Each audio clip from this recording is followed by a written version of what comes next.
The following is a presentation of the St. Louis Chess Club.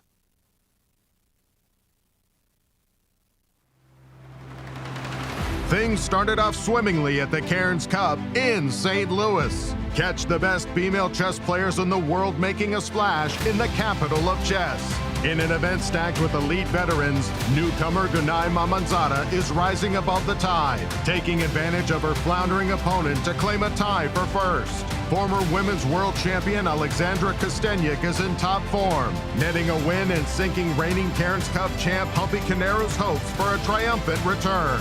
4 victors have floated to the top of the standings. Can they ride the wave, or will they come crashing down? Day 2 of Titanic Chess, coming up next.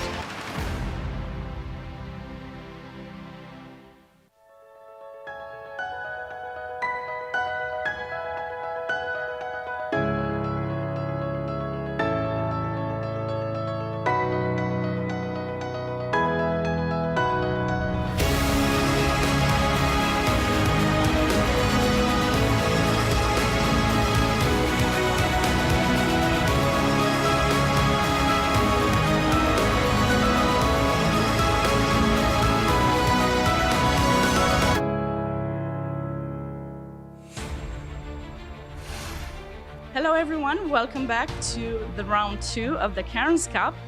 I'm here at the World Chess Hall of Fame and it's a very beautiful exhibition. I certainly hope if you're in town you'll stop by and check it out. But for now, let's go back in studio and start the action live. Welcome to St. Louis, the home of chess in America, and the 3rd edition of the Cairns Cup, one of the richest women's tournaments in chess. We come to you live from the St. Louis Chess Club.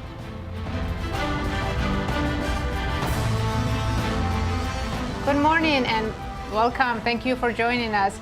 I am International Master Nazi Paikidze and I'm here with Grandmaster Yasser Seirawan. Nazi, it's always wonderful to have you in the studio to call all the action.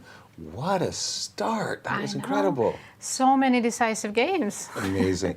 Jet lag had an issue there, maybe? Definitely. I would say almost all the players here came from far away, Europe or India. So it's going to take them a couple of days to adjust. Absolutely. Hello, everyone, and welcome to our show. Boy, did we start out with a bang. And if you liked tactical fireworks, take a look at that game that Alexandra won over the defending champion Humpy in round 1. It was marvelous. And tell us about the standings after that great opening round. Let's take a look.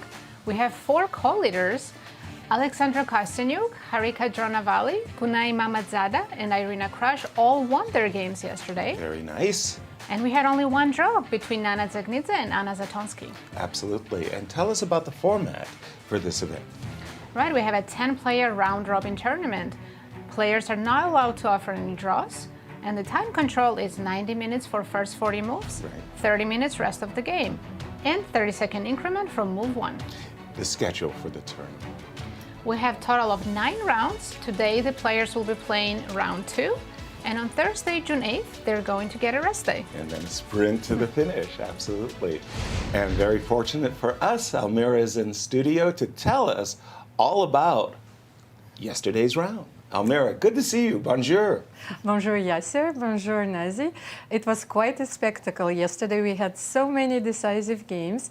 And actually, I wanted to tell you the statistics about the previous events and how it compares to this year's edition. Let's have a look at the numbers. Well, we will also compare it to Cairns Cup. And, well, I'm sorry, Rex, but I think the numbers speak for themselves. So let's have a look. At 2019 Cairns Cup, we had 56% of decisive games. In 2020, it was 51% of decisive games. And so far, after the first round in this year's editions, we have 80% of decisive games. Let's have a look at the Cairns Cup statistics. So 18% at 2019, 31% in 2021, and 31% in 2022. So I will ask those gentlemen to raise up their game. So what does it take actually to win the Cairns Cup? Let's have a look at the results of the last edition of the Cairns Cup in 2020, the defending champion Humpy Koneru. She scored 6 out of 9, and this means that, she won 4 games and lost only 1. Yasser, what do you think we are expecting this year? How many points do you need to win? Well, after that first round, Almira, I'm not sure. 6 might not be enough, but is it okay to say that Humpy's on schedule? Because she lost a game. So let's have a look. Lay the table for our viewers. Tell us about the pairings for round 2. Let's take a look. Today in round 2, we have Humpy Koneru playing the tournament leader Irina Krush. Very, very nice match. Dzagnidze against Zhansaya Abdumalik. Bella Khotenashvili, who had a bumpy start, but she's looking to recover, against Zatonskih. Right. Elisabeth Paehtz against Gunay Mammadzada. And 2 co-leaders, Kosteniuk against Dronavalli. That's got to be a marquee matchup right there. And our fearless Amazons, what are they fighting for? They're fighting for a lot of money. There's a total of $180,000 in prizes. That's a very rich prize fund, absolutely. And the first place winner is going to win $45,000. Second place, $35,000. Third, $25,000. Thank you, Jeannie Sinkfield. All the way down to 10th and final place of $6,000. Everybody's going to walk away with a nice prize fund as we see the players arriving at the World Chess Hall of Fame right across the street. And I love the Cairns Cup gear that they're wearing. I know. Beautiful blue shirts. Nice. Anna was the only person, her game was the only draw. She played with Nana yesterday, but that easily could have gone one way or the other. So we almost had all decisive games. Nana definitely had her chances earlier in the game. Right. But we can also say some of the games looked like they were going to be a draw. Yes, and then they turned out to be decisive. Now again, our defending champion, Humpy, she lost, but it took a great effort to beat her. And she's looking to bounce back today, but she's playing, as you said, against Irina Krush. Who is in great shape. Yesterday she won a great game. But Exactly. she is starting the tournament with 2 blacks, so we'll see how she does today. Indeed. And this is Bella. The board. Almira, jump in. Yesterday, big, as you said, spectacle. What are you expecting from the players today? Will they calm down, or will it be a boil? Well, actually, I wanted to see if Irina Krush will be able to keep her momentum. She's playing with black pieces against Humpy Koneru, our defending champion, and it will be a very important test. I'm very impressed with her game yesterday, and while I was thinking about the tournament, I think that it's very important to mention that in Cairns Cup or in Incr Cup, you always have the opportunity to show the local players, the national heroes, and they have this unique chance to play against the best players in the world. So let's say Irina Krush and Zatonskih, they have a chance to make a grandmaster norm in this tournament. Right.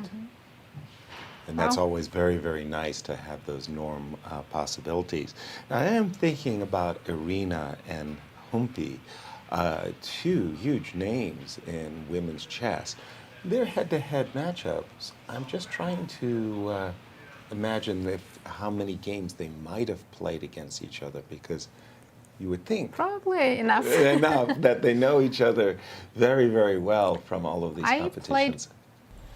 And here we go. There we do have a lifetime. They have 5 games total, and Humpy won twice, lost once, and 2 draws. Very competitive matchup between these 2.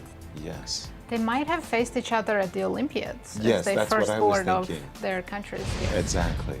That's what I was thinking. I played both of them actually a long time ago at the World Blitz Championship.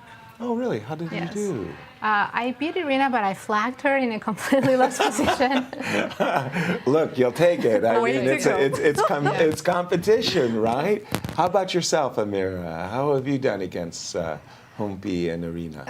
I've played a few games against Humpy and Irina, and especially the game against Irina, one of the last games that I played against her, I won, and that's when I won my super tournament in Kosteniuk. So I have very lovely memories of those, but I suffered a lot against Humpy Koneru, but I think that I only lost 1 classical game and a few draws.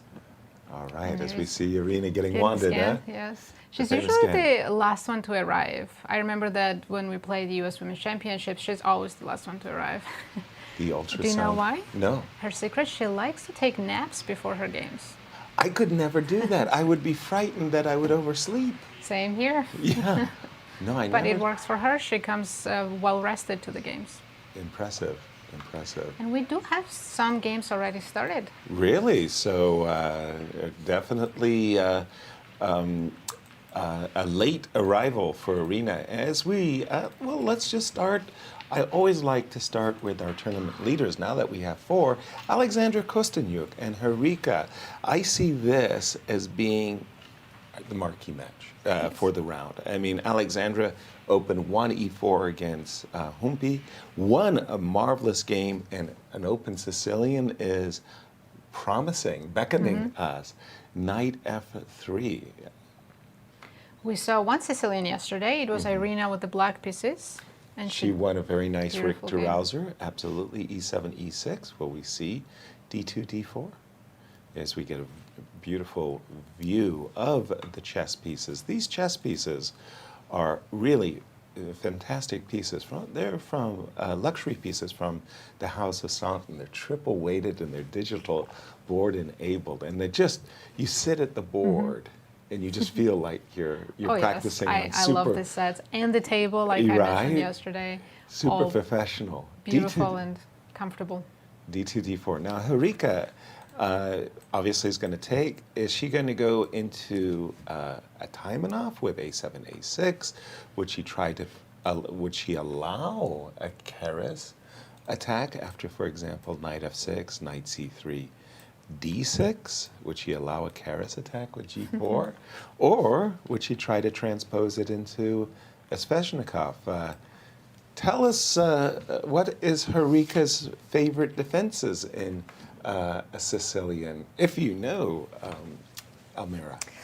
Actually, I'm rather surprised by Harika's choice because I thought that she would go for a more solid opening, especially after Alexandra's game yesterday. You know, it's like, what I said about Irina is also true for Alexandra, and she starts with 2 whites the tournament. It's very important as number 1 seed by drawing of lots. She has this privilege to have more games with white colors. So E6, I'm not even sure. I should have looked at the database previously. But recently, the 4 knights has become very popular for black. So let's say Knight F6, Knight C3, and Knight C6. But Harika probably goes for Taimanov for Paulsen setup. We will see a bit later. Knight C6. This During the also game. does invite a little bit of a wrinkle with Knight B5. Just turning our attention to the game. And by the way, how do they match up, Nazi? Lifetime between these two. Wow. They have 18 games between them and 5 wins for Alexandra, 4 for Harika, and rest were drawn. While you were doing the math, I was still getting to 18 very, very, very quickly. I wanted to just jump to the game between Humpy and Irina Krush because I was more than curious, as Almira, you said, Irina starting with the 2 blacks, she gets that from the drawing of lots. D2, D4, and an invitation to the Queen's Gambit accepted. Queen's Gambit accepted. Takes E2, E4, and right here, this is actually a very intriguing moment because, you know, there's 2 enormously big branches right here. One is E7, E5, right? That's one of the absolutely main lines, and you could write a very, very thick book about that. And then the move I've always, but I preferred. Knight F6, E5, Knight D5, Bishop takes C4, and it's very common in these positions to play Knight B6, Bishop B3, Knight C6, and put a tickle on the pawn on D4. Strangely enough, there are like so many grandmaster draws, I want to say, and this is one of those variations that does lead to a grandmaster draw. Knight F3, you defend the pawn on D4, Bishop to g4. There's this grandmaster draw that goes like this. And I've actually think I've been victimized, or if you will, with this perpetual check. So I highly doubt we're going to see that today. in fact, we saw bishop f5. No, Bishop f5 no early. knight b6, but bishop f5 right away. Here, because I'm a pawn grubber, I have to just give pause for just a quick moment, right? Queen b3? Yes, exactly. I mean, Yeah. that move absolutely flashed in my mind. Queen b3 with a double attack. The knight cannot move because f7 would be hanging. In the meantime, queen takes b7. So I'm assuming it's this. I'm having said A, let me say B. Queen takes b7. I think Do I Irina get- came prepared. She's off the board. She played it quickly, and Humpy's thinking. Okay, so how would it go? Obviously, this is a taboo pawn, knight b6. What are we doing here, Let's Nazi? see why Black gave up a pawn yet. Well, I'm a pawn grubber. Let's But- turn it to Almira Let's and ask Almira, yes. Queen b3. Has that been played before, Almira? Yes, of course, it was played before, and especially this is the latest trend in the Queen's Gambit accepted because I played myself, so I know a Right. thing or two, of course. But the main move is c6. e6 is less precise, so let's have a look. Okay. Because I just wanted to show you that there have been very few games after e6 and queen b7, then knight b6, of course, but then bishop b5, and Right. your position is quite delicate then because you will have to play knight 8 d7. And basically, what is the reason behind this pawn sacrifice is that you will play c6 here. And they already played, I think, c6 or not. I don't know. I don't have the. So normally you cannot take queen b7 now because after knight b6, then your queen is going to be trapped. You will not have many options here. So you Bishop will have to c8, yeah. try to find your way or some crazy moves, but then I simply will take your bishop. Okay. So Intriguing. in order to take this pawn here, you first have to take on d5. Black takes cd5, and you can actually take the pawn on b7 in this way. But look at this powerful bishop. It reminds me of the Caro-Kann structure, of course, or when you will play e6. So black sacrifices the pawn for two bishops, and they're doing quite okay. They can even exchange the queen here, sometimes. So, but I think there are a few of Grandmaster games which were played. Let me see, because they're showing me the games which were played online, and I was actually looking. Okay, let's see how it goes. Queen c8, bishop c8, knight c3, e6. Right. And then, let's see, we will try to develop in a normal way, then knight c6. And actually, the computer thinks that white has a slightly better position, but Sure. it's not so easy. And, it goes down to the evaluation to plus 0.2. And, when you have an extra pawn, this is very surprising. Wow. Okay. First of all, the fact that it's not refuted is already, whoa, queen b3. But if I may, for a moment, Almira, c7, queen b3, Yes. c7, c6. And I understand what you mean about queen takes b7 and the queen might get trapped. So I'd like to include the move knight c3. Again, you can't move the knight. Bishop takes f7. Check would be decisive. I want to coax you into playing the move e7, e6, so that now when I take the pawn, there'll be no bishop c8 trapping my queen. Has the move knight c3 been included in Grandmaster play?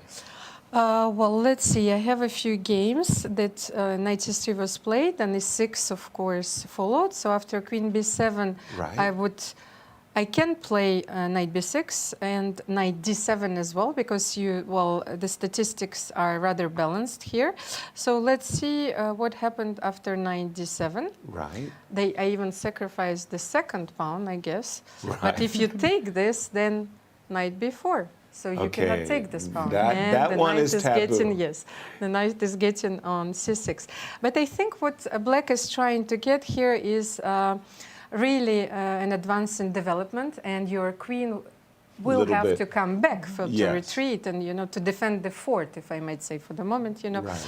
It's not easy. So here, let's say, what can I suggest from a human perspective? Let's say if I can try knight f3 here and say, like, I want to finish the development. Sure. But after this, it's probably a draw, you know, so.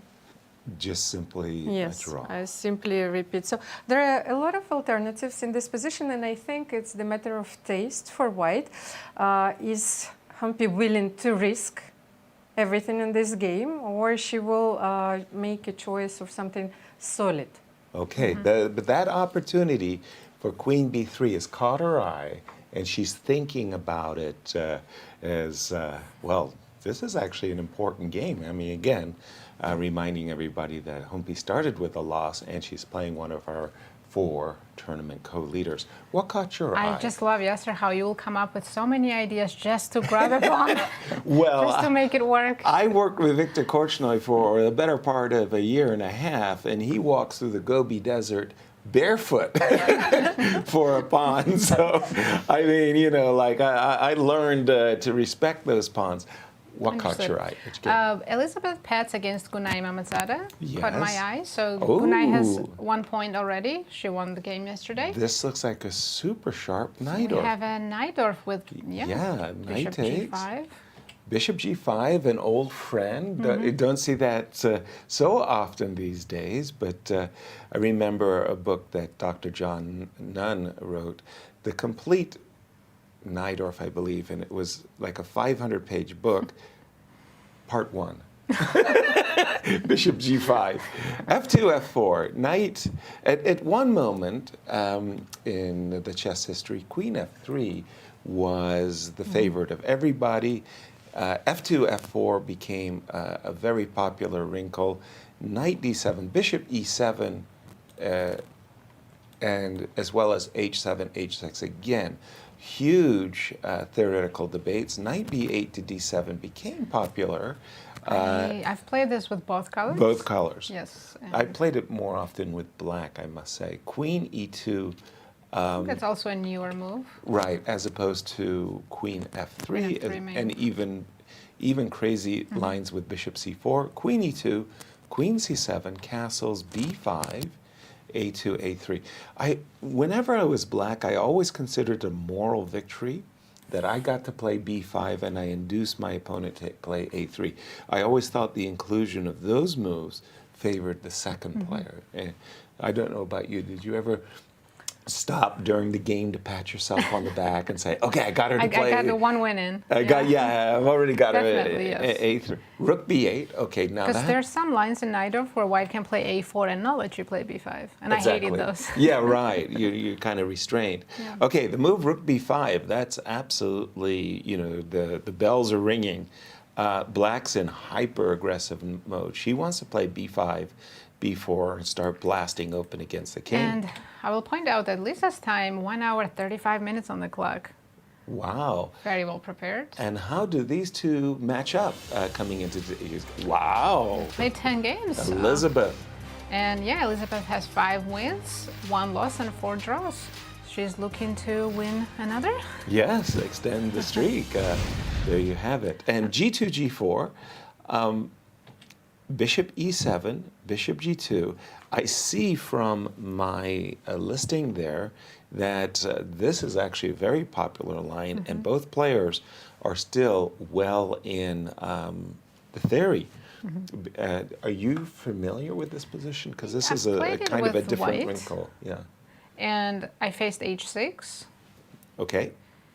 How did that go? H6, Bishop H4. It wasn't a classical game, so I don't remember it too well. Bishop H4, and I think my opponent played B4. I'm just pausing because I'm looking at take? Yeah, it's a pawn. Okay, B4, apologies. You took. Yes. And rook takes B4. And how did first of all, how did you do? It was a draw, but Oh, man. it is disappointing when Najdorf ends in a draw, right? Right. Yeah. But it was a And crazy game. it looks like super double-edged, and I mean, you've got to produce the goods here. Black has to always watch out for your g5, e5, or f5 moves. Exactly. Because you can play any of them. Right? Yeah. Okay, so cool. Well, let's just jump Almira and ask, statistically speaking, how do the players fare in this double-edged, super sharp position? Yes, sir. I had a look at the database, and actually you have the position on the board, and as you was speaking about it, and actually this position is already lost for white after e5. I have a Lost few... for white or for for black? black, sorry.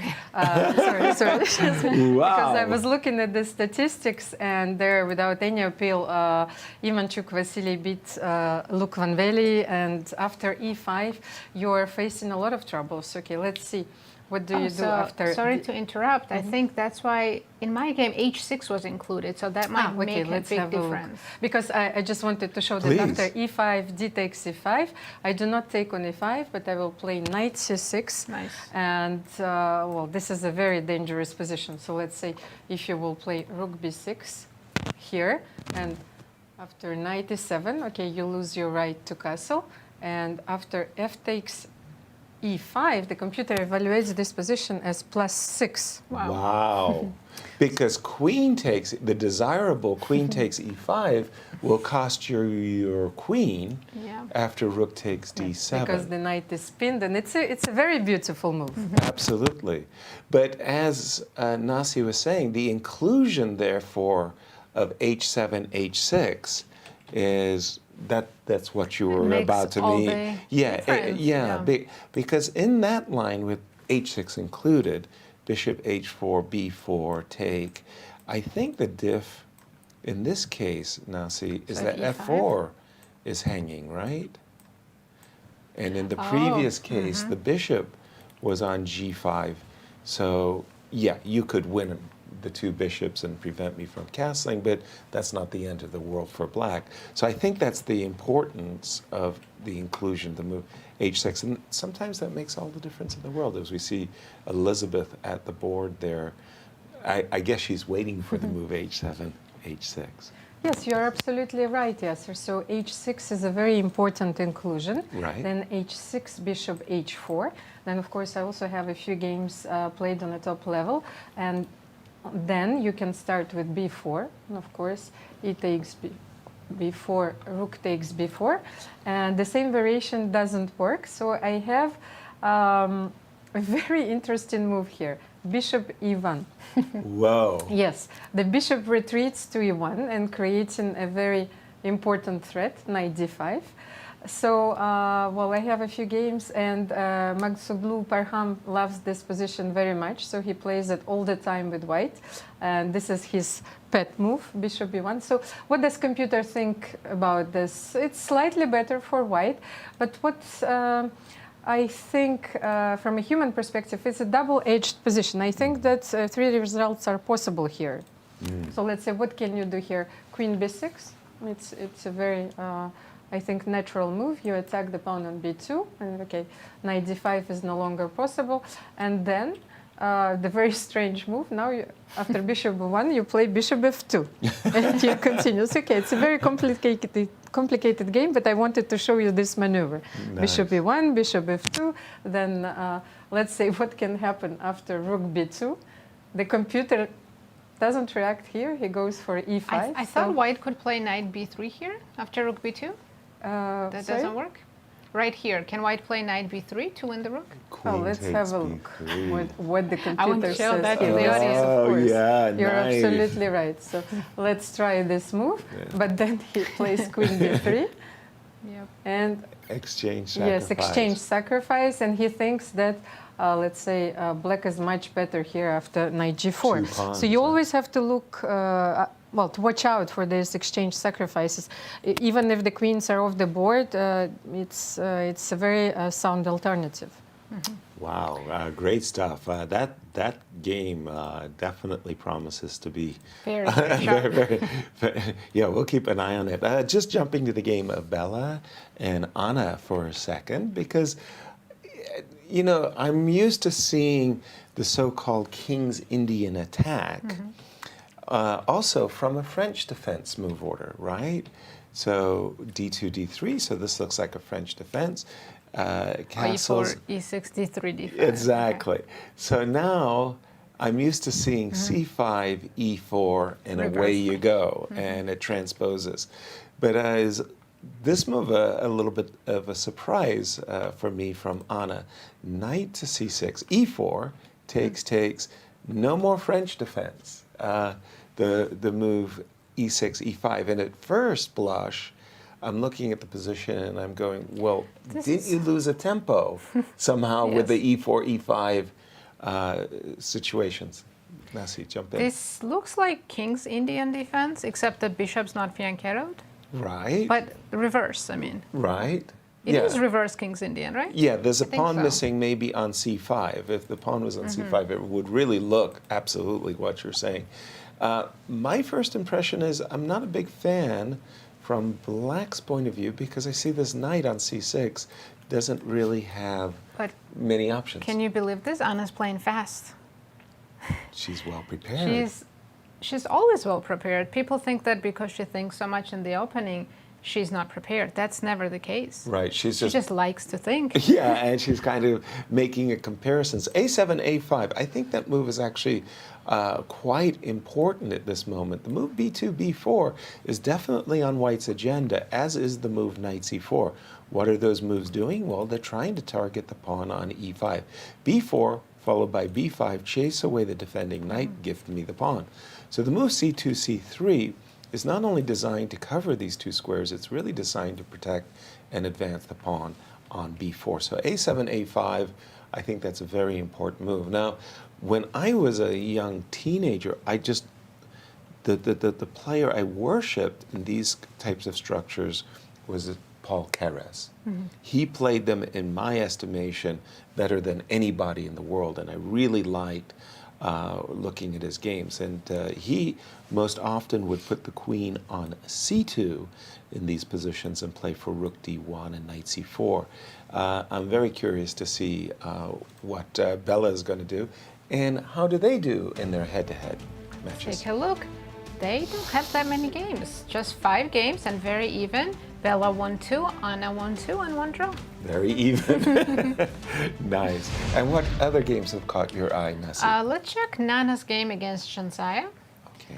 Interesting opening. It's the English opening, but allowing Black to push the pawn all the way to d4. I never liked that. How about you? It depends. I was always a very provocative player. I liked making my opponent uncomfortable. Some people would find the move d5, d4 discomforting for themselves because they're not developing a piece, let's put it that way. They're leaving their king in the center that one extra turn. And they are inviting these kinds of counterattacking motions. So, yeah,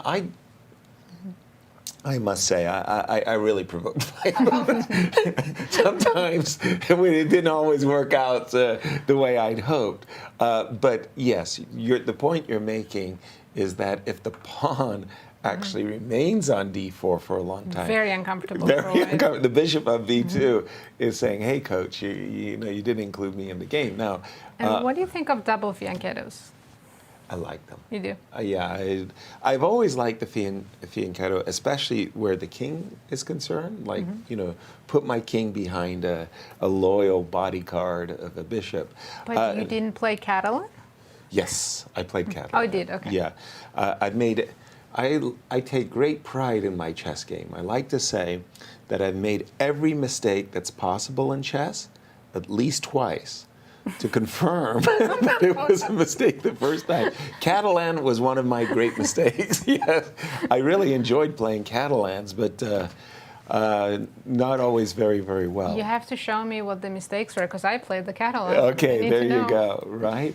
Let's just jump back to the game of Humpy for a moment. So she didn't play Queen B3 as we were analyzing? Oh, she put she put the knight on E2, which I've always considered rather passive. Well, I think it's a very interesting setup, but here we have the position where Humpy played the novelty. She played bishop b5. Check. Well, in order to understand the novelty, I wanted to show you what is the traditional plan.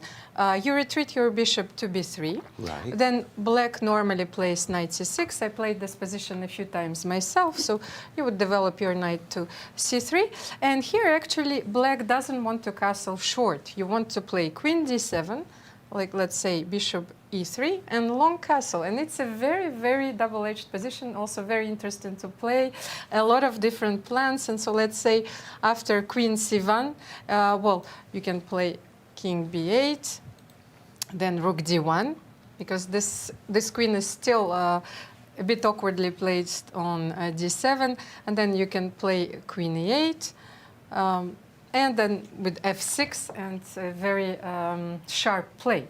Right. So I think that Humpy wanted to avoid all the lines, especially since she didn't go for knight b3, for queen b3 previously. So she decided to deviate from her opponent's preparation. And I think that Irina plays the Queen's Gambit accepted for quite a while, so she Right. knows her openings very well. Especially, it's very important to master all the plans here. So bishop b5, what does she want to achieve with bishop b5? I think black doesn't want to play c6 here, because what are you doing with your knight on b8? So she wants to provoke this move c6 and then simply retreat on d3. This is White's idea. Or after bishop b5, black has to make a very difficult choice. Do you play knight c6 here and you allow this structural change? So bishop c6, b takes c6, you know, and you play this position with bishop b3 and then knight d2, knight b3, let's say bishop b7, maybe knight d2 here, and you see castle.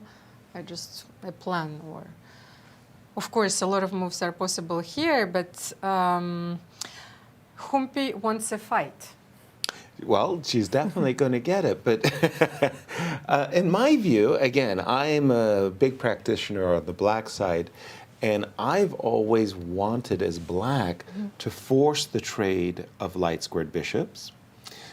I'm also thinking that the knight on e2 is passively placed compared to the knight on f3. Why do I consider the knight on f3 to be important? Because it not only does it help defend e5, but in many important variations, you need to have possession of the g5 square. So yes, I understand what you were saying, that c7, c6 does step on the square of the knight. But what I think is after c6, bishop takes, queen takes, I'm going to play c6, c5. If your knight was on f3, you would understand that I'm going to play knight c6, and the pawn on e5 would be defended with the knight on f3. With the knight on e2, I'm thinking that I'm going to play c5, knight c6, and solve all my opening problems. Why can't Irina do that? Well, the computer disagrees with you completely. Okay, besides the fact that the already- computer is going to refute my ideas, what's wrong? It's already +1 for No White, yes, way. because you're operating, you know, with fundamental knowledge, and I think everything is Specific. becoming more concrete now. So Right. let's have a look. You have this position on Sure. the board, yes, and computer makes an amazing move, but which you very often see now in the Sicilian, because now the queen is on d3. What he does, he plays queen g3. First of all, where are you going to develop your bishop? You know, and let's say if you take on d4, then he brings the rook into play. So, Right. and then, okay, he says, okay, I sacrificed the pawn. Once again, this is the way, well, chess players look at the positions now. They always sacrifice the pawn for the long-term initiative. Right. So he simply ignores it, and he plays knight c3. You see? So what to do? Every grandmaster. Every grandmaster would immediately, good grandmaster. So, well, he thinks that it's already +1.2, but I think it's very important to point out that you're not going to castle long here, and you don't want to play g6 here, because all the black squares are going to be weak. So let's say I will make this move, you know, which is very dangerous to make in this position. After bishop g5, you will still be forced probably to exchange this bishop and have a look at this square. Right. First I can take the pawn, and then I will, let's say, go after castle. I will go knight e4. Right. Now it becomes, White's advantage becomes very clear. The f6 square is a huge magnet for White's pieces. That, I must say, Queen g3 took me off my stride there completely. c5, Queen g3 takes what I thought the computer was going to do, and I was going to make a very, very powerful, persuasive argument. Historians will call me heroic. But I was about to say that in case you play bishop e3, I was going to sacrifice my queen. Takes, yeah, that looks good. Takes. For rook and the bishop? And probably a pawn as well, because the rook would be... But that inclusion of the move knight c3, that was very nice. You don't want to sacrifice your queen for the knight? No, that wasn't... Not good but enough. that was a very nice inclusion of knight c3, and as Almira was pointing out, g6, bishop e3, and I agree. In this case, White's better development actually speaks volumes. I mean, that's very, very clear. Nice move. Queen g3, didn't see that one on the board coming. So that's maybe what Irina is considering. c7, c6, the desirable c7, c6, walks into this queen g3. And what has she done? Looks like she reached for her knight. Played knight c6. Okay, and that does invite what Almira said, which was a very different structure suddenly. You've got the double pawns, and just in the variation that Almira was pointing out, you want to stop any c6, c5. So you first take the possession of the c5 square under control, put some pressure on this pawn on But c6. I like black's white squared bishop here. I think Me I would too. move it to e4 and d5. Like a true Caro-Kann player, you put your light square bishop right there in at the center of the board. I'll say also Humpy doesn't have to take on c6 right away. No. She can make a useful move like knight c3 first. Okay. There's no rush to take on c6, right? Right. Bishop e7. But then the question is, are you sure your knight is actually on the right? Like, I'll just play another move, right? Bishop e3, castles.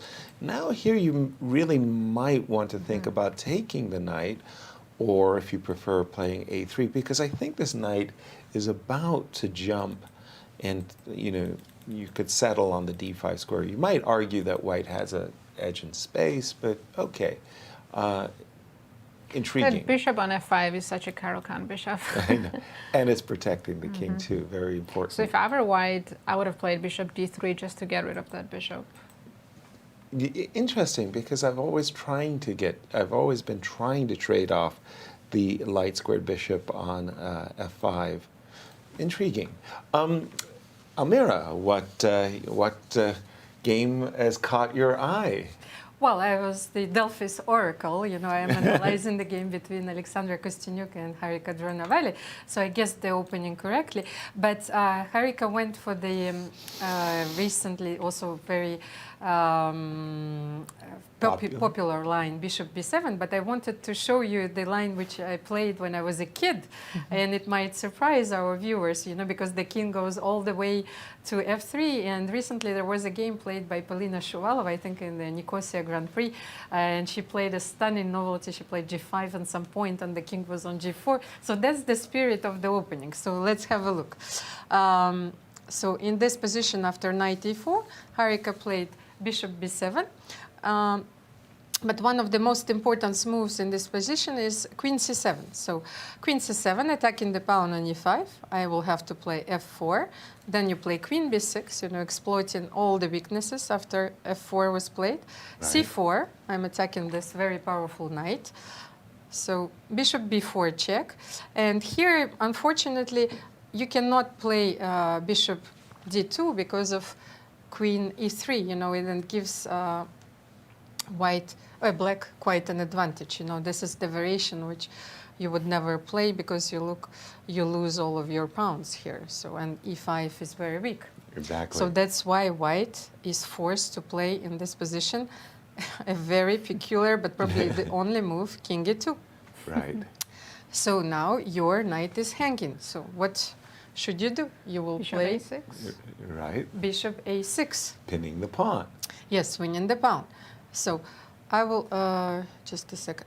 No, after king e2, sorry, it was f5. Yes, knight f2 here, because I want to drive this pawn away. And then bishop a6. So a lot of games have been played on the top level recently. This variation has been revived by computers. When I stopped playing it, it was considered as completely lost for black. Wow. So that's how computers help us to change the prism, and it brings to life these openings. So I have to play now king f3 because I cannot take the knight. And then the usual move is to play here knight e7. So you play bishop e3, bishop c5, bishop c5, say queen c5, and then queen d6. It's very important not to exchange those queens. So you're getting back to queen b6, then b3. And so this is considered to be the tabby of this variation. And well, you play c5, let's say rook d1, and bishop b7. A lot of games have been played, but look once again at the position. I'm not surprised that Harika has chosen this variation because it is really, really dangerous for white. So after bishop b7, you have two moves, king g3, king s3, and once again, the three results are possible. So I think that Harika is also playing for a win. Well, definitely, as both of these players are actually tied for first, so the outcome of the game... And we have a view of their clock right now, so Harika is very well prepared. It says 1 hour and 26 minutes on her clock. I see, versus Alexandra, who's really taking her time. By the way, that tabia position, if you will, all comes from the move queen c7, which is something that was not essayed. In fact, bishop b7, bishop e2, c5, castles, queen c7, and Alexandra has just played the move c2, c4. This is the current position. The idea is, okay, if I'm driving the knight away, right? Let's just pick a square. Knight here. I am assuming this... I was also going to suggest before c4, one move back, can white play knight d6 right away? Yes, that is also kind of a standard move, right? Knight d6, bishop takes, pawn takes. So you can't take, right? You walk into this very nasty pin on the d file and c2, c4. Right. So then the question is, how do you evaluate this kind of a position, right? Yes, I have two bishops. Right. And black's king's not castled, but my pawn is pretty much lost. Yeah, and somehow there's this nasty battery. I don't know. It's kind of a double-edged. I would have to analyze that with the engine. Right, you're right. A good long afternoon, actually. c2, c4. So here we pause, because as soon as this knight moves, then we're hitting the pawn on e5 and the pawn on e4. But I've got to ask you the question. Here it comes. What if I take the pawn? I knew it was coming, but I'm well, still I wanted not to give you plenty of time to jump right in. So I play queen takes e5. Now, still don't have an answer. Captures? Let's take on d5. Let's have a look. Captures. Now, we understand we don't want to... do bishop f3. Right. Now, we understand that when this happens, this happens. So I've got to keep that defended, if you will. So if I take on e6, you're going to take back on e6. Yes, that was the intention. Yes, d, e, f, e. Yeah. So you can keep that. Almira, and by the way, the position blew up another way with the move knight e3. Are you about to tell me we're still in well-charted waters? Yes, we're heading for the uncharted waters, but that's the variation that Harika chose in the game. So she played bishop b7 here, she deviated. Right. It's a very interesting line. So bishop b2 was played by Alexandra. It's a very simple move, c5, castle, queen c7, So Alexandra played c4, but as you can see, the pawn on e5 is on prise as well. So black has to make a decision, and knight e3 was played already on, I think, it's on the board. Yes, and it was played by quite a few grandmasters, but quite a while ago by Vladimir Kramnik as well. But let's have a look at the recent evaluation by the computer. Sure. So you have to play bishop b3 here. But you have another option. Let's say you can consider knight d6, but after yes, bishop d6, e takes d6. You don't take the queen here, but you will play queen c6 here, you know, and only after bishop f3 you will take on d1, you know. So let's say you will have this opposite color situation. Bishop and rook's middle game, and okay. Computer thinks that this is slightly better for black. I tend to agree with him. So their castle is, let's say, it's like, how do you protect the c5 pawn? It's an indirect protection. So rook c8, for example, if you take here, I can simply take on. No, maybe I can win even an exchange like this. Or after b3, you know, he wants to destroy the pawn structure. Right. So that's a much better endgame. So that's why after knight e3 here, mostly every grandmaster took on e3. So bishop b3, you have to take on e4. And now you have two possible moves. You have f4 and you have bishop f4. So bishop f4 was played more often here. And, well, you can finish your development here, then castle. But computer proposes this move here, a very nice looking move. Sometimes he proposes queen b7 or even a5.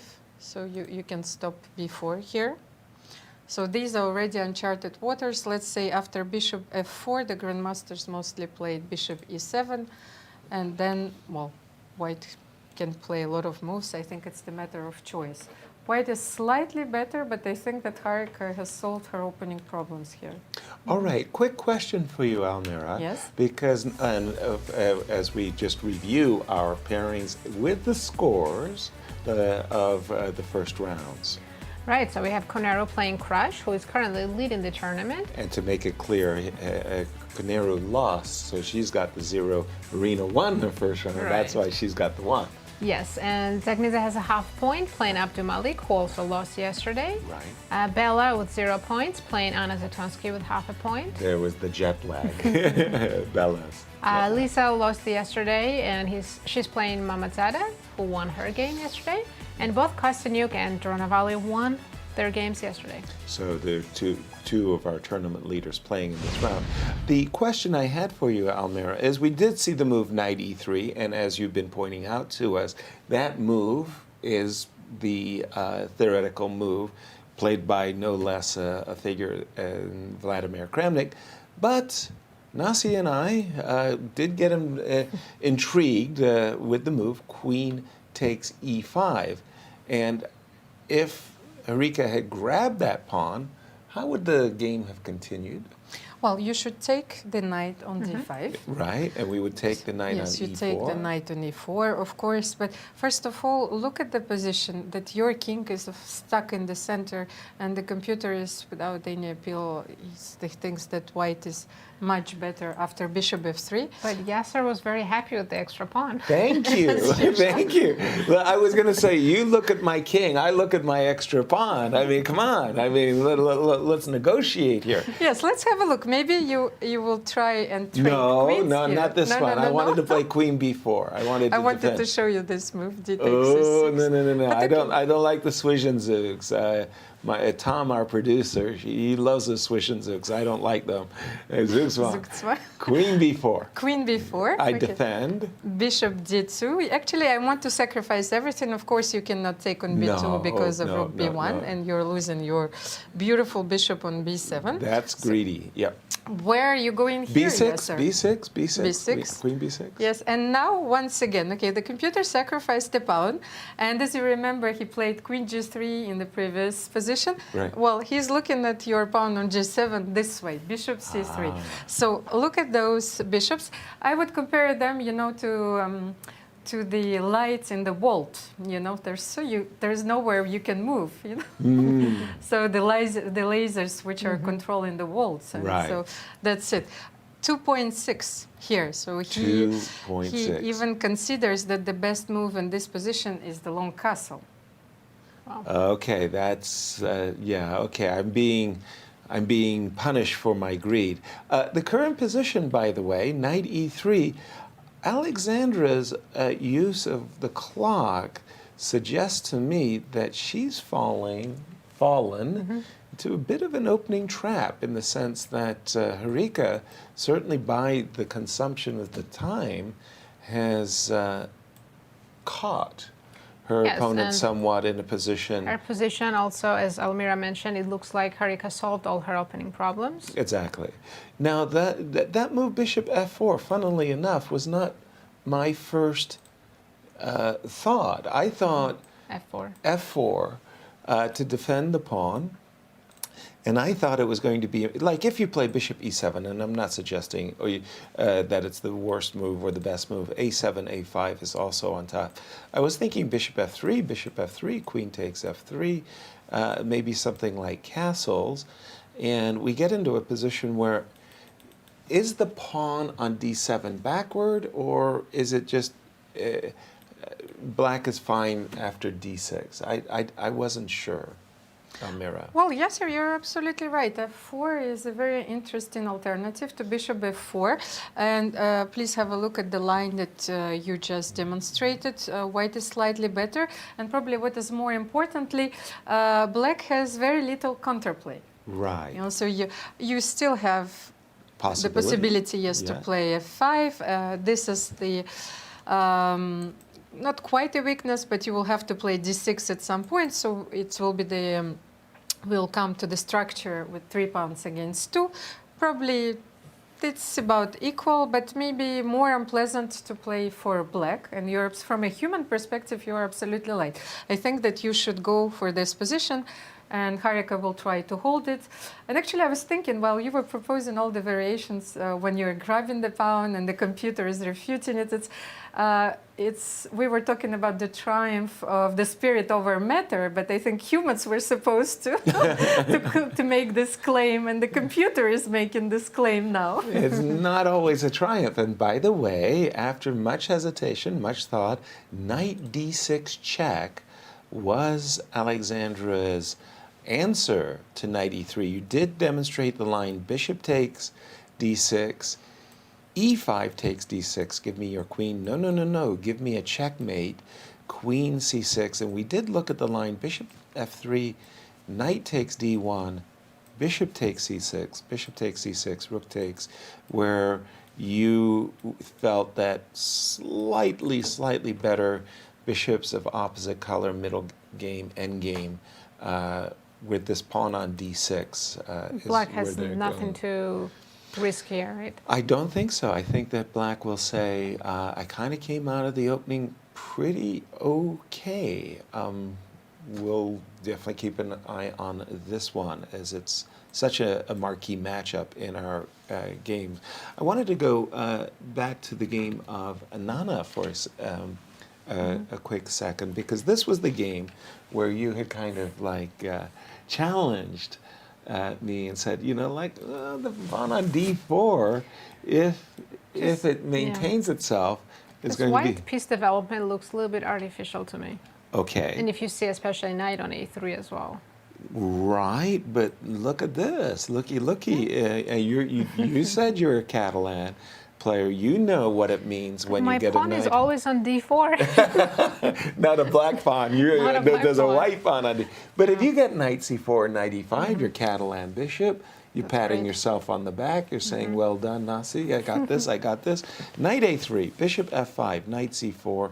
We're catching up to the players. And I'll make the argument in favor of white for just a moment that it's cost you time to push your pawn up the board. And on a good day, I'm ready to play rook e1, take that pawn and take it again. Let me play not necessarily a good move, no, not necessarily a bad move for you, but just to point out one idea is the e7 bishop might end up being a tactic. How you get the d4 pawn back. Yeah, Not that's back, it. win Yeah, it. exactly.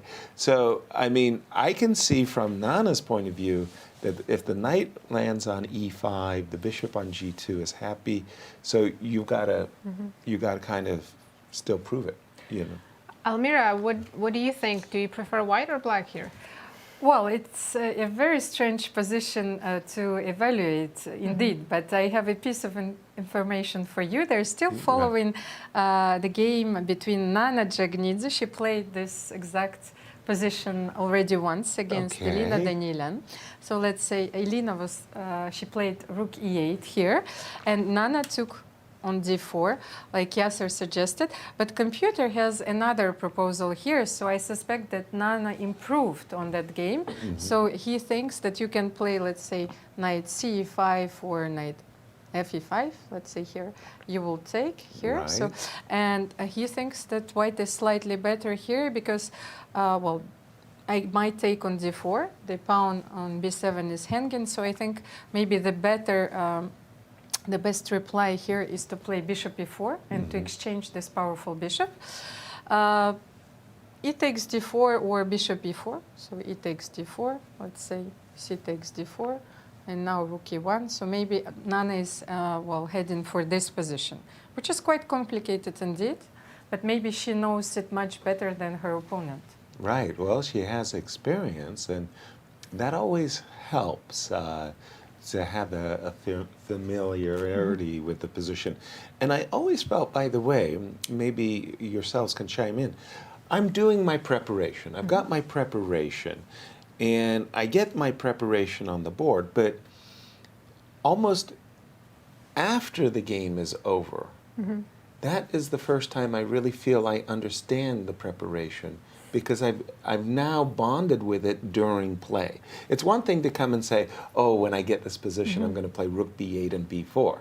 It's another thing to get into the position, get into the game, play rook b8, play b4, make the attack, and you go, now I get it. Definitely. Do you have that feeling? So many times, you know, I'm used to memorizing lines that engine recommends. Right. But I don't truly understand them until I get to play them. Right. And sometimes I know what move I'm supposed to make, but I don't understand it, so I take my time. I was like, why am I making this move? Yeah, just to help me out here again. And you're right, absolutely. After the game, I actually truly understand the opening, yeah. Exactly. So I'm just saying that Nana's played this position before. She probably is feeling that she knows it and is more comfortable. By the way, before I was playing knight, like in the current position, bishop f5, knight c4, before I was jumping with the knight to e5, I was including the moves rook e1. And why was I doing that? Because I was afraid to allow your move, Almira, bishop e4. I like the light square bishop. I wanted to keep it on the board for white. I didn't want to allow black, for example, after rook to e8, rook to e1, necessarily to be able to play bishop e4. I kind of wanted to get this and this in. If you include the move rook e1, how does the computer like them apples? Yasser, did you consider the move knight b4 in this position? Because Yeah, you have this lovely square on d3, so I was not sure if you analyzed this. So e takes d4? I was ready to sacrifice the exchange. You guessed it right away. So after knight d3, what was you did it the wrong way. I wanted you to play knight c2 so I could go rook e5 and sacrifice the exchange that way. You went knight d3. You made a zip when I wanted you to make a zap. So. Maybe here you will have to play rook e3, but I'm not sure that this was your original intention. It was not my original. Then I will simply take on b2 and take on d4. Right. Now I feel like I haven't. Now I feel I haven't achieved what I wanted at all. D2 is just so strange. No, I don't like it either. You're right. If knight b4 is, so that means I should. Okay, I apologize in that case. So I'll start with captures on d4, and then play rook e1. Okay, e takes d4. Yes, okay, this is possible. Yes, this rook is e1 now. a better continuation. Well, thank you very d4. So Let's have a look because it puzzled the computer itself. By the way, do we have a name for our computer? I don't know. You keep saying he. I was expecting you to say she suggests. She wants to play. Yes. But you were saying he. I hope that our viewers has come up with a name for Right. Yes, for our silicon creature. We were reaching out yesterday to the audience to jump in and make a suggestion. So let's say rook c8, and now you can play 95. But Perfect. Now's the moment. Now's Maybe the moment. 95. Right. So 95, 95, Whoa, and whoa, whoa, well, whoa, whoa, whoa, whoa. Rook takes e5 is a pawn. No. Can I take a... with the rook. Rook takes. Sorry, doesn't want. You to can take. do it. Be brave, Almira. Yes, I mean because that's the idea behind the rook c8. I can play rook c5. Oh. So, for example, I'm very surprised by this move. Those are the moves which usually escape my vision during the game. Very often you place your rook on an open file, but then, well, you're not considering rook c5 and then bringing it a lateral move later on. But this is a very nice defensive moves and multi-purpose moves. So after rook c5, I think black is fine here. What can you do? Yeah. And by the way, we love when our audience involves themselves in the conversation and tries to stump our panel of experts. How can they do it? So please send us your tweets using hashtag Cairns Cup, or you can also send us your questions and comments via Twitch and YouTube channels on St. Louis Chess Club channel. Wonderful. And we don't want to lose track of this super sharp game that I have on my board.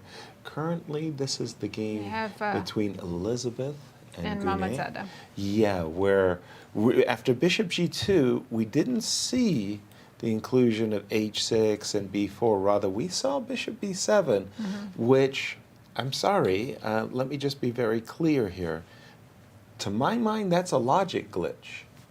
What I mean to say is... Because you just played rook b8? Precisely.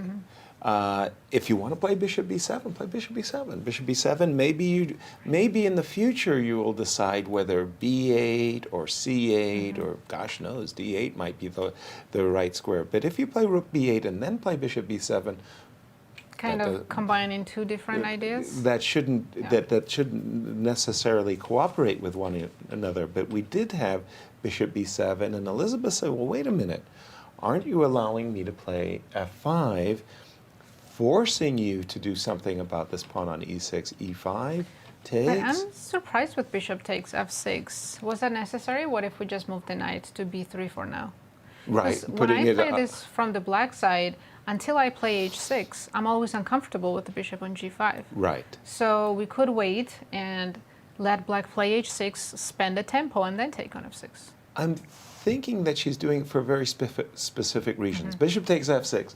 You don't want to take with the bishop, because then I've got... See what you have. Yeah, I've got one of these standard knight sacrifices for 3 pawns, and your king might be stuck in the center. You'll have to recapture with the knight, right?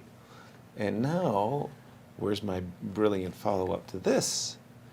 I thought she was about to play g5, but I'm beginning to doubt my... I'm going to ask Almira if the knight sacrifice actually works in this position. Well, on b5? Yes. Almira, you got a different game on your screen. Sorry so to sorry. force you to go back and look at the game between Elisabeth and Gunay for just a few times that I've done the knight sacrifice, it never worked. So I don't believe in it anymore. And Nazi's saying that she doesn't like the move bishop takes f6 either. Well, I agree with you, Nazi, because that's why I was looking at this position. I was thinking, were you forced to give the bishop straight away? Or I like actually to keep the bishop on g5, because let's say after knight b3, if you finish your development, let's say I will make some simple move, I don't know, let's say king b1 to illustrate my point. After h6, I was thinking if h4 is possible, you know, so that you just keep the bishop there, and black simply cannot take, because after h takes g5, h takes g5, you know, you will be facing a lot of mating threats. So maybe it was a little bit premature, but Nazi, you were analyzing the sacrifice on b5 after f5 e5 immediately, yes? Bishop takes f6, f6. bishop f6. Bishop f6. And yes. here Yasser suggests knight takes b5. Okay, let's say knight b5. And I don't think the Okay, computer let's believes see me what either. the computer suggests You here. see, the computer is already preferring black's position. Yes, we'll take. Given and- that you're sacrificing a piece, -1 is not that bad. Okay, yes, got queen 3 b6. Let's say maybe knight d6 here, king Right. e7. So normally when you sacrifice a knight on b5, then you have the f5 square. So Right. if I make a parallel in between the openings, and especially like 4 knights, also you have this. So how would you continue here? Your bishop is on g2 and you desperately need it here. Exactly. I think, yes, the computer is right here. And have a look, the queen on b6, rook on b8, and you know, I'm looking at your pawn on b2. Good point. So what can you do? Let's Queen try c4? queen c4. Yes, because you're threatening a few things here, so maybe I can simply protect with rook f8. Actually, behind you, I just saw this line by the engine. Instead of rook f8, there was bishop g5 check. Ah, there was a And bishop on g5. king b1, bishop d5. Ah, oh my God, because Definitely I'm Spectacular. for the moment, yes, I'm making more human moves than Yeah. I made, Right. like, yes, and then bishop d5 here. I would resign here. That's a you wake-up call You still right have, there. yes, queen I c3, have but that's not the position you want to play. When I So was- maybe there is a way for you to, to improve after king e7, but then, no, it's okay. You don't want to play b4 here. No. Then, yes, this position is quite rather hopeless, I would say. So maybe it was a bit harsh to take on b5 here. But can you play knight d5 here? I was just thinking in this position. Okay, you have to be consistent. You took Exactly. on f6. For a purposeful yes, reason. yes. Right. You took on f6 for a reason. So let's say if bishop d5, then I can take e takes d5, and then, well, my knight Now is I'm no longer on priest, and I have this lovely c6 square. And now I'm very enthusiastic with the c6 square. And so yes. knight takes f6 would probably be required then. Bishop And I f6 think is that bad. Yasser also maybe at times you can even play knight e6 here. Right. You know, I'm wondering. Yeah. Let's say castle here. Okay, here of course you would go knight c6, and Right. then white is much better. For choice, yeah, definitely. So- As we prepare ourselves to go to a break, Almira, I just have a quick question. Is bishop b7 theory? Because I see the move rook b8, and I don't understand why the rook on b8 and the bishop on b7 went hand in glove with one another. Well, sometimes you make the concessions. You make one move to provoke the move that white don't want to play, and then you make another move. This could be a possible explanation. But bishop b7 was played in a few games. Okay, so it's still theory. Yes, it's still theory, and let me have a look at the results. A lot of draws, actually. It's A very lot of strange. It's draws. like when computer announces zeros. Wow. Well, thank you for that, Almira. And just before we go on break, first of all, let's remind everybody where we stand after round one. We have 4 leaders. This ladies won their games yesterday. Right. Kosteniuk, Dronavalli, Mammadzada, and Krush. And we had 1 draw, so Dzagnidze and Zatonskih have half points. Excellent. And as we do go on break, we always check in with our friends at Q Boutique and see what specials they have. Well, this is a World Chess Hall of Fame athletic jacket. It's the newest edition from the World Chess Hall of Fame and is not to be missed. The jacket is 95% polyester and 5% spandex. It features an outstanding, durable, hot press logo of the World Chess Hall of Fame on the front.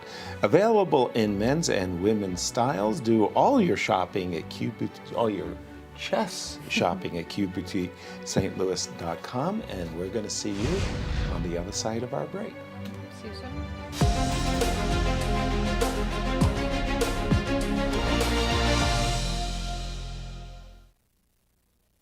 Hello, everyone. This is WGM and former U.S. Women's Champion Sabina Feuscher. I'm very excited to be here in St. Louis at the 3rd edition of the Cairns Cup. I'll be taking over St. Louis Chess Club's social media accounts. So please, if you want to interact with me and see more behind-the-scenes actions and videos of the players, be sure to follow St. Louis Chess Club's social media accounts. Muni in Forest Park. It's your move. The Muni premiere of Chess plays the Muni through July 11th. Sponsored by St. Louis Chess Club and the World Chess Hall of Fame. For tickets, muni.org. St. Louis, the chess capital of the United States. It also plays host to an award-winning shop dedicated to chess merchandise, all-occasion gifts, and plenty more. At Q Boutique, you can shop both in-store and online. From quirky greeting cards to luxury chess sets, there is something for everyone at Q Boutique. Enjoy a shopping experience like no other. Make sure to check out QBoutiqueSTL.com for a wide variety of gifts for everyone to enjoy.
Welcome back, everyone. Let's take a look at our standings after round 1. We have 4 co-leaders, Kosteniuk, Dronavalli, Mammadzada, and Krush. They all won beautiful games yesterday. And we had 1 draw between Nana Dzagnidze and Anna Zatonskih. And in round 2, things are certainly heating up. As we were taking on our break, we came back and we saw Zhansaya play this very shocking move for my eyes night before. And my spidey sense immediately started tingling. You can't do that. I'm going to take a pawn.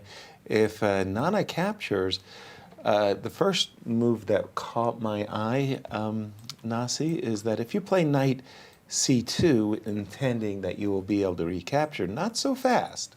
Nice. Not so fast. Just a second. Let me remind you that your bishop is hanging.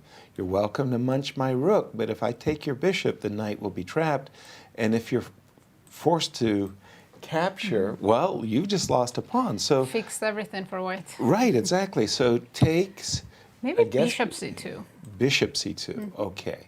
So I'm forced to move my queen, right? So let's say queen to c1. I might have this annoying move here, bishop e4. You're not cooperating. You know, I was waiting for you to play bishop d3. I want my knight on d3. I was going to sacrifice an exchange in a very nice way. Bishop e4. Okay, so that's pawn number 2. I take a pawn. You can You're put a not knight on d3. Afraid. Oh, I'm always afraid. What But should it's I? not your game, right? But tell me what I should be afraid of before we go. What's Knight d3? Knight d3, queen c3. Oh no! Don't play knight d5. I really want to, but I can't. Very, very good. Let's just take a quick look around the Maybe horn. bishop c5 there. Maybe. 2 of our top leaders, bishops of opposite colors. I don't know. Harika and Alexandra should be evenish. Let's go to, pardon me, let me go to the Irina Krush game. This is Humpy versus Irina Krush. This was the Queen's Gambit accepted. There was a trade and the doubling of the pawns. I don't know, 2 bishops, I feel black is okay. Definitely. Very much okay. Also, white's completely safe as well. Yeah, balanced position. Finally, a game we're going to get to as soon as we get back.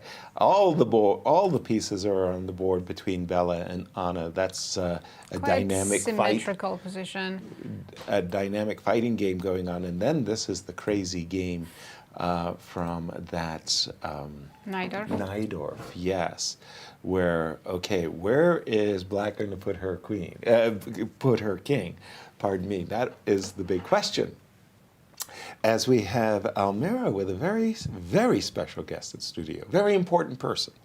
Thank you, Yasser. I have Carol Mayer with me in the studio. She is the Executive Director of the U.S. Chess Federation. Welcome, Carol. Thank you. I would like to ask you a few questions, and I just learned myself, actually, that the U.S. Chess Federation has moved its headquarters to St. Louis. So tell me more about this move. What are the reasons, and what do you like about the city? Sure. U.S. Chess decided about a year and a half ago to make the move from its prior home in Crossville, Tennessee, for a variety of reasons. First and foremost, St. Louis is the chess capital of the United States, so we wanted to be here to leverage a lot of the activity that goes on here on our behalf. But it also became clear that over time, Crossville had served us well, but we were having a difficult time hiring the kinds of staff and the skills we needed in Crossville. So our board voted in December of 2022, or actually January of 2022, to make the move. And that set in motion a series of things, finding space, and then, of course, selling the building we owned in Tennessee, which we sold last August. Well, I think you have a lot of new programs going on, and I also learned that you worked in a variety of organizations which didn't have anything to do with chess. So you started to serve the U.S. chess in 2017. So please tell me about those programs and how do you revolutionize U.S. chess? Oh, wow. Yeah, so revolutionize is maybe a strong word, but so I was hired at a time when U.S. chess was going through a transition. The transition was because we had been technically a 501c4 organization, which is a membership organization. It's a federal tax status, and during the prior years, we became a 501c3, which is a charitable organization. And in order to maintain your charitable status, much like the St. Louis Chess Club, you have to meet your mission. And so I was hired to do a handful of things. One was make us more like a charity while preserving our traditional activities of being a membership organization and serving our members, having a rating system and all. So what we did was we put together a fundraising team. We developed programs, and some of our programs have been supported by the St. Louis Chess Club, most notably our women's program. And all of those things have started to flourish and grow, and we were reaching many, many more people because we're not just limited to the members that we serve. And so it's been a really exciting time. Well, talking about the members, could you tell me what is your membership base and what is the percentage of men and women who play chess in America? Sure. So this has been an amazing year for us. During COVID, we lost almost 50% of our members. And in May 2021, our membership bottomed out, and we started gradually climbing back. And in February this year, we hit 100,000 members for the first time, which was a huge milestone for us. Currently, our membership is about 12.5% female, which is a very, very small percentage. We're working with our women's program to try to grow and retain more women in chess. And I think one of the really interesting data points, if you will, that we've uncovered is there is never parity in membership at any age between men and women in U.S. chess, or boys and girls.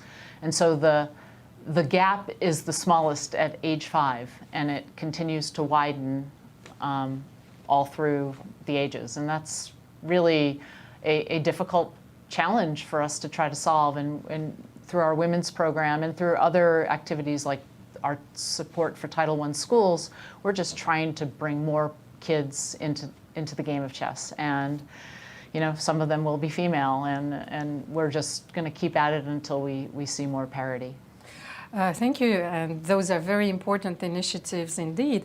Would you be so kind as to share with us what are the most important upcoming events? So I think juniors, seniors, US championships. Yeah, so the St. Louis Chess Club, again this year, is hosting the US Junior Girls, and Senior Invitational events in July.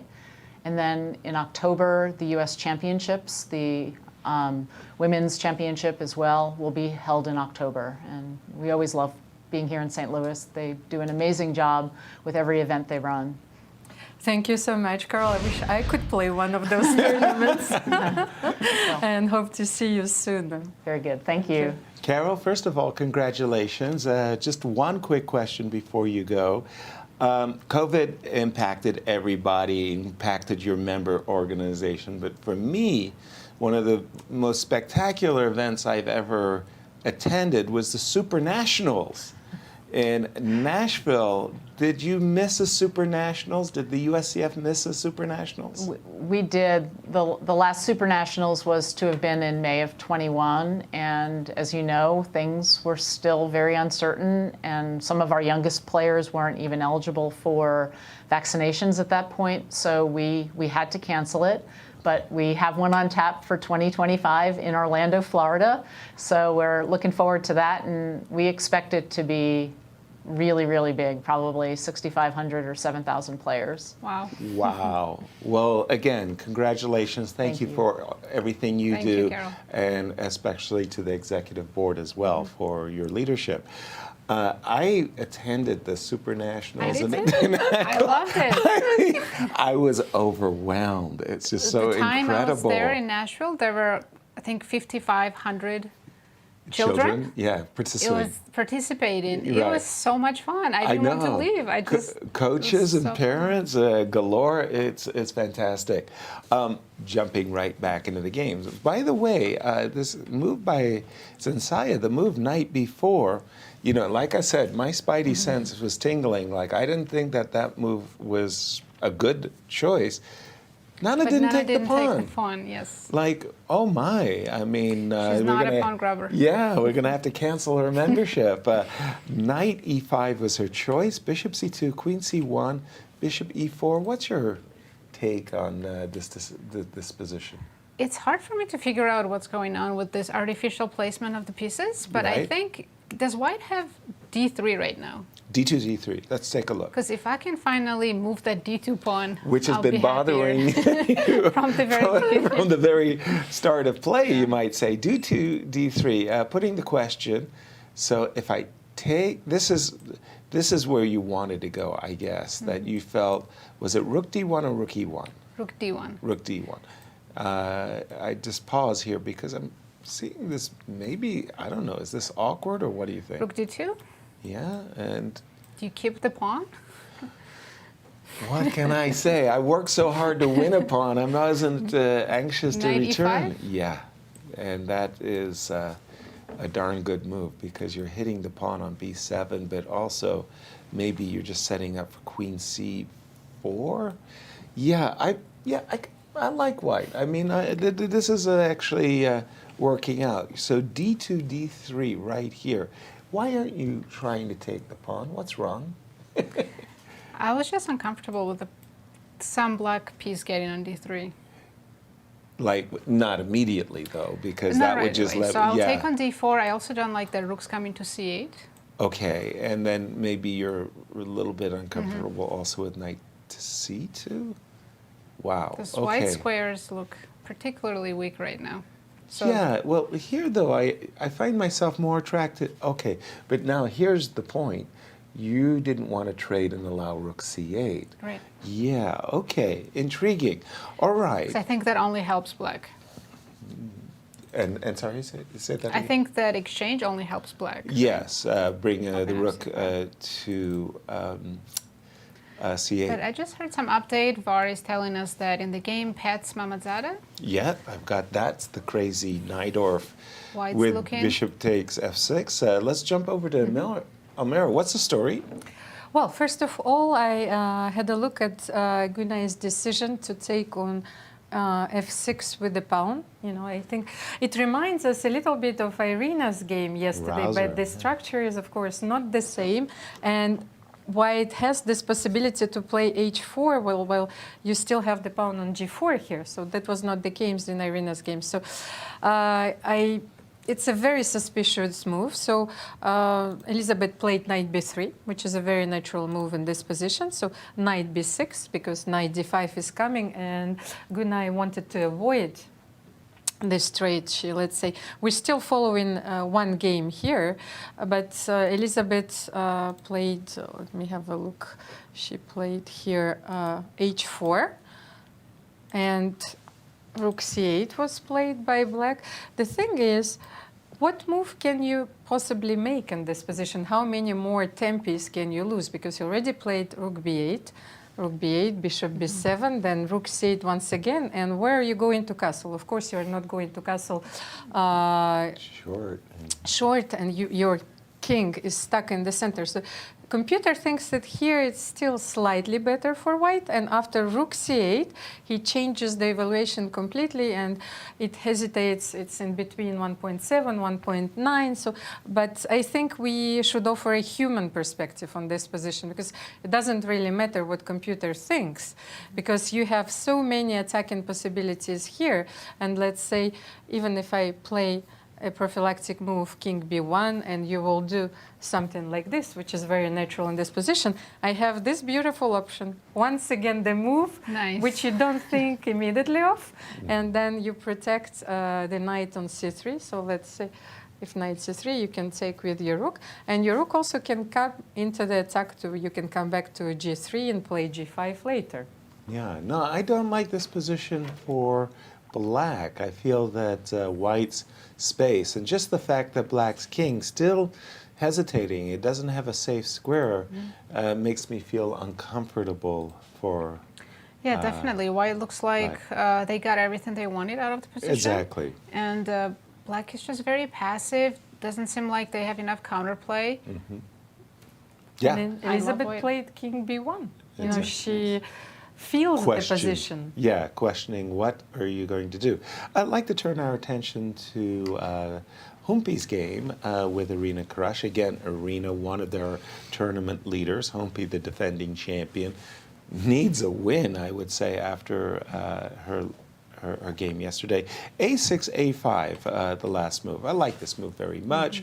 You want to stop the knight from coming to the C5 square. A5, A4, rook A5, and rook B5, even potentially on Irina's agenda. If we put a few moves on the board and we just go knight here, these bishops of opposite color positions, I always felt that black is actually very fine. In fact, in this particular king position, in the center is fantastic. and bingo to begin with. The king is fantastic. Secondly, the half-open b file gives black dynamic counter chances, and the only weakness, the pawn on a6, is easily defended by both king and rook. So I'm thinking black. Irina's going to say, black is "I'm doing slightly better." fine. I'm doing fine." And she's doing very well on the clock as well. She has hour and 5 minutes. Right. Humpy has 40 minutes, so Irina's doing really well. Bishops of opposite color. We'll go to another Started one. with 2 black pieces and Yes. no issues at all. We'll go to another a very important game as two of our tournament co-leaders are battling in this round. I'm referring to Alexandra as well as Harika. This is the bishops of opposite color. Almost from the opening, it kind of like went zip right to these positions. And this position, how would you evaluate this one? Definitely like black more. Because the pawn on d6 feels like it's more vulnerable than For the pawn sure. on c5. Also, white rooks, even the black pawn on a4, feels like it's dominating the queen side. Yeah, it's like pressing. Yes, pressing is the, Yeah. the perfect word for it. And Yeah. probably it's still objectively equal, but I would much rather be black here. Wow. Okay. I don't really have too much to disagree with you about on the scores. Again, I do see that the king on e6 is going to, keep the pressure on the pawn. And like you said, this pawn on a4 is just pressing white. Put the pawn on a6. Let me play rook a5, and the tables are Roles would turned. be reversed, Yeah, yes. exactly. That's exactly what role reversal there. And a game that we didn't, get a chance to look at too much. It's is Bella's on game. Yes. Bishop, okay, I'm not a fan. I'm not a fan of bishop to d2. In these positions, so much of the question of that is white's advantage severe or not is on the pivotal f5 square. So in my view, it's really incumbent upon white to immediately put a knight on the square f5 and let's go. Let's knight have knight one h4, please. Positional question for you. So should white never play a4 here? Because I'm slightly uncomfortable with black having the opportunity to play a4 and put more pressure on the queen side. I'm of the mind that actually I like to see the move a4, and I think that's what Bella's point is with the move bishop to d2. I think she would be welcoming the move a4 because she'll have b4, and she wanted her rooks to be connected. So anything like a, b, and I'm back to my fun and games with b4 and b5. So I think the move bishop d2 was designed to kind of like coax the move a4. The reason I don't like bishop to d2 is because the file. The D file is the open file. Maybe she wants so to play rook d1 and then put the bishop back to on c1. C. Yeah, so let's just put some moves on the board. Not necessarily a good move, not necessarily a bad move. Queen c8, bishop h3. Let's just put, and now bishop c1. A rather standard way of bringing the rook in and then putting things backwards. Okay, a lot of toing and froing going on over here, Almira, but how did the engines evaluate the game between Bella and Anna? Well, I analyzed also a couple of moves here. Sure. But I wanted to tell you that today we have a lot of openings that I play myself. So I had this position a few times, and very often I play the Duretti with knight f3, g3, which can give this type of position. So first of all, you should be very careful with the move a4 with white here, because you certainly fix the b5 square, but the square on b3 is way more important. So in order to do so, you have to exchange those bishops. If you would play a Philidor, your bishop would be on e2, and this would be a much better square. That's why actually black takes exchanges here on e4 and goes for this position, because black is claiming that the bishop on g2 is much worse than on e2. And they're probably right. But computer hesitated for a while here, so he thought that black was a bit better. But now he thinks that the position is about equal. So he even considers the move a4 here. But I would start with rook d1. I like this d5 square, so I want to prepare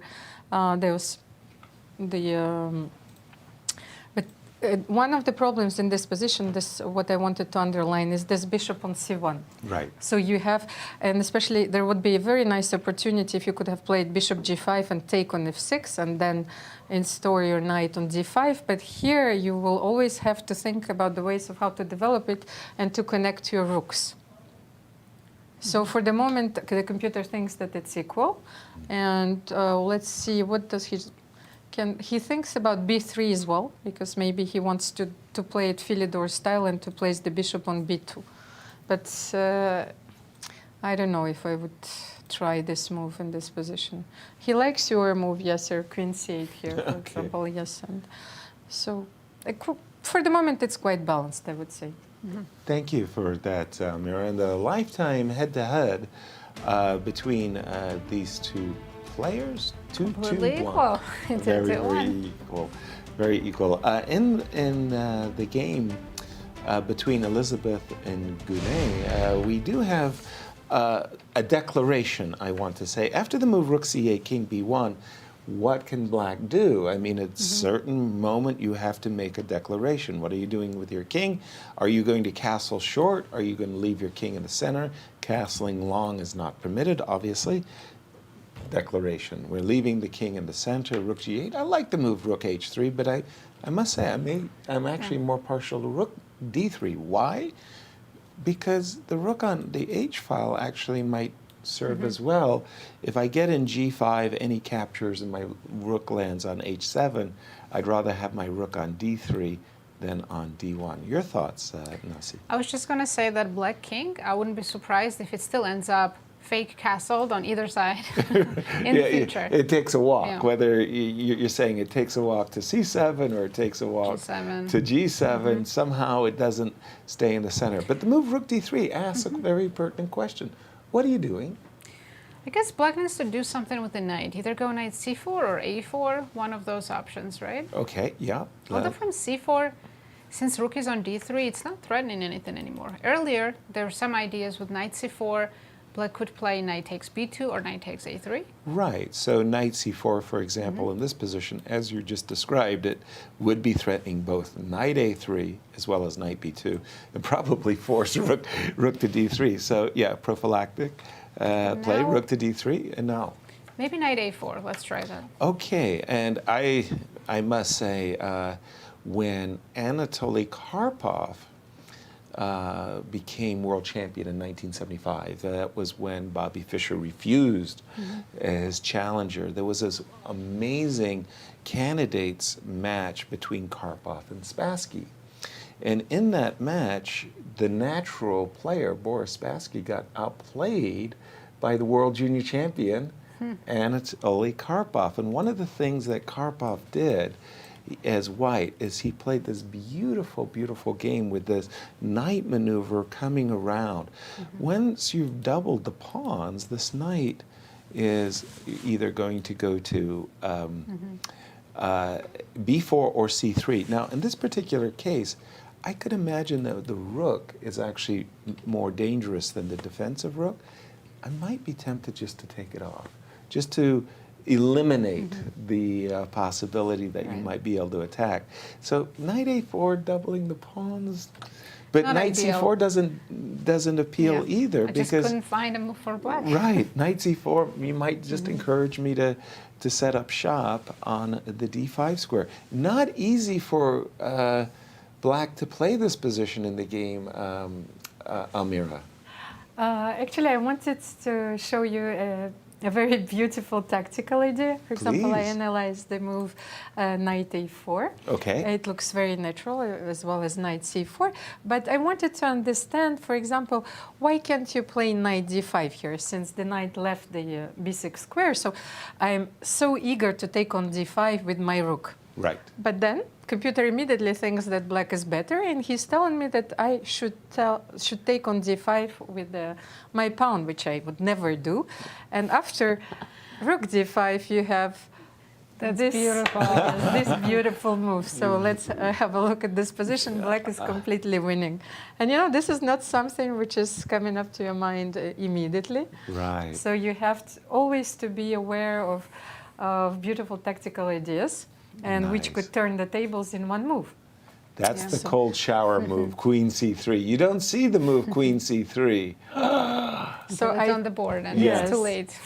I tried here after rook d3, I tried the move king f8, but I also wanted to understand what would be the white's plan after rook d3, because and knight c4, because this is a more human move. So I tried to make this work because it seems for me as a very natural continuation. So Very if you take logical, here, yeah. yes, I will take on h7 and open the position. I think it's much better for white, but maybe the computer suggestion here is a bit better. He wants to play bishop f3, I think, in order to prepare g5. So let's say you would make this move. So I will play g5, I'll take on g5, take on g5, bishop g5, rook h7, and then you have this powerful threat, bishop h5. Nice. So maybe this could be, well, an organic continuation of this game, or, as Nazi said, king f8.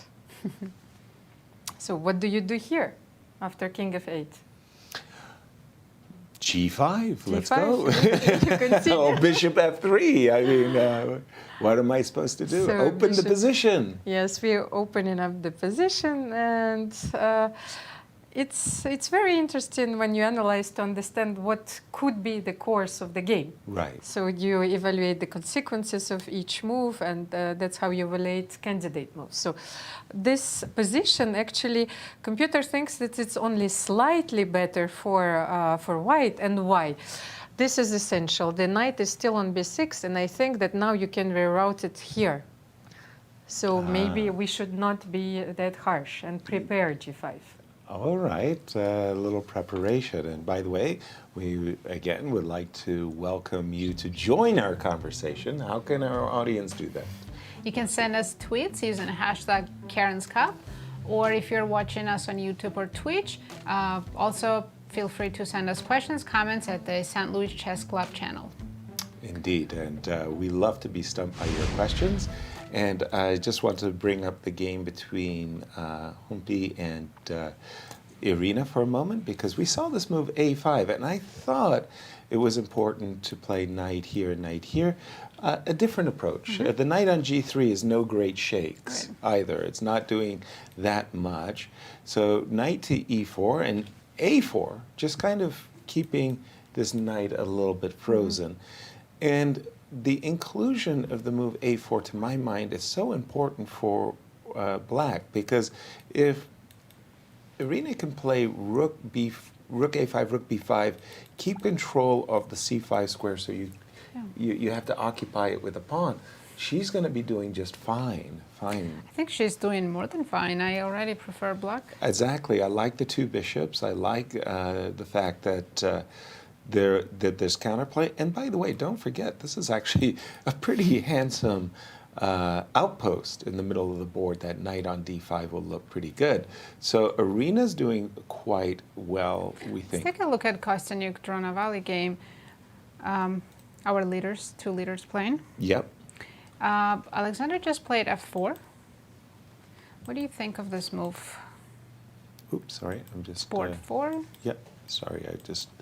Clicking. f4. I'm not quite sure. I am... Because I think opening up position might help black even more. Exactly. You always have to say who benefits after, for example, king e6, who benefits best by having an open f-file? And I would say it's black. Black is ready to play rook f8 check and be the first to control. So, but I think that's already a symptom that Alexandra's feeling a little uncomfortable about her position, and the move f4 is kind of designed maybe to simplify the position a little bit, but is she doing more harm than good with this move f4? And yeah, I'm warming up to black's position, but we do have our tweet that we've been calling for. What do you have for us, Nasi? Let's take a look. The question is, Yasser mentions Mikhail Tal all the time. What is your favorite Mikhail Tal story? Okay, first of all, too many to choose from? Too many to choose from. Don't even go there. We will be. How long you got? We got hours to spare. One of my actually really favorite stories was I had visited the Soviet Union. I was the coach for James Tarjan and Edmar Mednes, and it was the interzonal. It was a tournament held in Riga, the hometown of Michael Tal. And it was one of these tournaments that lasts, I don't know, 6 weeks. It's a single round robin, 20 players with all kinds of free days and adjournment days. So it goes all the time. Tal had arguably the greatest success of his career. I mean, it was just unbelievable what happened. I mean, he won like every game he was better, he won, and every game he was worse, he drew. It was just like, it was one of those events. And he won the tournament by some massive score. Like, really, it was a 4-point gap between first and second. Yeah, it was really that. So we're there at the closing ceremony in his hometown.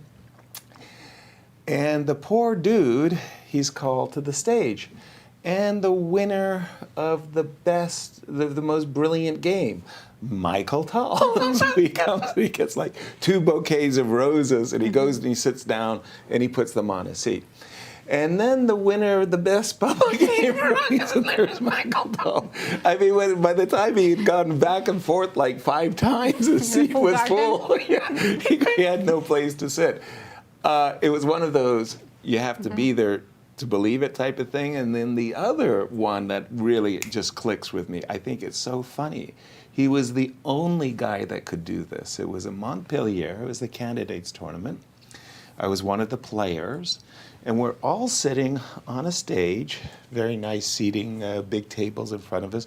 But we all have chessboards in front of us. So there's 8 candidates with a chessboard on each of our tables in front of us. And we have to go up in the drawing of lots. So everybody goes up, takes their number. Michael Tal is called. Please, Misha, come and draw your number. So you pull out your seat, you go draw the number. On the way back, Michael Tal doesn't go around the table, he stays in front of the table. And he makes a move on each of the boards. He was giving you guys giving us a simultaneous to all the candidates. The audience loved it and applauded him for making the moves as if he's in a simultaneous. All of us having dinner at the opening ceremony looked at each other, Boris Spassky, Lajos Portas, Viktor Korchnoi, and said he was the only one who could have done that without offending anybody. Like he was so well beloved. If any one of us had done that, we would have been labeled arrogant and everybody would have been angry, but Misha was special. And just to remind everyone, he, of course, won the World Championship in 1960, Force of Nature, in his book, Michael Tull versus Michael Vodvinik, 1960, is absolutely one of my favorite chess books of all time. I've read it about 10 different times in my career, from being a class player to an expert to a master to international master to a grandmaster, and each time I thought I was reading it for the first time. I think it's time for me to reread it again. It's a great book. Almira, what game has caught your eye? Thank you for the question, by the way. Well, first of all, before I wanted to mention that I was so happy that you talked about Paul Keres, one of my favorite players, and now Michael Tull, because he had such an original mind, such a unique vision of situations, and that's transpired even in the everyday life. So I also was thinking about the decisive games and about those matches, Tull-Botvinnik, Tull. They had so many decisive games in those matches that nowadays it would seem completely surreal. So, sorry. Yes. I was looking at this position and I wanted to explain that the move f4, which Alexandra just played, was quite understandable, because what is Black's idea? Of course, I want to put my king on e6 and to win this pawn somehow with rook c6, rook a6, double my rooks. So I was wondering, and it is quite human. Of course, you don't need to take here, and then, well, you will improve my bishop positions, although this is not the end of all your troubles. But after king e6, I was thinking maybe Alexandra was looking at this possibility, you know. So, but did it happen on the board? It did. I saw that your game got updated with the move g7, g6. Okay, yes, because I was actually trying to understand her the way she thinks about the position. So I was absolutely right. After king e6, she played g4. And Harika, well, because she wants to play f5. Of course, let's say I will make a move which is not really very useful. Maybe she wants to play f5 and then king f7. But even here, the computer thinks that the Black's position is much better, because you have this powerful bishop. And at some point, I will play h5. Let's say you will play h3. I can play h5 and bring my rook to the h file. And I think that white is in dire straits already here, so you have to be very careful. I think that her opening strategy backfired, and she's going to be fighting for a draw for a very long time here, especially after g6. So let's see, what can we consider here? Maybe take on e5. Well, you don't want to take on e5 with the king, so f takes e5, and to exploit those black squares, maybe bring the king to g3, but still, rook f8. So, what do you think? Maybe after take on e5, maybe I can play bishop g5 and put my bishop on e7. Is this a sound option for you? Well, for me, the bishop on e7 is pretty, but actually it's rather defensive too, like rook f8 check, right? At least on the e3 square, you were pressuring the c5 pawn. Yeah, here, not so sure the bishop belongs. It's a little bit annoying, because Black will not be able to double on a file. Well, okay, so I'll play rook f3, right? Just let me trade one rook so that the pawn on d6 is a little bit more vulnerable, right? It just feels like Black is having the fun. That's for sure, yes. Yeah, Black is the one having the fun. The white pawns on d6 especially is pushed too far, so now... You know, you can compare the kings with one another for a moment. The king on e1 versus the king on e6. Who's more useful? Yeah, I'd like to just turn our attention for a moment to the game of Elisabeth and Gunay, because we did see bishop f3 by Elisabeth, and with the move h6, Black is rather shutting down the whole concept of g5. And I love these types of fights, what I will call a strategical battle, and whenever I'm in these strategical battles, I talk to my pieces. How you doing? How you doing? How you doing? So I kind of go across the board, and everybody's happy. And the one piece, when I look at White's position that I don't like, that piece would be? Knight on b3? Bravo. The knight on b3, absolutely. What is the knight on b3 doing? It's not going to a5. It's not going to c5. It's not going to d4. If the knight was on b4, then I'd be transferring the d file, and it's action, action. So I'm looking at knight to c1 with the idea knight to a2 to b2. It's a long-winded variation, but then the question is, well, what is black going to do? Black's pieces are more or less optimal. I mean, I don't know how you're going to improve your pieces, but if I can put my knight on b4, put this rook on d1, cement my control over the d5 square, I think it's play on one goal, and black's in trouble. I was going to ask you another Please. question, since we agree that knight on b3 is the worst piece. Right. Would you consider exchanging that knight for black's best I piece, would. which I think is the knight on c4? I would, So knight indeed. d2 is also an option. Absolutely, absolutely. I would indeed. I would say, what's my opponent's best piece? The knight on c4, knight d2. I mean, if you want to go there, absolutely. Why?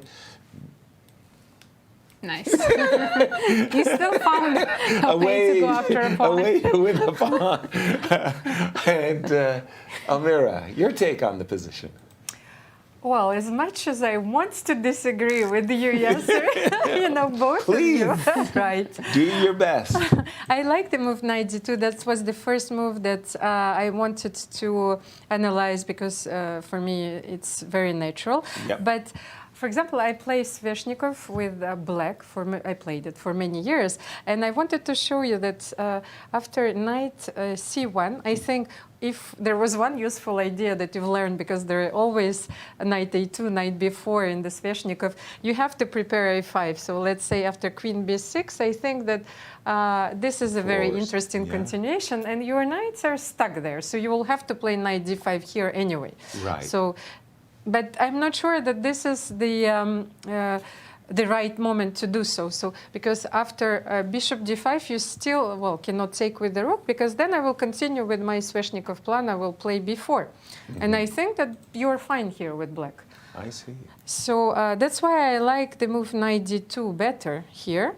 Get rid of the knight. Yes, get rid of the knight, but still you cannot take, I think, because after knight d2, queen d2, and you have quite an advantage here. Of course, you want to take the pawn to grab this one, so maybe you will have to play rook h8 here, and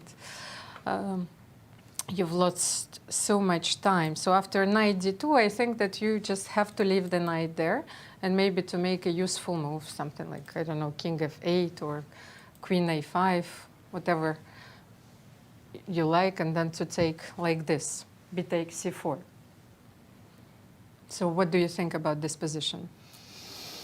I don't know if opening up the B file was a good idea, because this I would be happy with as white. I would think that after, for example, queen d2 and the position you have on hand, Almira, is better for white. I'm ready to go knight d5 and occupy the square. But that's why you need to take on c4 with a pawn, with so the you pawn, would open maybe. Yeah. Yes, if you, the b file, and then okay, you'll have to go back. Right. Sometimes in this position you play rook king a1 and you defend yourself in this way. So if you will double on the b file, so it's not that dangerous. But after rook d1, I was thinking how many times black played rook b8, rook c8, rook b8 again, because you need to adapt yourself to a completely new situation. But the computer thinks that white is still much better here after king a2. Your king is very safe here. Right. Thank you for that, Almira. I just want to turn our attention to the game of Nana and Nana and Zhansaya. Zhansaya. Zhansaya. Got to get that. guess what? That move d2, d3, the move that you wanted to get rid of the pawn on d2. Nana agreed with you. Takes, bishop e2, rook d2. And, as a player of the Catalan persuasion, you're going to really appreciate this beautiful diagonal. I'm going to take this pawn. I'm winning the pawn, and just compare the harmony of the pieces for a moment. This bishop is about to work. This bishop is about, the knights are jumping into the center. And White is looking very, very good. And if you, another move also to, include a3 first. a3, kick the knight out of dodge, and then take on d4. Either way, I'm thinking white, everything's, actually knight e4 is an issue. I was going to say, I think that's Zhansaya's idea. Yeah, I better play a3 as a prelim to taking on Right. d4. When the knight goes back to d4, I don't think you want to go to c6. Now I've got... But Nana took on d4 right away. She did? Yes. Okay, so she does invite... So knight e4, she's knight allowing e4. knight e4. Yeah. But is it so bad? Let's say I just No. go back rook d1. Indeed. Rook to d1. Are you going to come back bishop e2? I don't think so. Because I don't just have rook e1, right? Right. No, I think that this is a really nice advantage for Nana as we just review our standings after the first day of play, and we'll prepare ourselves for a break. Once again, we have a four-way tie. We have four-way tie between Kosteniuk, Dronavalli, Mammadzada, and Krush. And two players have half a point, Dzagnidze and Zatonskih. And we'll see you on the other side of the break for more round two action.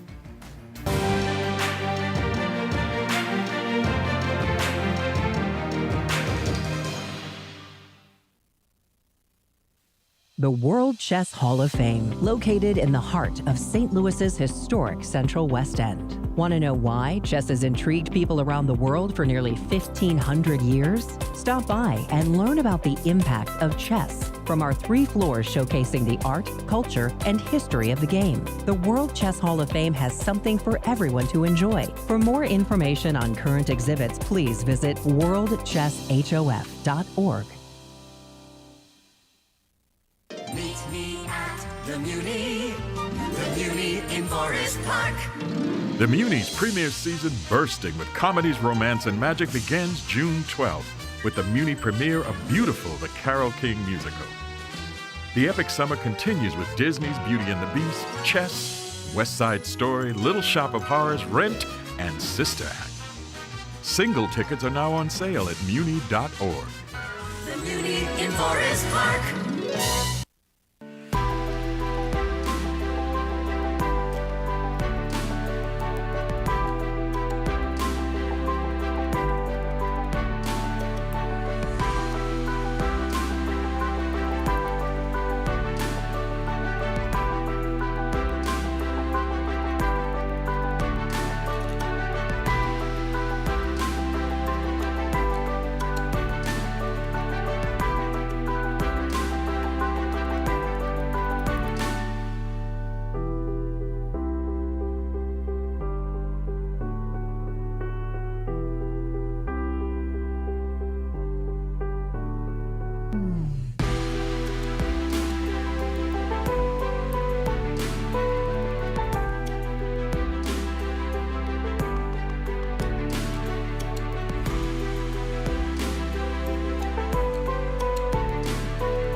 Welcome back, everyone. Let's take a look at our standings after round 1.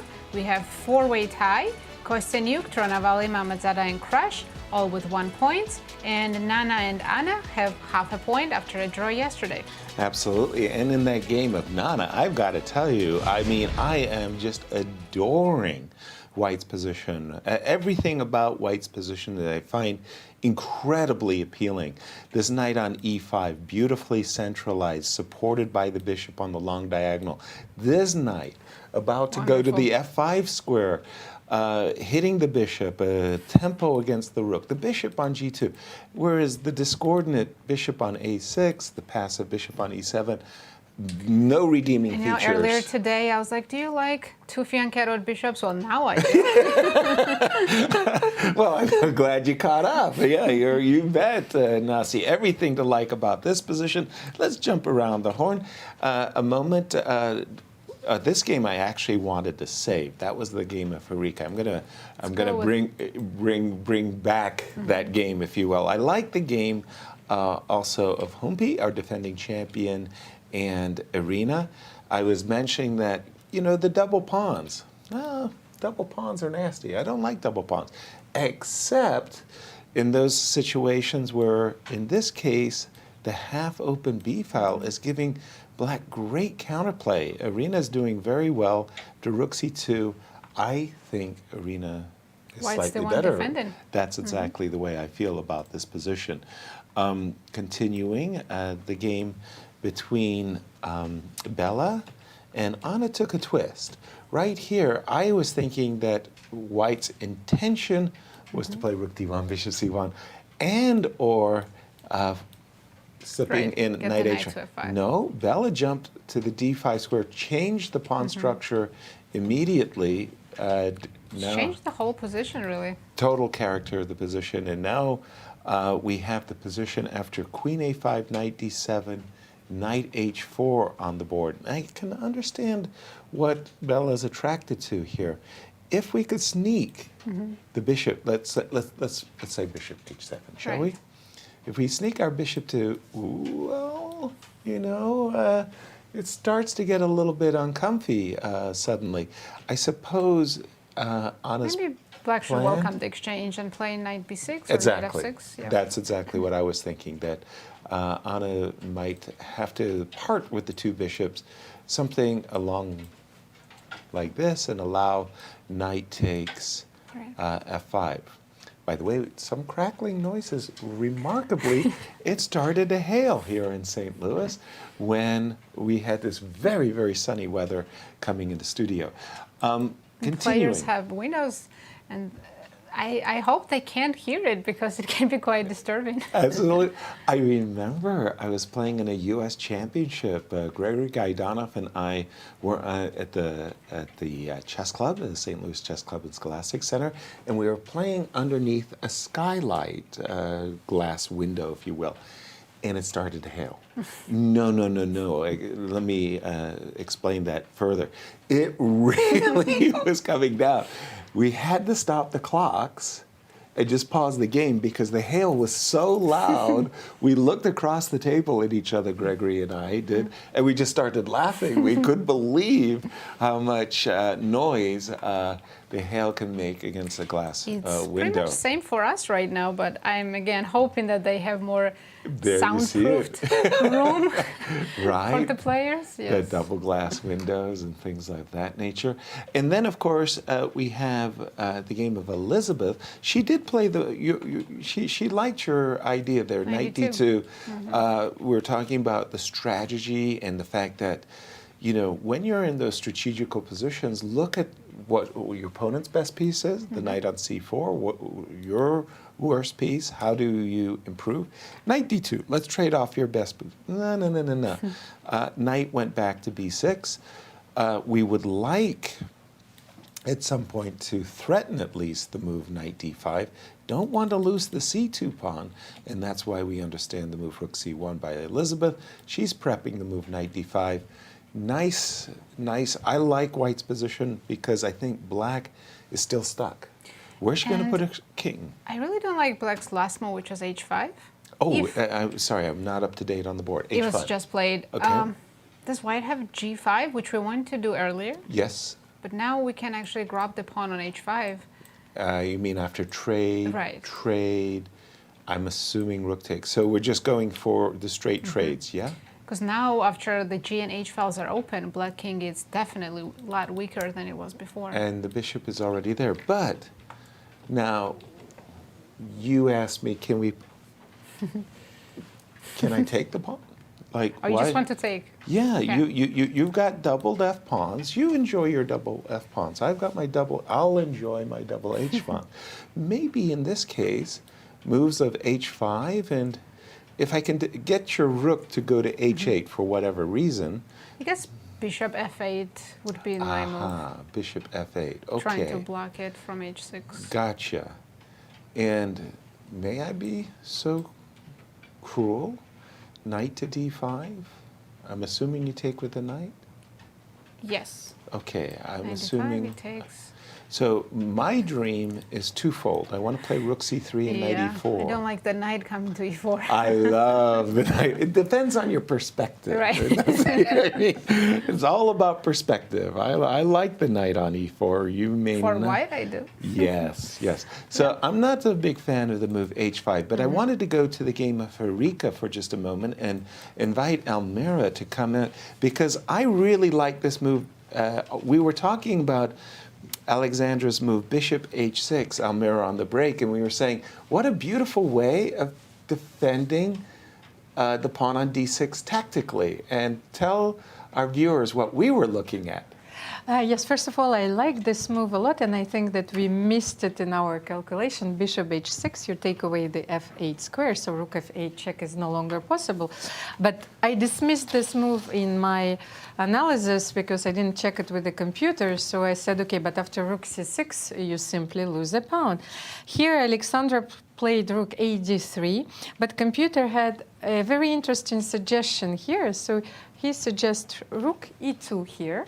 And That's so, a beauty. Yes, if you take rook d6 here, then simply bishop f4, and you get this pawn back.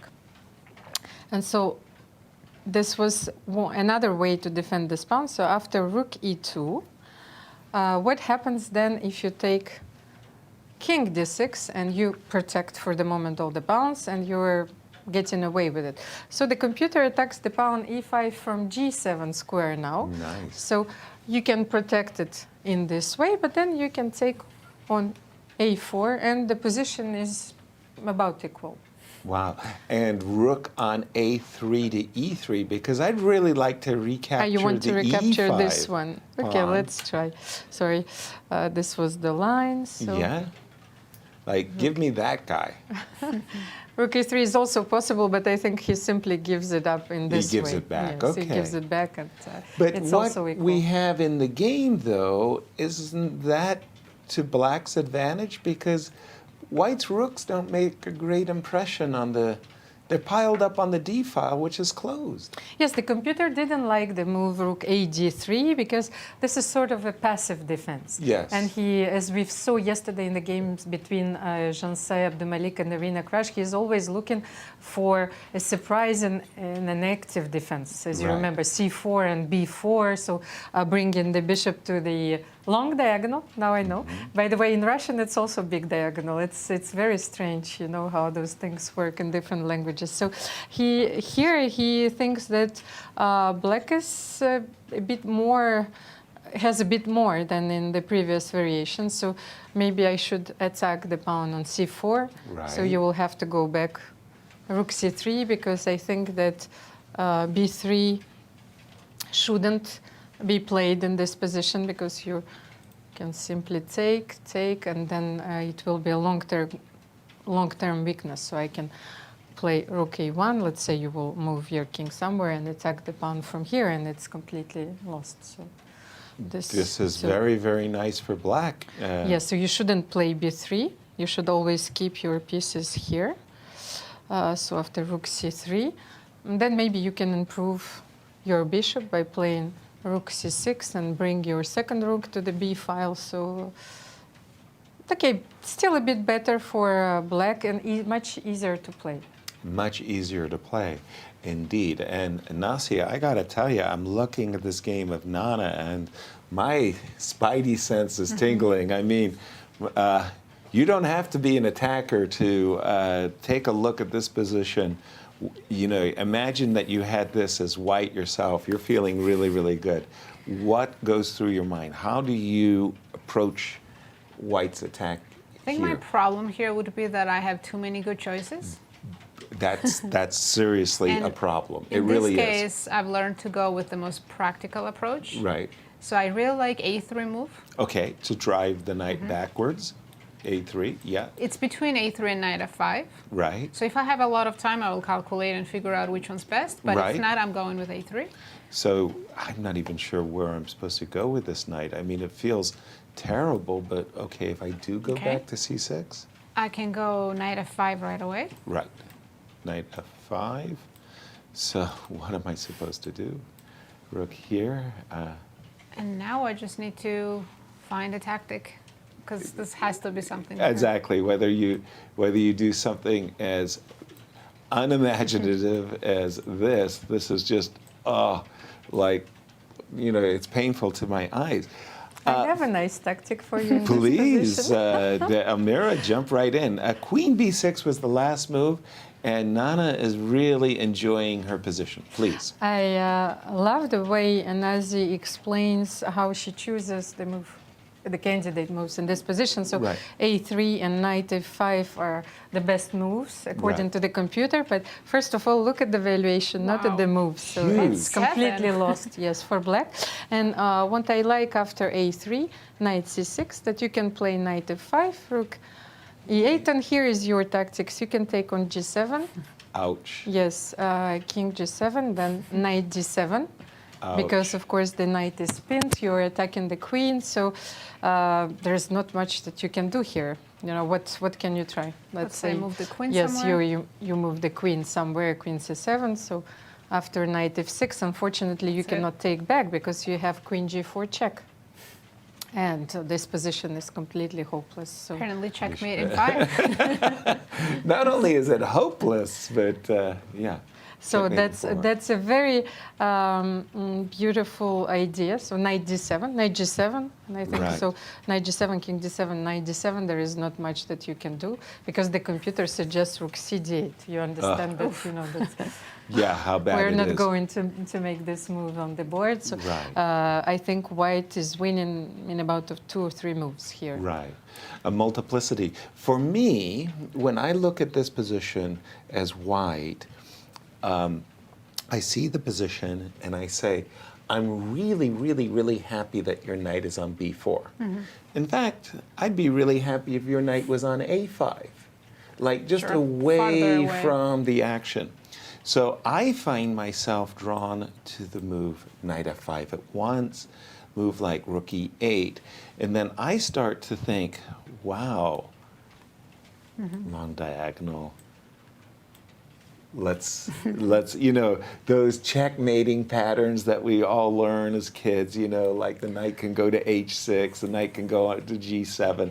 I like what Almira was saying there about the move knight to D7. After knight G7 or before. Or even now, right? Just like, go ahead, take my knight, you know, like, you know, you just look at this position and you just say, everything is in winning. white's favor. But at the end of the day, your knight's still way, you True. know, on I the side. definitely agree with that. So reason- knight F5, sorry. The reason I liked A3 is because Yes. after knight C6, I know that for sure, after knight F5 You've and got I a take, great position. no matter what, even if I don't see immediate checkmate, I have a great position. Exactly. And there's no counterplay whatsoever. Exactly. So it's more practical approach. But Indeed. I think you're right, knight F5 is more precise. Yeah, just to have that, those attacking motifs of knight D7, knight G4.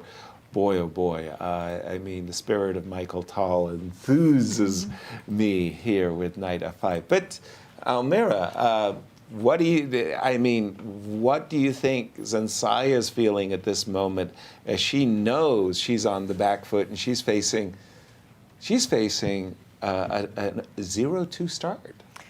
Well, yes, her position is completely lost. For example, I tried knight f5, queen e6, but you can even play bishop h3 here. dear. Bring another piece. Oh dear, oh dear. Into the attack. I think that, first of all, her state, well, psychologically, you need to explain the situation. She lost with white.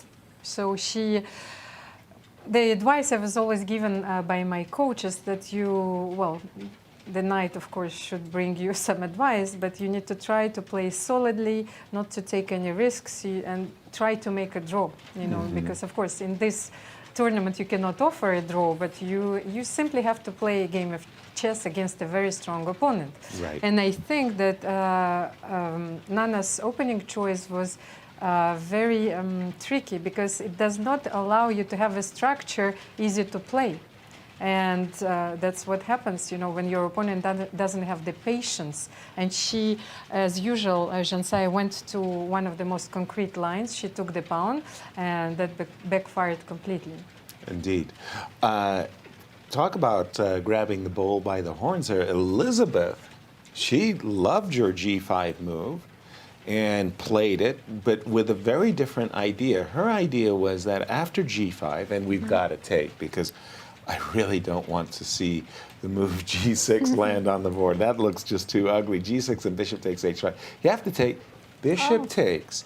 So her idea was go ahead, take a pawn, now f6, and the open f-file, rook f3, queen f2. The other rook can also come to f1. Precisely. Nice. I'll land on f7. Well, Gunay said, no, I'm not going to take on h4 and allow you that much fun. Instead, I'll play bishop f6. And she's trying to hold on for dear life here. Elisabeth definitely in the driver's seat as Black's king is getting caught in the center. So would you take on g5 now? After bishop f6? I'm still you tempted still by wanna- knight d5. Okay. I'm still tempted by knight d5. You just want to get the knight on e4 as soon as I possible. really want to get. By the way, we had made a shout out to our audience to tell us what we should call the beasts, the engines. And while we got a lot of answers, there was a couple there that Sabina, during our break, had shared. One I like, remind me the one about the deep blue. That was pretty good. Yeah, that was Almira. my favorite. Not so deep blue. Not so deep For the blue. moment, this is my favorite. We got a lot of answers, but I think we are looking for maybe for a shorter one that we could use every day, but not so deep blue is quite a funny one. So. Right. Something also a play on the Stanley Kubrick Space Odyssey, HAL 50. Not the HAL 2000, HAL 50. And somebody, Adam and Eve, recommended Eve. Well, we had a couple of answers. There was Bobby. There was Bobby. Yes. I think as long as we don't get a mysterious answer like 42, yes, like. And we've got some YouTubers as well. Here we go. Is this a question? We'll figure out. Okay. For the Cairns Cup, the computer should be named Polgar. Wow. Okay. For three very obvious reasons. Judith might be better. Right. Rolls off the tongue nicely, and arguably the best female player ever. We've I got actually like Judith. As long as she's okay with it. Well, one small problem is the chief arbiter is Judith. All right. Right? So, I don't know. I mean, it's tough. Almira, weigh in on that. You like Judith? So you like coming in and say, Judith, how are we doing? We're born at the same year, so I was growing up, watching Judith plays. And this is our chief arbiter, Judith. She'll be honored. I hope to that know. Danny Range doesn't mind, but I've seen a few of their proposals recently, and that's maybe you have Wonder Woman, but they came up with Blunder Woman, so there's someone who has this superpower and can avoid all the blunders. So I hope that they will allow us to borrow this name for a little bit. How about from the Greek mythology, Hera? Hera is a nice one, yes. Wisdom, powerful. Yeah, maybe Athena as well. I was thinking about Hydra, but you know, this, the image is way too violent. Right, of course, so. the three-headed monster, five-headed monster, you cut off a head. I think we have, how many days we have left? Yes, we still have... you want us to remind you of the schedule. Yeah? 8 days left. Yes. We got 7 more rounds. We've gone in for 2. Now, okay, let's jump back because, okay, Elisabeth is looking at, you know, she's feeling good. She's like, okay, I got the initiative. How do I follow up? Take us through what you imagine her thoughts are right here in this. First of all, I'm not sure she's feeling good because Almira told us she again woke up at 5 a.m. this morning. Almira is revealing She wakes all up the and she secrets. texts you in the morning, like, are you awake, right? So she's still jet lagged, and she's recovering from yesterday's very long, tough game she had. Right. And yes, she definitely. lost a difficult ending. Her position right with now is Harika. looking good, but it's not that simple that she can just play anything and win like Nana's position. Right. So she still has a long fight ahead, and if I were her, I would probably take on g5. That looks very natural to me. I don't want to give up the pawn on h4. Okay. And then I like your idea of knight d5. Okay, so my take on the position, first of all, is very, very simple. I love bug house. So I would say, give me a pawn. Dropping e6. And I would drop a pawn on e6, and I would think to myself, well, how beautiful is my position? Breaking down the position, I see two things that I'm really attracted to. And I would try my best to calculate as deeply as possible the move knight d5. The second thing is I see the pawn on g5. I agree with you that h takes g4, but I also see the possibility of the pin on the g file. So I start to think, here it comes. Can I win a pawn? Can I play the move rook g1, and can I play the move rook g3? If I could play h takes g4, well, h takes g. I mean, Yes, sir. In your games, how often do you ask yourself, can I win a pawn? Well, it's funny that you should say that because Alex Yermolinsky was telling me he was writing his masterpiece, his opus there, where he said, you know, Yasser, I think I spent like 98% of my life as a professional asking, what's the pawn count? And I go, Alex, you and I could be co-authors. Yeah, we ask ourselves that question a lot. So, but take me through your thought processes. If you took and Gunay, recapture, rook takes g5, what's your follow-up? So let's go with, oh, am I losing? I'm not losing a pawn, knight d5. Okay.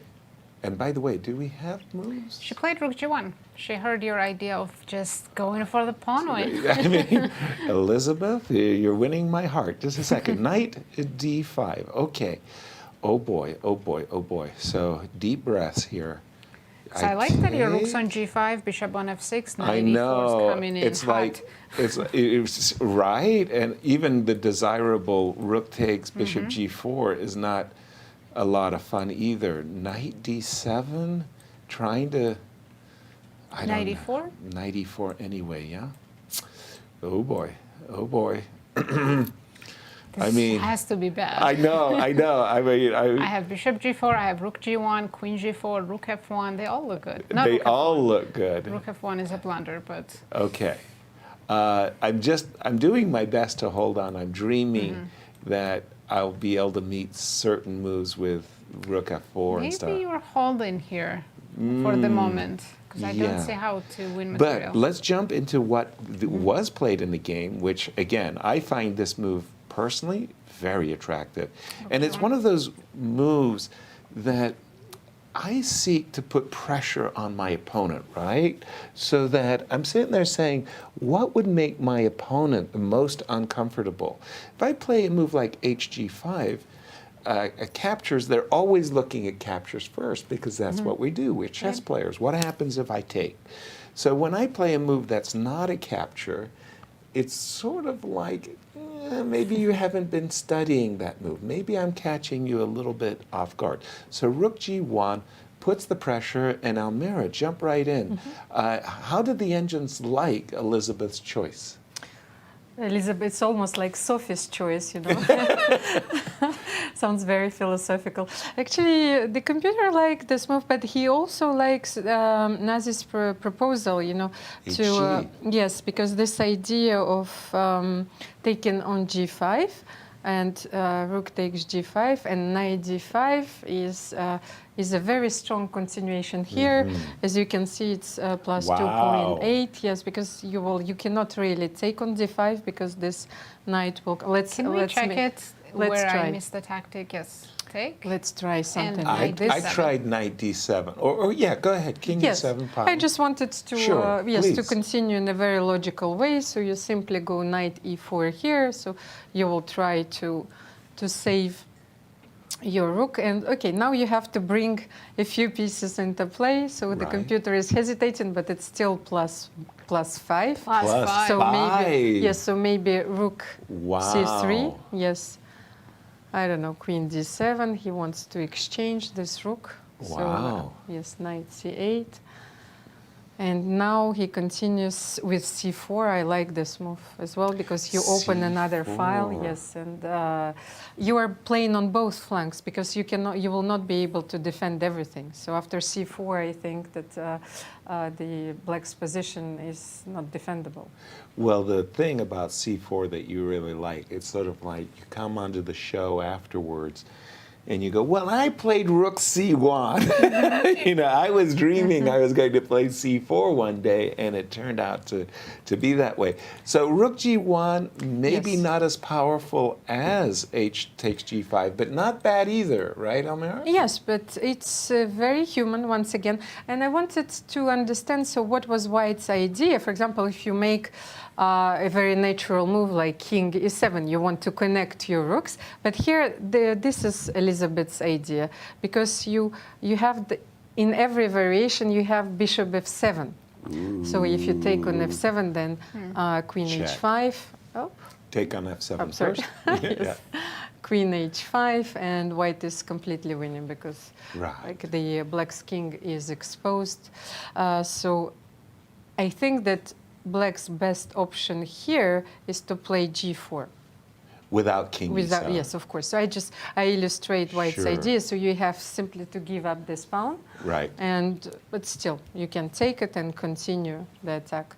Or maybe try something else. Rook like takes bishop g4, yes, is a very simple way of capturing the pawn. But by the way, we do have the move king e7 on the board. Oh, king is instead of g4. You see, it's very human. That's why that was the first move. Yes, I was analyzing, Absolutely. But it's losing by force. Show us how. King e7 loses by force. That's the position on the board. Yes, once again, we simply take on g5. So it's no matter if you... well, I showed you rook g5, but let's say bishop g5, you still take bishop f7. Well, one more look. Rook takes g5, rook takes g5, bishop takes g5, bishop takes f7. Can I take on d2? Yes, of course. Then you take with the queen. And now I take the bishop. And that's why this line is very dangerous. The computer continues like this. And I'm just crying. No, but you have to analyze it till the very end because it's far from being obvious. But unfortunately, now the rook came into play. You attack the knight on b6. Right. And well, the mating threat, you have pretty obvious. Yes, a lot of mating threats. So I don't like. And the queen is also could be lost at some point after king. But you are absolutely right. You have to analyze this variation till the very end. Computers are ruthless, of course, but. This is White's main idea. I think that Elisabeth will find bishop and she f7. has taken on g5. Hg5, rook g5 on the board. We're expecting rook takes g5 and a very fine bishop sacrifice. Bishop takes f7. Is she going to find it? I think she already says it. That's why she played it so fast, h takes g. But now she's double checking. No? Fabulous. A nice bishop sacrifice coming up. This is a delicate... Yeah. A delicate move. Okay, for Let's Elisabeth, it's a very elegant solution, like in mathematics. Yes, bishop f7 she's done that. Let's have a look. We have it in.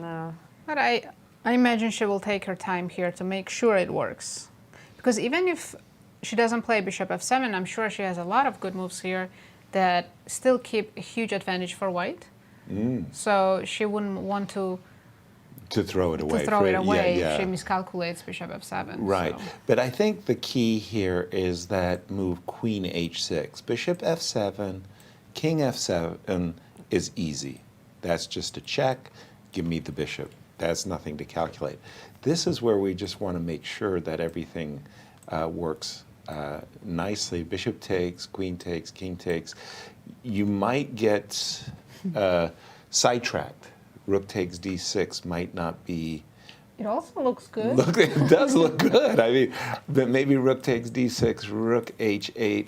But this is where you find, if you find queen h3, intending moves like queen e6 check, as well as rook g3, as well as rook takes d6. You find queen h6, it's done. You can close the book. And how do they match up? They had 10 games, and Elisabeth has a huge lead, 5 wins, 1 loss, and 4 draws. Gunay's asking, why did you invite Elisabeth to the Cairns Cup? And let's just see, after round 1, that very, very decisive round, update us on the ratings, the live ratings, actually. Right, so after round 1, we can see, because Kosteniuk beat Koneru, she's gaining plus 6 points, and Humpy's losing 6 points. Harika's plus 4.5. Nana lost a little bit with the draw. Zhansaya has a big minus. Right. And yeah.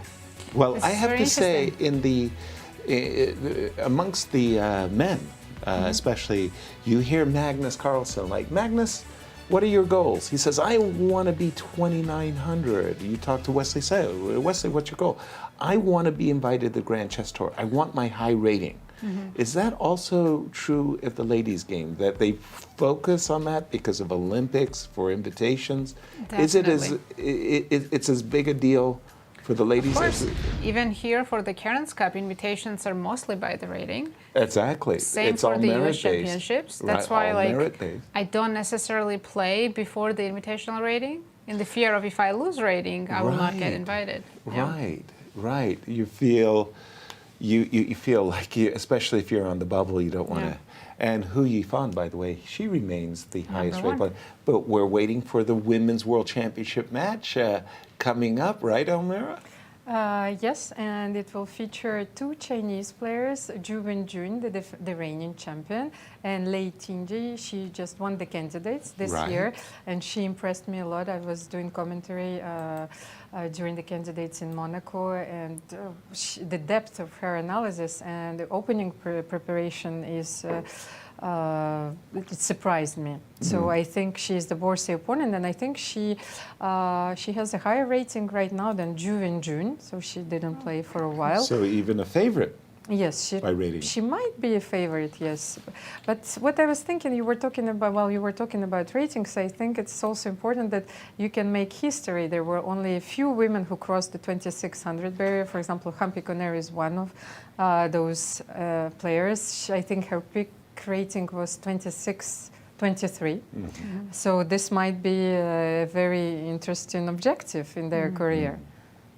Well, for me, though, the ratings and the rating inflation, for me, a very, very, very strong lady player was Khotenashvili. And I remember very vividly, I was a young man trying to earn my spurs, get my grandmaster norms in Lone Pine. And this was an amazingly powerful tournament that was hosted here in the United States, Lone Pine, California. Khotenashvili came into this all-males field. Top players won the tournament. Nice. Right? Like, won the tournament. And she wasn't even considered a top 100 rated player, but she won the tournament, and probably at the end of that tournament had one of the live ratings that you would say crossed the 2,600 barrier, but nobody was 2,600 those days except for Anatoly Karpov. So it's interesting how the ratings have changed the game in the modern era. I just wanted to go to the game of... It's funny you should mention Khotenashvili because she was 5-time Women's World Champion from Georgia, where I was growing up. And when I was 7 years old, she gave a simul. And I played my Caro-Kann, only opening I knew at the time. And she was so impressed that I knew the opening. Right. Around move 15, she offered me a draw. That was the best day of my entire childhood. Right? Oh, you Yeah. were a hero in the household. And that also taught me that whenever I give simuls now, when little kids are doing well and playing well, I always offer a draw. Nice, nice. Very nice. I wanted to turn the game, our attention to the game between Bella and Anna, because we're going to have a serious imbalance that occurred. Just catching up with the players. Anna did play the move knight f6, offering the two bishops, queen b5, bishop b6, trades, bishop e3, to diffuse the attack on the f2 pawn. Bishop takes, rook takes e4, gift me the pawn on c4. c4, knight g4, rook e2, and I just saw knight h2 on the board. bingo bongo. Whoa. Knight takes Free pawn? h2. Well, guess what? That's a wake-up call right there. Knight takes h2. Queen h5 check if we take. Can we take on e4? It's I'm not almost touching the obliged. knight on h2. No, That's for you're sure. not. No, you're But not. I think I have rook a2 e1. Knight takes okay, just a second. Rook on a1 to e1. Defends the rook. And attacks Now e4 attacks. and h2. Pause. You know what I want to do, but I can't do it, right? I want to play knight f3 check and take Yes. with the pawn, but I can't do it. Knight f3 check, bishop takes, queen takes. Well, I don't know. Just a second. Hold on. Maybe I was just Maybe too you can enthusiastic. go knight g4 back. Okay. However, queen h5 is not that dangerous. Well, because the thing is, you can't take on e4, right? Right. Because of f2. If you play bishop takes, Okay. I was going to try an exchange sacrifice on you. Yeah, By the so way, knight that's not g4 a- back is looking good. Knight g4 Do I back. have f3 or is that too much? Too weakening. Now I'm really tempted by the whole rook sacrifice Let's see. business, because I I do was have hoping you were going to take on e8 first. right. Give me queen e8. Right? No, I'm not going to help you out. F2 F2. So I'm up a rook, but I'm getting mated. Good for me. Are we? What's better than one rook? There we go. But I think you have queen c2 here right away. Queen. Oh, that's devilish. I was about to say I was going to get on my running shoes. No, that does work actually. You That can works. checkmate me. Oh, yes. Oh, that even my running shoes. I can run, but I can't hide. Queen c2 mate. Or Nice. maybe this is a better pattern. It's looking scary for Bella. How scary is it, Almira? Well, it is quite scary when you analyze it. The computer, Judith. Let me show you a nice idea here, which you miss after queen c2. For example, the computer makes a draw here by rook h8. You know, so like if you take on h8, then you're losing after Oops. queen 8. So because I can exchange the queens, and like I had two rooks. Right. So yes, I can. That was a lot. Yes, give a few of those back. So, and if you play king g6 here, that's how he suggests that you make a that's draw. not Yes, human. it's a very nice idea. Yes, so like Nice. if you take here, then queen e8, King g5. and then and then I'm trying just to give Oh. checks all the time. So, like you cannot go anywhere else. So I will play. But after rook e6, could I have played king g5 right away? Yes, that's the second continuation. So you can play king g5 here, but then look at the screen, g6 check. Come on. What to It's do? not fair. It's Wait, not F5? over. I'm Yes, still F5? it's not over yet. That's why fireworks. You asked me for the fireworks. Rook g6 again. So I want you to be on this square and then queen e8. A simple perpetual. Very easy to say. So Very easy to Exactly, see. but I like this variation very much. But I think that here, after rook e1, the main idea especially is to take on b7. So let's say if you play knight g4 or knight Right. f3, because I tried to analyze knight f3 first. So you'll take and take, because I was thinking, mate. But okay, computer is ruthless. He takes on b7 and he thinks that white is much better. There is no way for me to bring this rook to h5 and the pawn on e4, well, is weak. Is weak. Yes, he's trying to, well, continue like this, f5. So maybe I can even take on c7. Let's say rook d8, rook c8, and, well, what to do in this position? I will keep my my queen here, so you will not be able to take on c4. Then I will take the rook. And, well, he defends rather precisely, or claims that he has an advantage. But let's say after knight g4, he also takes the pawn, queen b7, and there is no, well, easy move. Continuation here. Let's say if you try e3 here, then, looks attractive. Yes, he plays f3. And stalls you. So knight f6, and he simply takes on e3. By the way, I think we have things heating up in 2 games. So Right. Elisabeth did find... Thank you, Almira. Thank you. Yes, thank you, Almira. Elisabeth did find bishop f7. Right. She The made move it. we were pounding the table for. Bishop. And You can't Gunay- take the bishop. Gunay didn't even try to take and played rook h8. So now Okay. white is just up a pawn and has a great position. So And white is she just winning. just said, okay, let me keep the bishop. As you say, I'm up a pawn. You got no compensation, and your king is the vulnerable, and you were about to tell us about Nana. Another game, Nana, yes. So she had so many choices, so many different ways to win, and I like the way she played. She went knight for the f5. immediate knight f5, rook e8.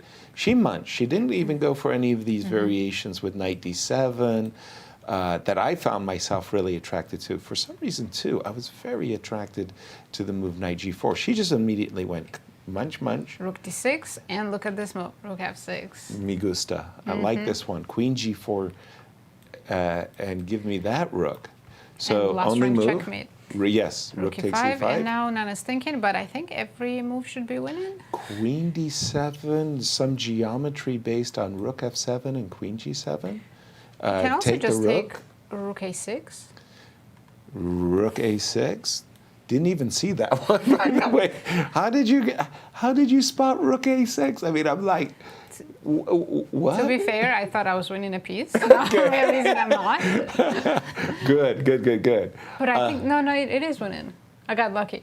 Rook a6. Yes, show me. So if you take with the queen, of course, I take bishop e5. That's clear. So let me If you just take with the knight. Take with the knight, I have bishop takes e5, and then bishop takes b7. So I am still winning. You dirty rat think. And if I Didn't took with see the it, pawn, but yes. If I It's took with the still pawn, winning, yeah. You can do that? okay. But I mean, rook takes f7. I was drawn to the fact that the king is so vulnerable, and I saw that the immediate queen d7 was going to probably provoke simply rook f8, right? So should I play rook takes f7 and queen d7? I don't know. I'm a materialist. I can take the rook. Sorry, we have some moves on the board. What did she play? She Oh. took on e5. Okay, so she's going for the prosaic bishop takes, queen takes, just maybe back rank mate, rook d6. Rook d6. Yeah, back rank And issues. she's up in exchange, so Yeah, this is just a kind yeah, of she's win. up in exchange and has a great position. So no need to take on a6 By the way, or f7. Were you ladies, are you familiar with the book Bobby Fischer Teaches Chess? No, I know his 60 best games. But My 60 Best Games, but there was a book, Bobby Fischer Teaches Chess, which is arguably the most best-selling book ever, chess book ever. I mean, it's well over 1 million copies. The only question is it close to 2 million copies? But that book had one theme throughout the whole book. It was back rank mates. I read the book. I said, my God, this guy's a one-trick pony. That's all he knows is the back rank mates. But I'm looking at this position after queen takes e5, rook d6, the back rank mate. I'm forcibly reminded of Bobby Fischer's book, and that's good enough. All you need is one win per game, right, Almira?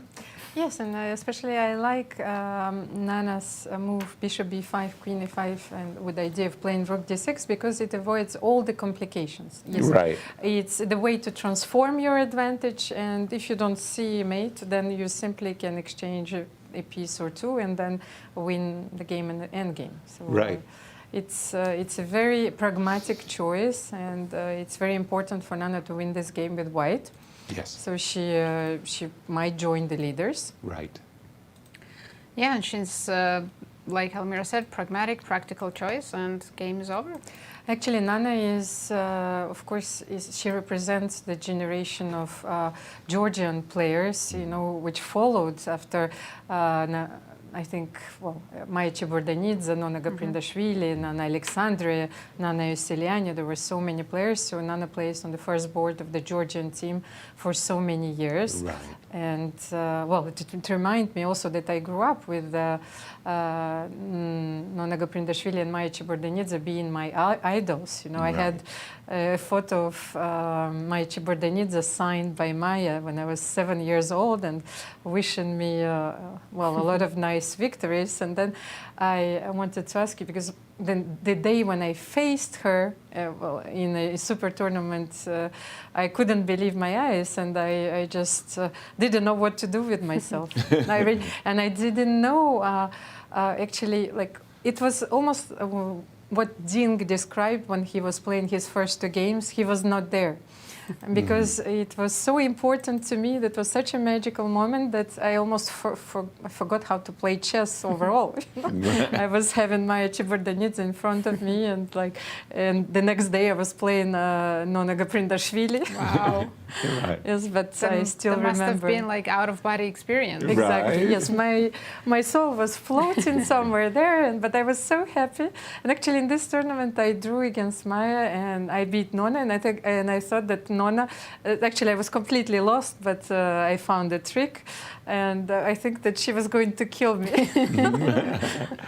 I have a great story of Maya Chiburdinidze. Seattle had hosted the Goodwill Games, and there was this exchange of programs between the Soviet Union and the United States. So Maya Chiburdinidze, on a Goodwill tour, came to play some of the girls in Washington State.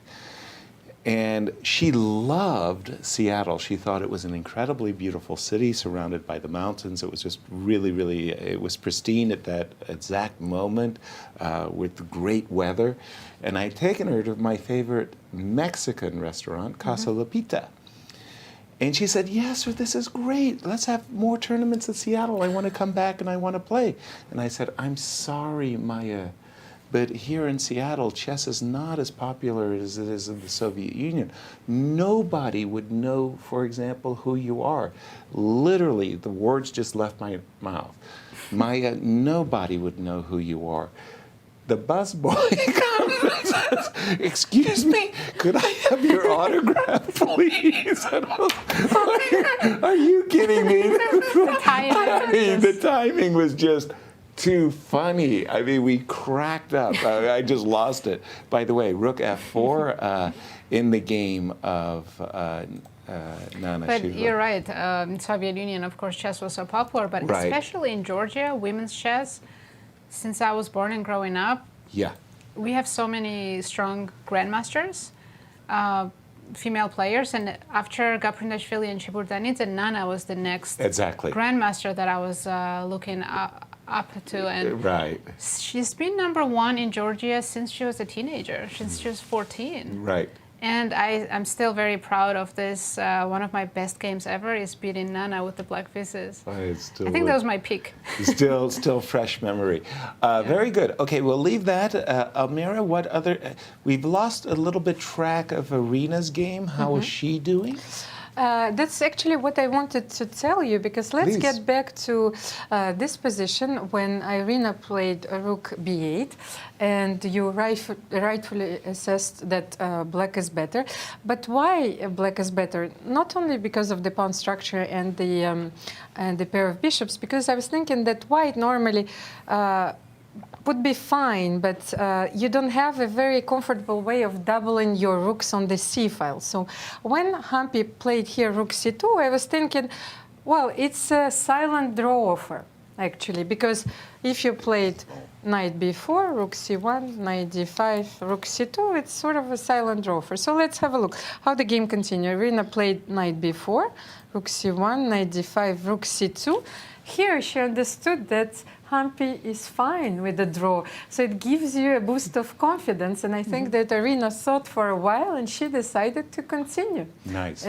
So she knows that she is better. I'm not sure that this is enough for the win, but psychologically she has an upper hand. So Irina played rook b5, and then knight c4.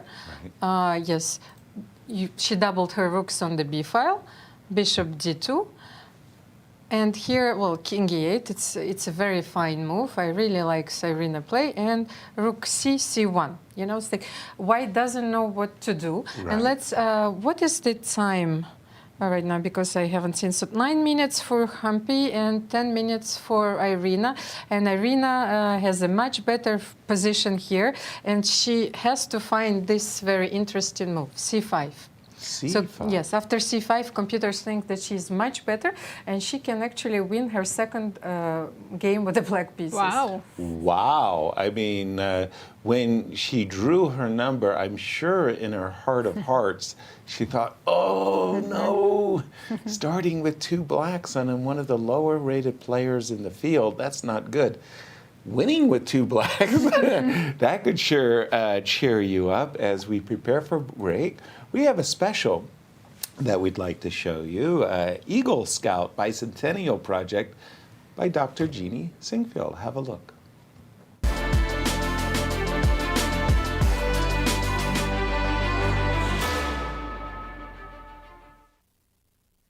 In 2019, the Missouri Bicentennial Commission, along with Governor Mike Parsons, approved the building of a life-size chessboard to celebrate the 200th anniversary of the state of Missouri. Dr. Jeannie Singfield, a lifelong patron of Scouting and Great Rivers Council Board member, proposed that the project be built as an Eagle Scout project. Jeannie invited 16-year-old Andrew Dowden of Troop 6, Jefferson City, to take on this incredibly important project.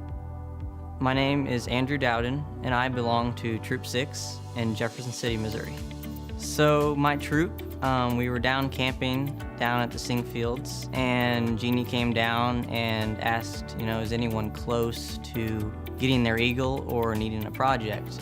She had this idea of the Eagle Scout Project chessboard, and she wanted somebody to kind of work with her to see what we could come up with. At the time, I kind of had a project in line, but when she brought up this idea, obviously I wanted to choose it because it was a lot better idea than what I had started. Prior to this project, I did not really know anything about chess. Once I got into this project, I downloaded an app on my phone and started playing chess, and I took the chess merit badge down at Scout Camp. This was a bicentennial chessboard for the Historical Society of Missouri. There were a lot of people that helped me with this project because whenever I got the pictures from the Historical Society to engrave onto the granite, I wasn't very familiar with the technology needed to engrave on there, so I needed some assistance with that and learning how to do it. And after all that, I'm pretty sure I know how to do it now. So to engrave those edge pieces, I went down to the Lake of the Ozarks Scout Reservation, and we used the Epilogue laser, me and Thomas Yang did. I wasn't really expecting it to end out this big, but as me and Jeannie were working, it just kind of got bigger and bigger and bigger, which I didn't have a problem with. I thought, I can take on a little bit more and a little bit more, and it ended out to be a really, really cool project. So we had a ribbon cutting of the chessboard, and there were a whole bunch of people there, including the governor, the St. Louis Chess Club, the World Chess Hall of Fame, the State Historical Society, which all helped out during this entire project. Jeannie was there. I had to give a little speech that I didn't really know I had to do, but that kind of has taught me a little bit about speaking too, so I think that has helped me too. This project, it's made me real proud that everyone is enjoying it. Like every time I go down there, somebody's playing, and then they're taking care of it, which really makes me proud because me sinking all that time and everyone else that's helped me sinking in all that time, like to see people use it, but I also like to see people appreciate it.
Welcome back. Thanks for joining us.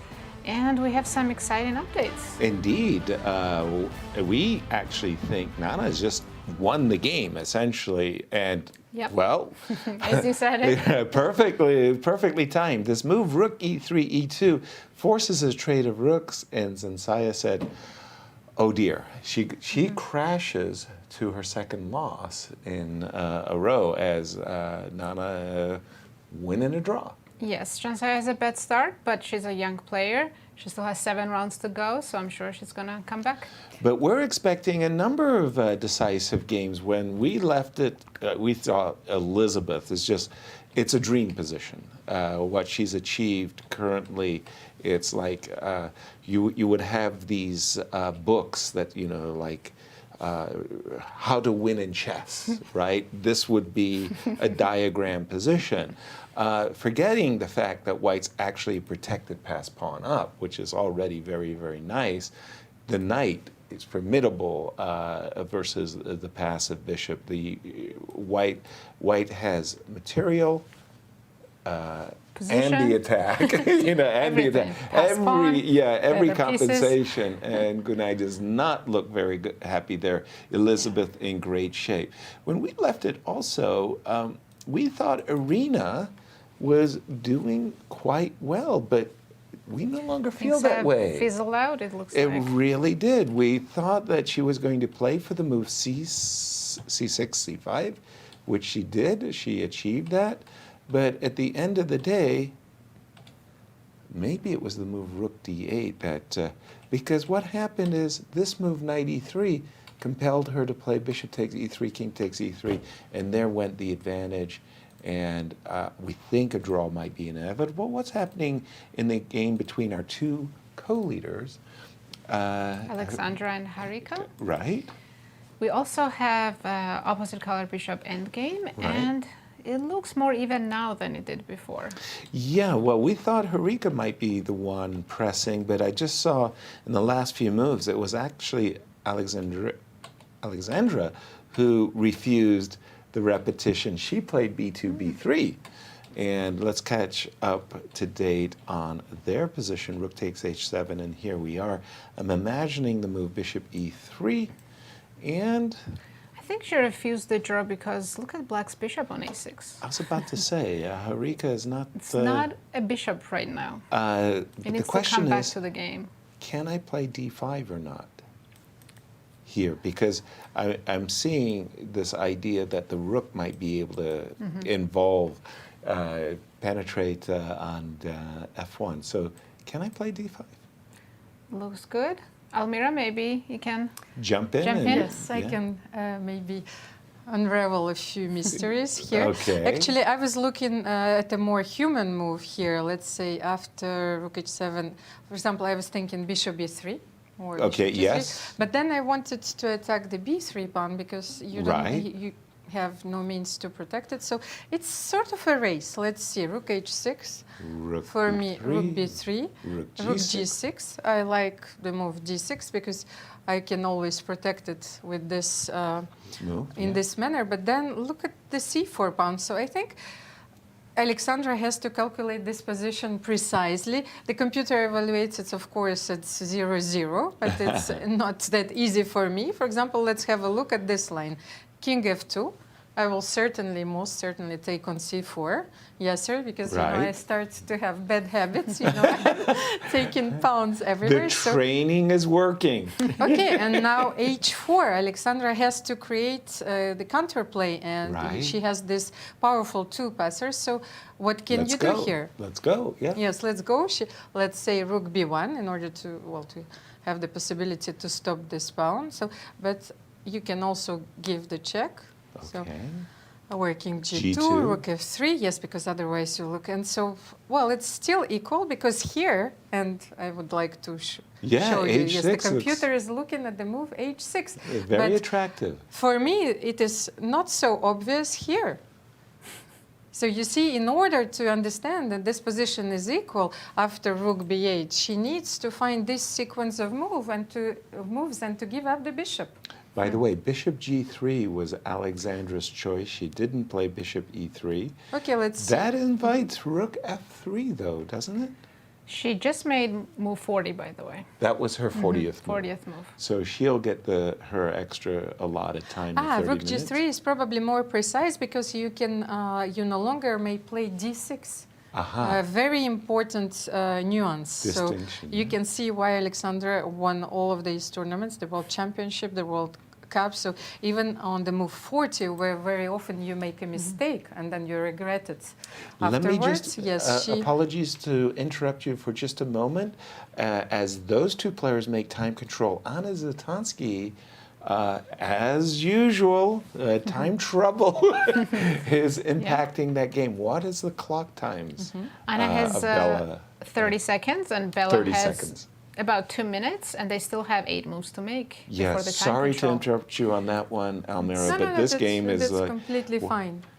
and I Down mean, to last wait a 10 minute, seconds. 12 and counting, and counting. 8, 7. And you got to make 12. And Come on. Sometimes when I was here, our team captain, it was like, Anna. Here we go. That's And right. we were definitely more nervous than she ever was. Everybody, but she's the calmest at the board, and we're all panicking, right? What's going on in the current position? A5 is hanging, rook is hanging, queen came back to c8. Was that? Oh, because she's hitting c4. I Right. see. So she's defending her pawn, but She might still be down a B7? pawn, because I can take on a5 and then on b7, right? Okay, let's have a look. So queen c8. If I capture, you can capture, right?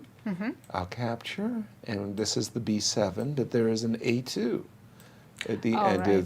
of the whole shebang, right? So this should be- she's keeping the material balance, but whoa. This queen is on the long diagonal, makes perpetual checks hard, and she does have the passer. So Anna's can not be out of the dangerous, wood. yeah. Anna is not out of the woods. Bella. And Yeah. also, we have an update that Irina and Humpy are racing to a draw, because they've exchanged their rooks, and Right. now they're Yes. in opposite color bishop endgame. Exactly. They will look Yeah. for a 3-time repetition. And They're also in time trouble, but in this position, nothing to discuss. It's just too easy. And to update the results, as we're nearing the time control, we have one result. let's take a look. So far, we have one result. Nana Dzagnidze defeated Zhansaya Abdumalik. Started with a draw. She means that she's not necessarily our tournament leader. Not yet. Not yet. Not yet. She might be after this round. Right. We'll never. Only time will tell. Yes. If I can borrow Christian's signature line. Boy, it's really looking terrible. I mean, it was looking terrible, but it continues to look terrible for I Gunay. think Almira has an update for us. Almira. Well, I'm just amazed, really amazed. Look at this position. And now Alexandra has a move which is proposed by the computer, and if she finds it, she might be winning. And this is rook a6.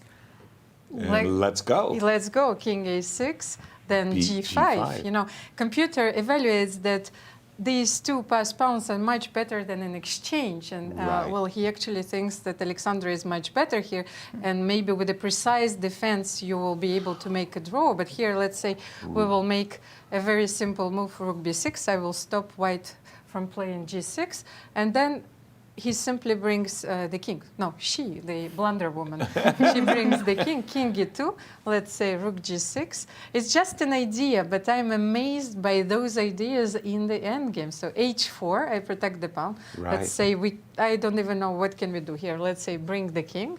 And so here you see the evaluation is +6. skyrocketing, Yeah, +6. bishop f4, So the best move in this h5. position he thinks is rook g7, but then you bring your king as well. So, and the game continue, but white is much better. So I wanted to draw your attention to this absolutely stunning move. If Alexandra will Beautiful. find it, this is a real game changer. But by the way, I would find myself attracted to the move rook takes a6 because of the two connected passed pawns. And I know that the rook actually against two connected passed pawns and a bishop does not fare well. So rook a6, intuitively, but let me just Of course, bring the that... key here is that black's king is absolutely terrible on a6. Precisely. If it was anywhere in the center or on the king side... I wouldn't be considering Right. it. But I would say rook a6, king a6, g5, the move that I'd hesitate is the move rook f3. Why does rook f3 cause me to hesitate? Because the whole idea that Almira was saying, king e2, king e3, is stopped. Right. Secondly, G6, rook f... I know your idea, but I think just bishop e5, and then you can't stop my h-pawn. Let's say I drop back, I bishop know, c3. And I know. Not like even there, I it's guess. okay. Go ahead, take my bishop. But you're right. Wow. H4, H4. Wow. So even that. If she So goes for it. she's intuiting something right here because she's sensing like, well, the other reason, why would you play bishop, rook takes a6? Because you're facing bishop takes c4, gosh darn it. Right. Right? If you don't want to play for a win, that's your only chance. Right, and you don't want to see bishop takes c4, e3, and rook b1. And like, hello, I mean, the tables are completely turning around. Right. And that's why rook a6. Ooh, nice. Ow. And we have special guests in studio with Almira. Welcome, Nana. Congratulations. That was a really fine win. Well, please tell me, how do you feel in St. Louis? By the way, what time did you wake up today? Today, yeah, it was improvement. I woke up at 4:30, I think. 4:30. What was yesterday? 3:30. Did you manage to sleep a little bit before the game? Yeah. Oh, yeah. okay. So that was an improvement. Yeah, before the game, I'm trying to get some sleep, 1 hour sleep maybe. Yeah, otherwise it's impossible.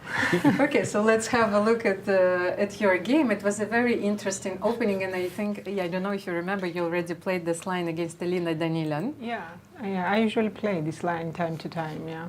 So, But critical moment, I think it was exactly in this position when she took bishop d3. I think... what did you think she was supposed to play? She should have played bishop f3, I think.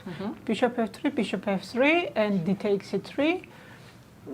If takes e3, knight d3, knight d3, queen d3, bishop b7, rook b8. And here, yeah, I was thinking where to go with this bishop, on f3 or I think on f3, because, yeah.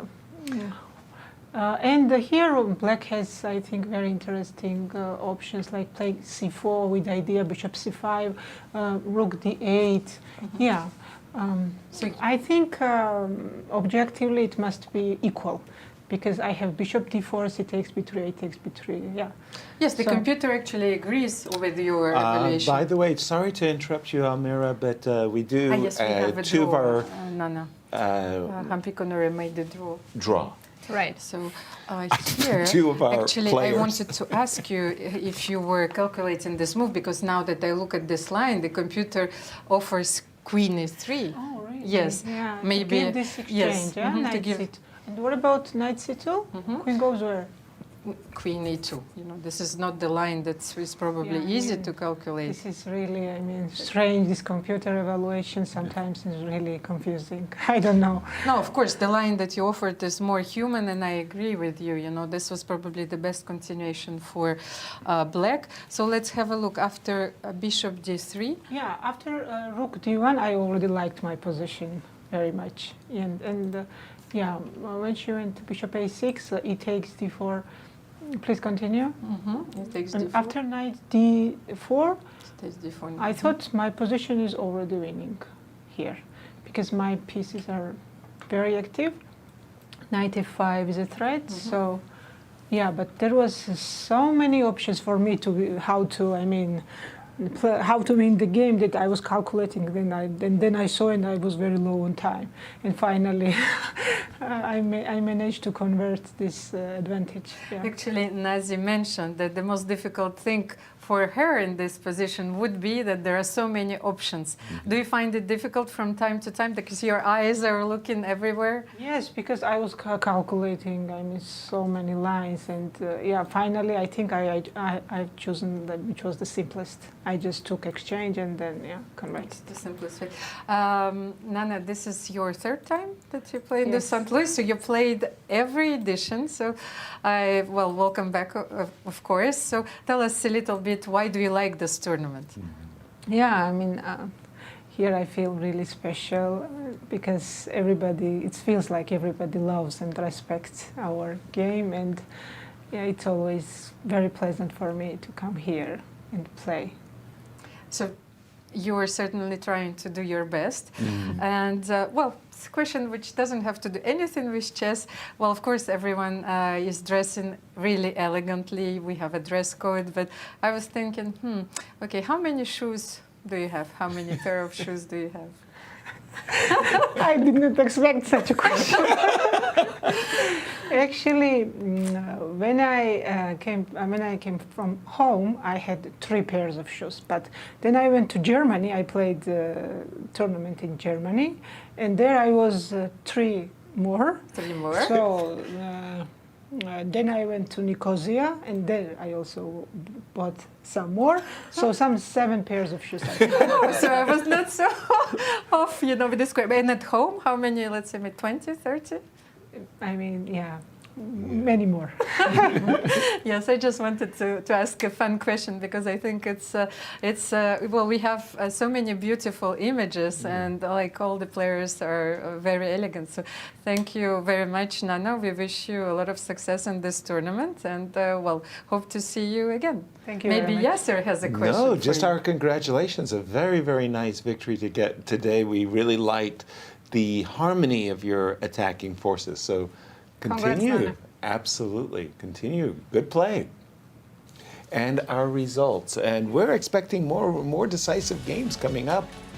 Right, so far we have 2 results. Nana won a beautiful game against Abdumalik, and Koneru and Krush have drawn their game. Irina had an easy day. She was slightly better with black. Maybe she could have pressed a little bit more. A start of 2 blacks for Irina. Right, She so scored 1.5. Very, very nice. I can say the worst is over for her, right? 2 black Absolutely. pieces.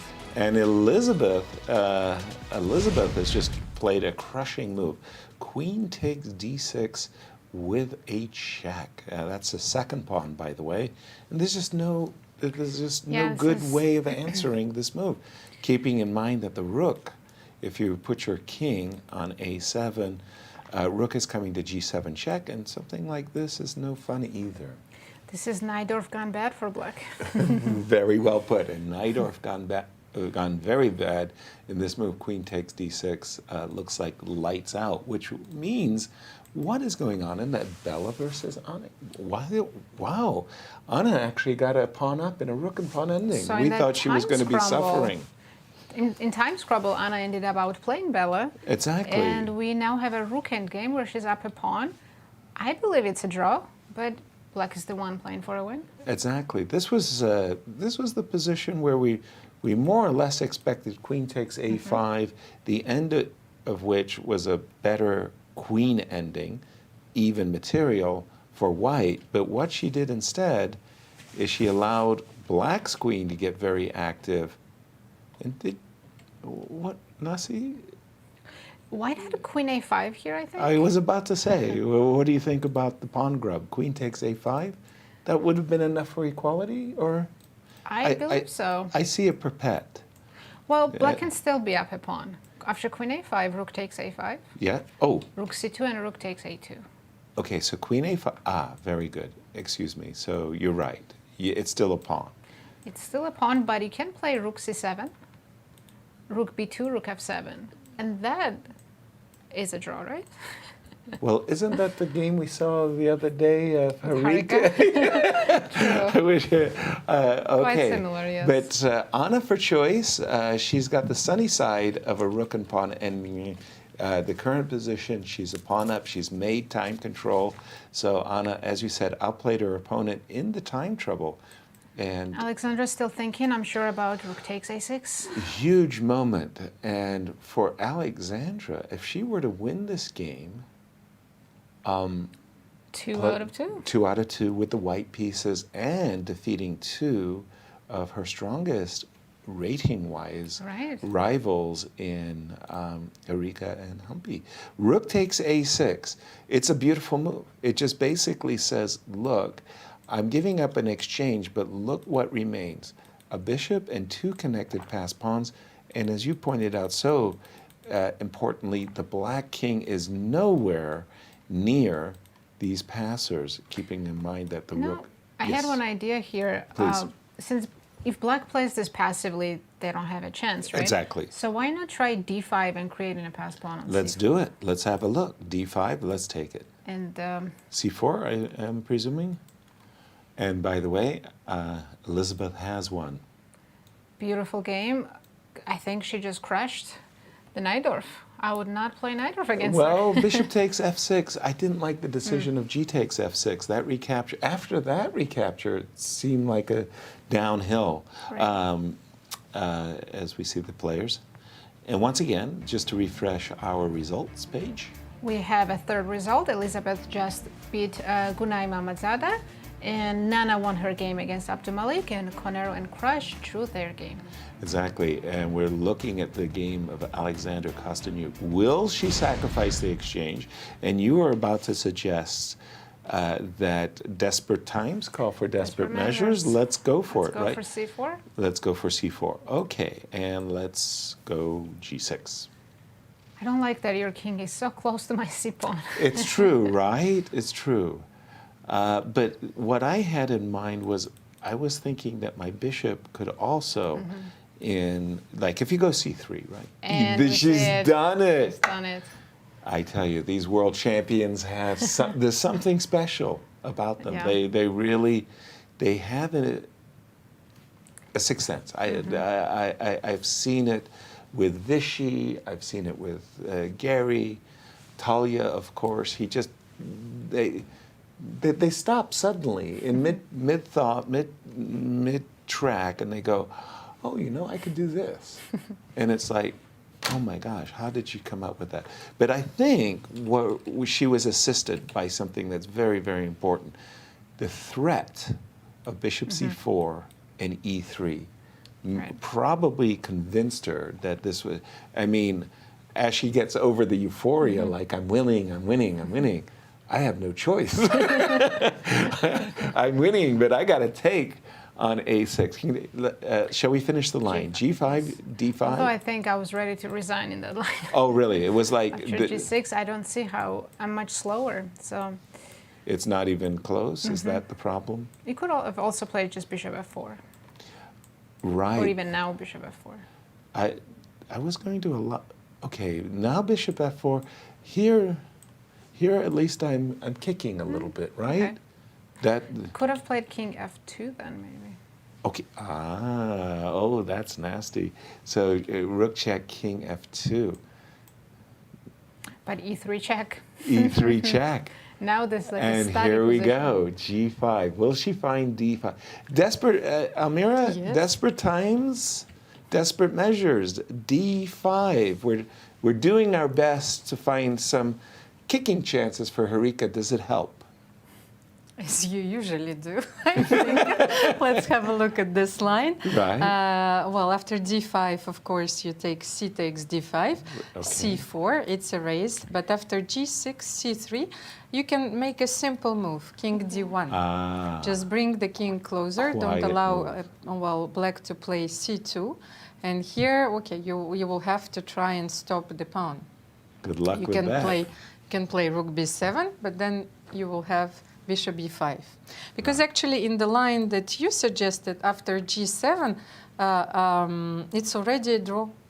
Already a draw? Yes, because he suggests Well, So he on- plays rook On b1. king f2, there is e3, right? Yeah, No. not deep thought. No, after this, no, he goes for c2. Oh, even c2 works. Yes, And then e3. but now e3. Yes, that's why. That's Nice. the very important idea here. So, I still don't get it. Bishop well, takes e3? well, he goes here. Of course. So that's for him is a draw, but which is Okay. not so obvious to our Right. minds, pure mortals.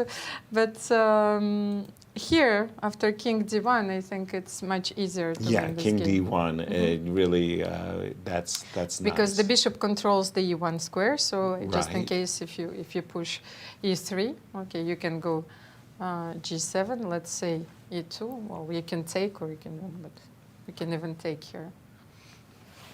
Yeah, and that move, bishop g3, by the way, is becoming more and more a star move, right? Because Yeah. it stops the rook from coming up behind the g-pawn when the g-pawn gets going. And the players have made their time control, right? The yes, first time control. they are on move 44, so. They've gotten their 30-minute bonus, and that move, rook takes a6. So I guess at this point, best try for Harika is to passively defend, maybe go rook b6 after g5. Rook to b6 after g5? Then Almira was showing us king e2, I think. Yeah, okay, I like that move. King e2. I mean, just cozying up the board.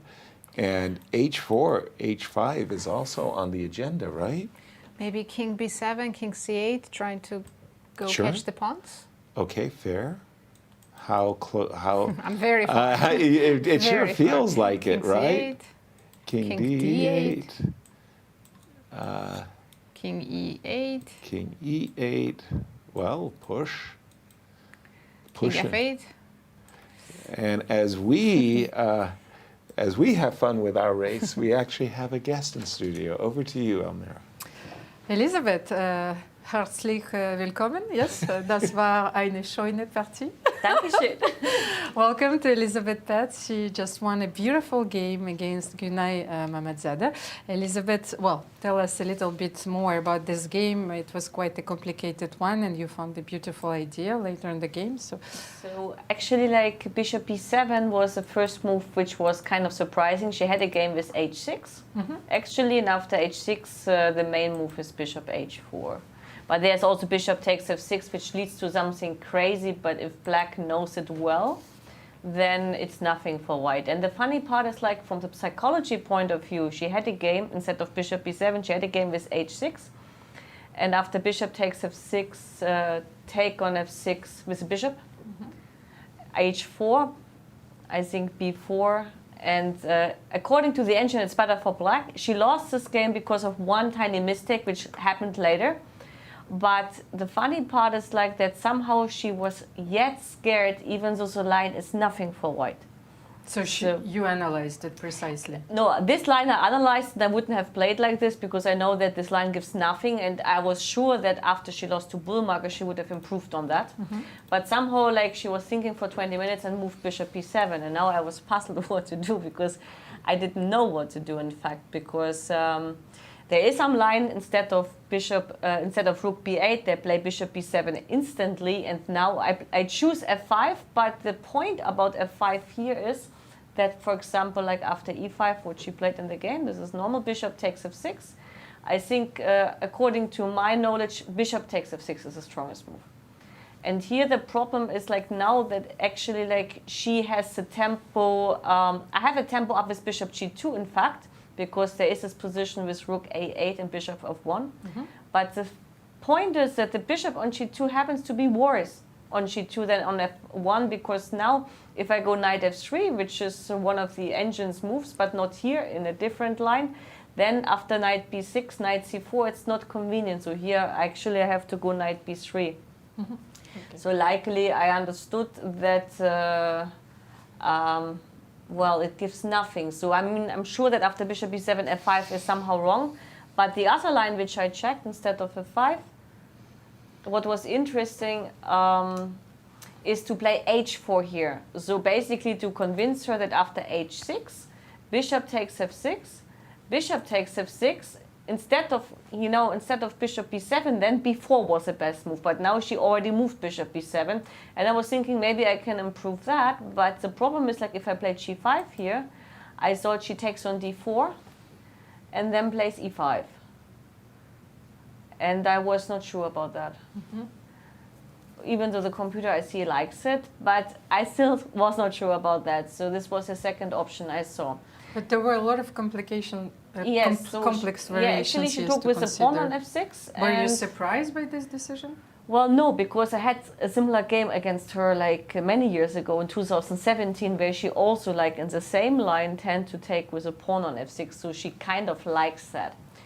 And I had a similar position with black against Bullmacher as well, where I was totally lost in the Grand Prix. I managed to win this game with miracle, so I thought, like, okay, this position is easier to play for white, so okay. So what was the next critical moment? I think the most critical moment is in move 21. Okay, let's have a look at rook c1. When she played h5.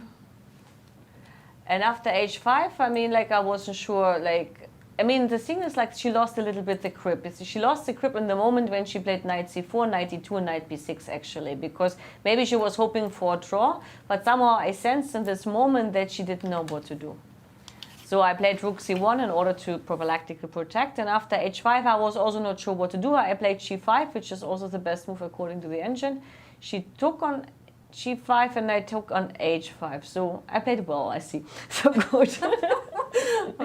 And here I thought she should go not bishop f6, but maybe she should just go g4. Yes, it was well, a suggestion by the computer before. But then I play f6. F6 I would have played. No, maybe she should take on h4 actually, because if you're like tactically like worse, you should grab the material. But then you play f6. I play always f6. So she played f6, bishop f6 herself, which I think was still probably the best move, practically speaking.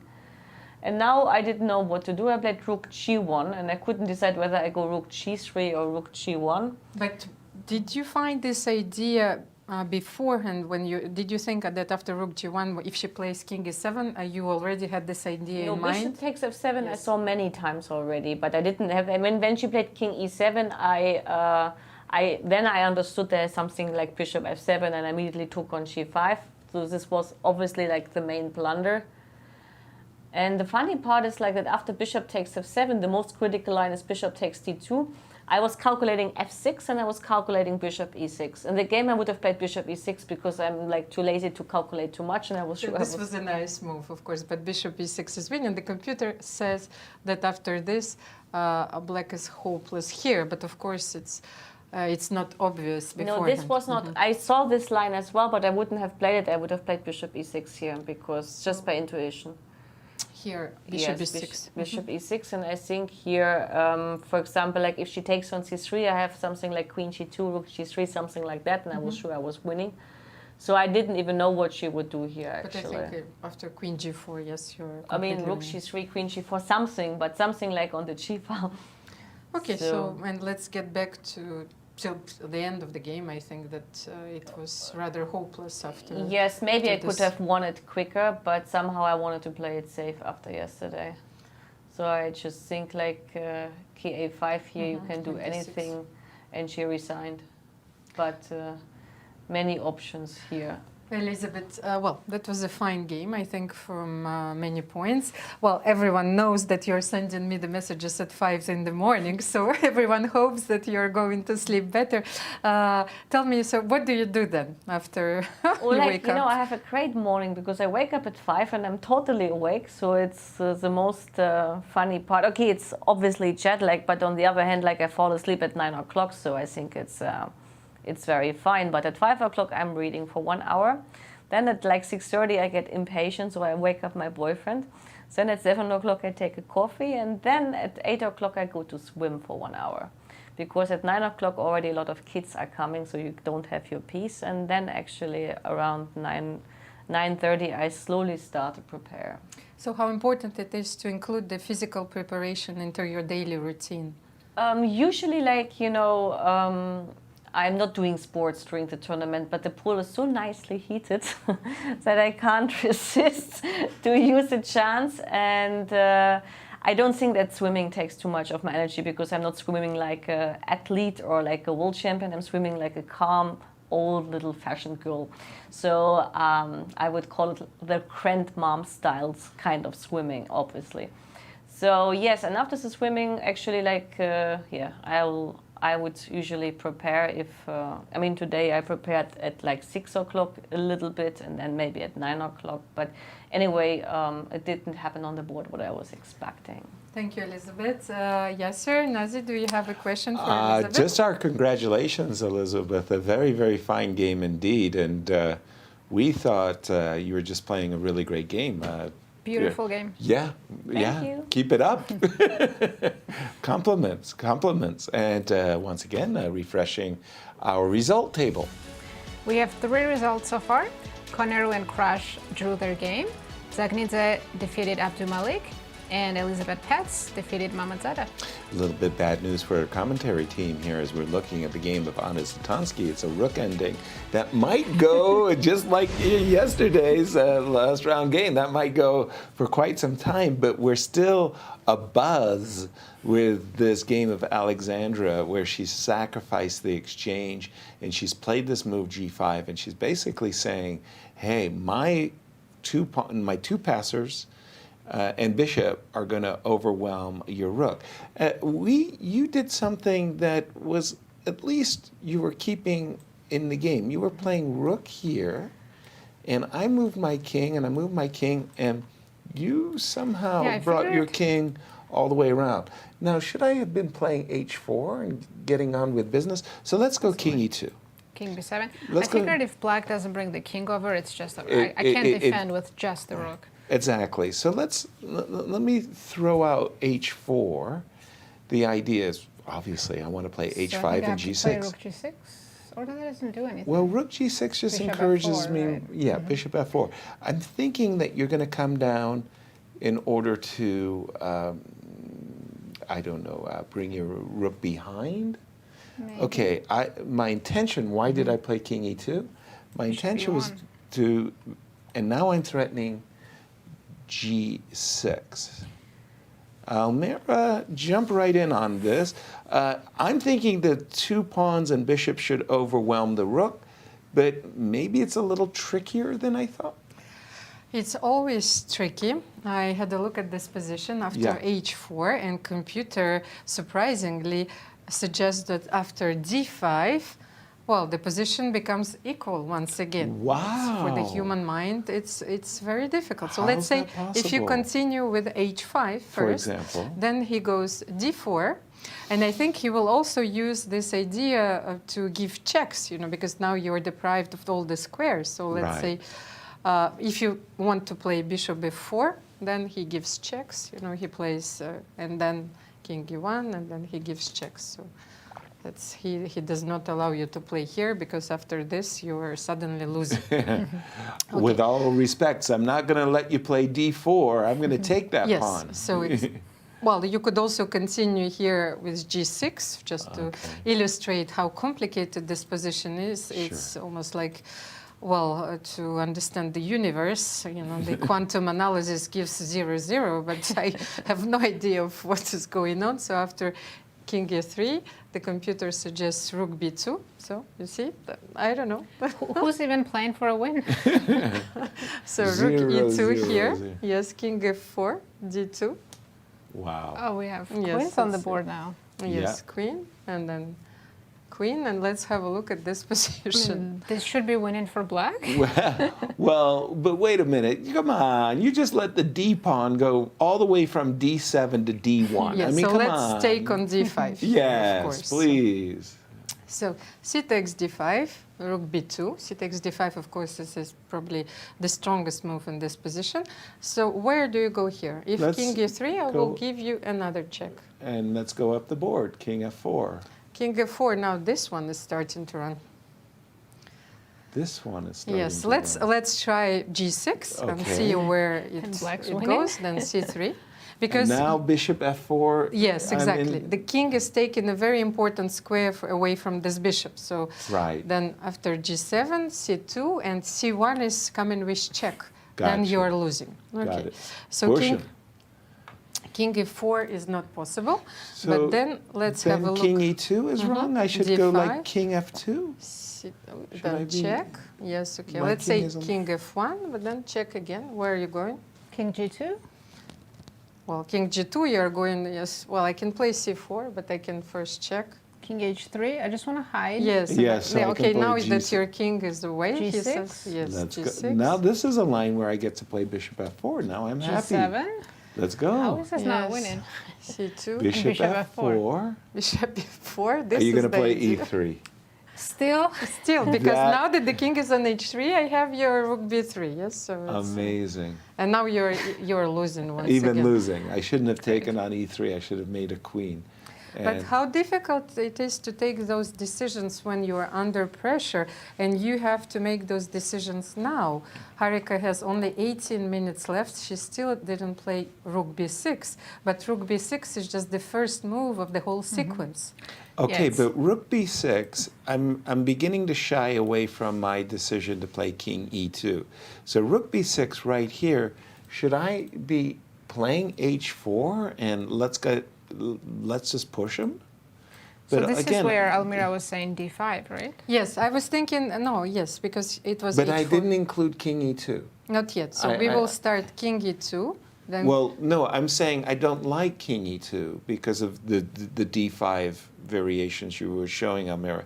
So I'm starting with But it's the same. in the game position. No, bishop g3. I can still pardon me. play d5 though, and give you rook b1 check. Well, didn't I win a tempo with So h4? d5, With the rook on b6. Okay, I took this. rook b1 check. And now I can decide where I mean, a moment ago my king was on e2. Now I can decide where to put my king, right? So I've got d2 as a possibility, as well as f2. A little bit different, a different wrinkle, I think. But is it better? I don't know. I really don't know. Right now, I'm like Almira, I'm contemplating the universe and the quantum mechanics of our not deep blue. yes, our not deep blue. So what is the sense of life? Yes, sir. Right, exactly. I'm gonna refer to Monty The sense Python. of here. life is actually on your screen. It's 0.00, and it's not 42. Wow, I thought rook a6 was the decisive blow, and I jumped the gun. d5 is actually a serious counterplay, provided Harika plays the move Rook b6 rook first. b6. Yes, well, sir. now I'm getting really confused. Let's have a look after rook b6. Well, why can't she just play d5 immediately then? Why do I need rook b6? So h4 isn't played, and that makes a difference. I think so. I mean, h4 now with the... So if I just start with d5? But we analyzed this line before, yes, sir. Yeah, I suggested this, and he was losing. Yes, because you simply take, Yeah. you know, and then, well, It's after C4. c4, yes, we analyzed that I have this king d1. Do you remember? g6, c3, king d1. Ah. Yes, that was a very important inclusion in our analysis. That was the king but d1, yeah. rook b6, I think still the best move is king e2 here for white. Okay, And then maybe d5. you should try something here. You wanted to try Nazi king b7, yes? It's Yes, quite complicated. To run to the king I actually side. like this move. You should bring your king closer. So let's see how computer hesitates immediately after king b7. It's not that clear for him if white is winning. So he suggests king e3. And he continues with this idea. He plays king c8. So maybe this is the way for black to hold this game, just to give away this pawn. So king e4 and king d8. King f5. Yes. We're looking at this, right? Yes, we were. King f5, so king e8. And g6 here. G6, I'm still right There. in time. h4. Yes, this is the H4. position that you are looking for. And now the computer says Only rook move. b1. Yes, the only move. Wow.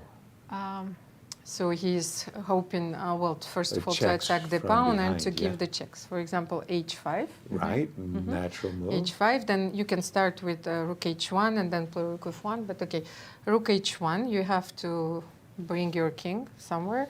So I think that rook king g5, you will have rook g1 anyway, so it's a draw. So you will have to move to g4. And now maybe king g8. So what do you think?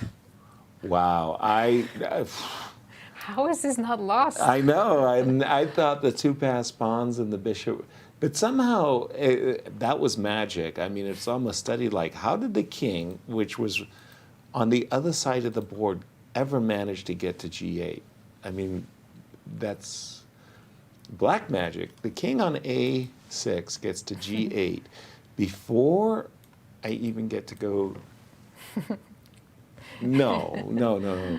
That's amazing. So rook b6, king e2, king b7. So why not start h4, I guess on h4, d5 again?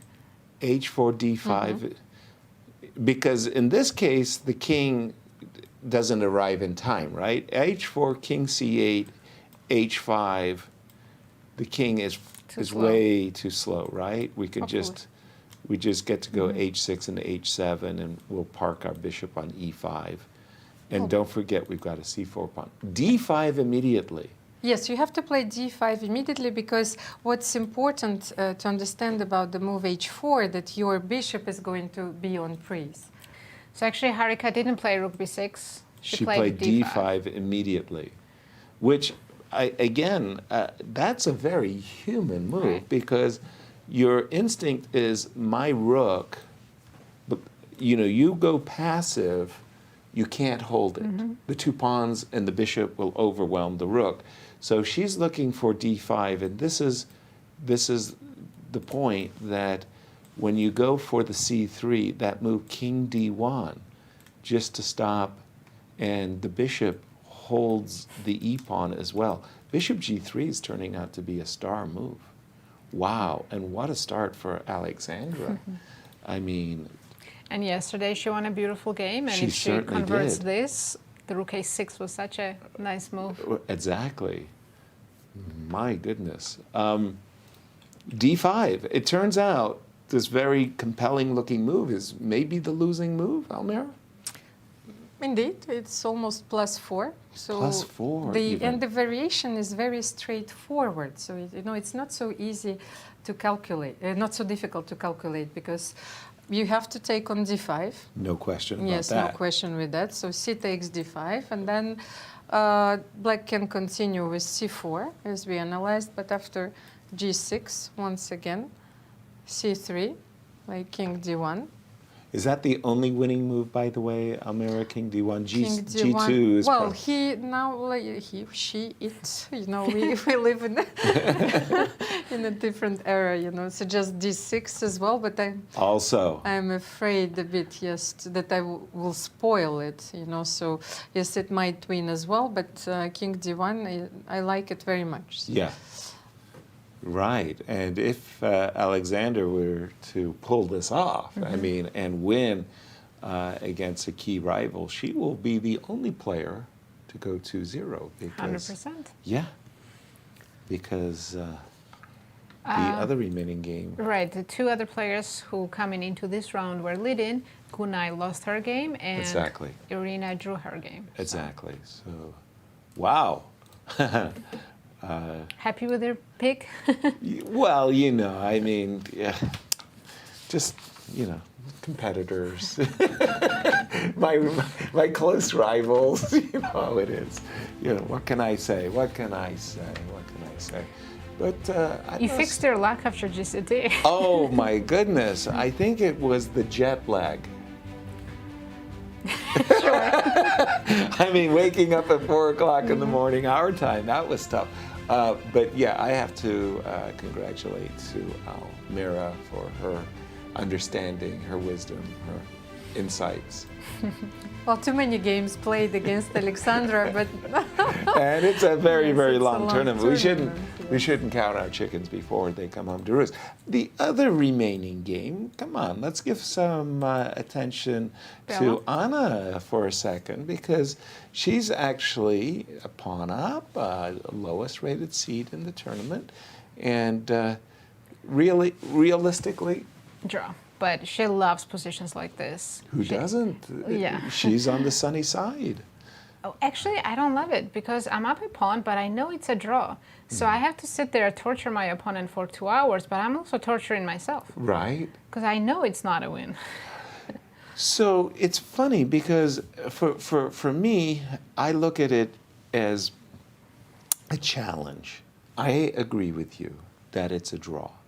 But I also think to myself, how could I make it as difficult as possible for my opponent to find that draw? Now, f7, f6 is not my approach. My approach is the only way I'm going to win this game, funnily enough, is on the queen side. It's really, really weird, but I can't just force through a passer on the king side. So in my heart, I would love to see my king, for example, on c3 or a3. That would be just anywhere on the queen side. Anywhere on the queen side. So I would be thinking about the move king. Rook f4? That's the problem. I think that's You're off my Christmas wish list. Wait a minute, hold on. I think that's why I was hoping that you were going to go down to the 7th, and then I was going, you know what I was going to do. But you're, okay, in that case, king f6, right? So rook f4 check, I'll go king e7, and I'll try to scurry across to the But I think with side. f6, she has the same idea, right? She can go king f5 next move. Sorry, f6, I think you're right. That's her intention, king f5. Does the computer, again, Anna's a pawn up, so like let's cheer her on.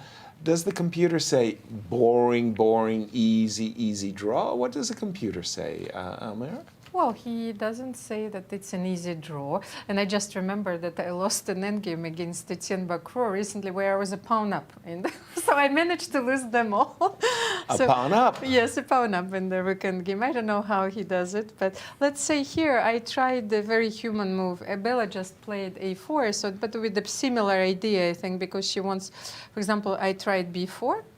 Let's say you play rook e5, you take on a5, this, and a4. So I was thinking, is this setup completely drawish? So it secures a draw or not? So let's see, I can continue like this. So something which is very natural. So what do you think, Yasser? Is it an easy draw? Yeah, it just still feels very, very easy.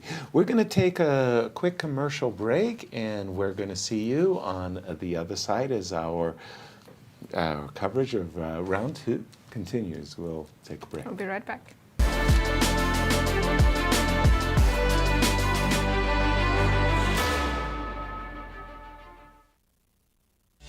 St. Louis, the chess capital of the United States. It also plays host to an award-winning shop dedicated to chess merchandise, all-occasion gifts, and plenty more. At Q Boutique, you can shop both in-store and online. From quirky greeting cards to luxury chess sets, there is something for everyone at Q Boutique. Enjoy a shopping experience like no other. Make sure to check out QBoutiqueSTL.com for a wide variety of gifts for everyone to enjoy. The St. Louis Chess Club Scholastic program brings the educational value of chess to kids and schools across the St. Louis area. Active in over 100 schools throughout the St. Louis city and county, the St. Louis Chess Club has been able to reach over 85,000 students in both in-school and after-school programs. We view chess as a valuable educational tool. Learn more about our scholastic programming by visiting stlouischessclub.org/education.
Welcome back, everyone.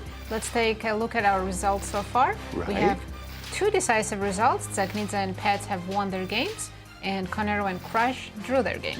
And it really feels to us at this exact moment that we're about to see 2 more decisive games. We thought that Anna's game was heading towards a draw, but Bella missed an incredibly important point right here. Huge blunder. Yeah, after the move f7, f6, if she wanted to force a draw, we think the move b3, b4 right here, right now, was the way to go. She thought, okay, I'll include the move a4.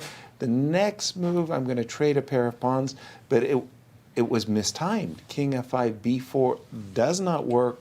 Rook e4, and that's it. That's game over. It's a cold shower for her. Absolutely. That's decisive. And the current position, 2 extra pawns. Count them. 2 connected pass pawns that are extra. Right? Yeah. And you're just going to go rook b4, and you just start pushing them both. It may be a snail's walk, but they make that, and it's unstoppable. Just, yeah. Wow.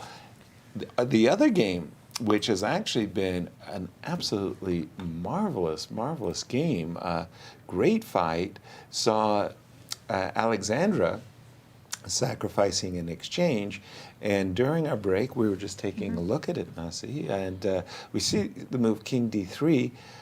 Funnily enough, we both jumped on the same idea, but in a different way. You like g6. I said, well, rook d5, and you said, well, h4. h4. Just taking away the g5 square for the rook. You're ready to go foom, foom, foom. And I said, oh, yes, of course, g7. Rook here, bishop to e5, protecting, and then I'm ready to go h4 and foom, foom, foom. So we both push him, and she's done it. She's played g6, rook takes d5. Now, what do you think? h4 or g7? I think both should be winning. Right. But h4 is safer, right? Just not allowing rook g5 altogether. Oh, she listens to you. Well, I tell you, I mean, these players are really, really good. Did you know that was coming? You were laughing before I sensed it coming. Yes. But I liked h4 too. So I mean, I'll give you full credits on that one. Yeah, g7 on the board, and what are you going to do? You have to Rook play g5, yes. right, and then the bishop comes. Maybe I can include e3 check. Doesn't right. change much, but it's a check. Check is check. Yeah. Let's go for c4. Let's do it. And this is the problem. It's the 2 connected pass pawns. It's not just this guy, right? Yeah, here I don't know what to do. Yeah, agreed. But okay, is there any trickies that you see, Almira? We haven't discovered them ourselves. We think g7 as well as h4. h4, in your opinion, was a safer win, or was Alexandra's choice safe? I think that g7 is a more human approach, but both moves win. Okay. So h4 or just as good. g7, yes, is just as good. I tried h4 here, so there's not much that you can do because you can no longer play rook g5, c4, g7, so you have to go back, rook d8. And then, first of all, you stop. So you bishop b5, right. You have to stop the c pawn. So why not to play g7 immediately? But both variations win. So. And then rook g5, bishop e5 as expected. Let's on the have board. a look. Rook d8, bishop b5 is on the board. No, it's my variation. No, sorry. Just let me. Yes. Okay, so rook g5, bishop e5, and the whole point here is you can't take the bishop, that's a queen, and you can't move away. Maybe and I can play c4 right away. Okay, c4, with or without e3, you're welcome. h4. No, it's c3. c3. No, never mind. Doesn't work. No. c3, I would take the rook, and I still have bishop h4, and bishop f4, and bishop b2. I liked your e3, just to throw me a curveball.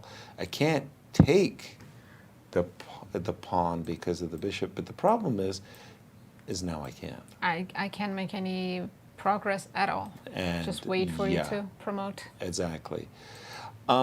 That was a very, very unfortunate moment in the game of Bella there, where she has missed rook e4. And again, it's like one of those things, you know, did she just let down her guard? She just thought, okay, I've got this drawn. I'm just going to play the move b4. And, you know, could you explain that one for us? Because obviously she's such a strong player. You shouldn't make that kind of a blunder, Almira.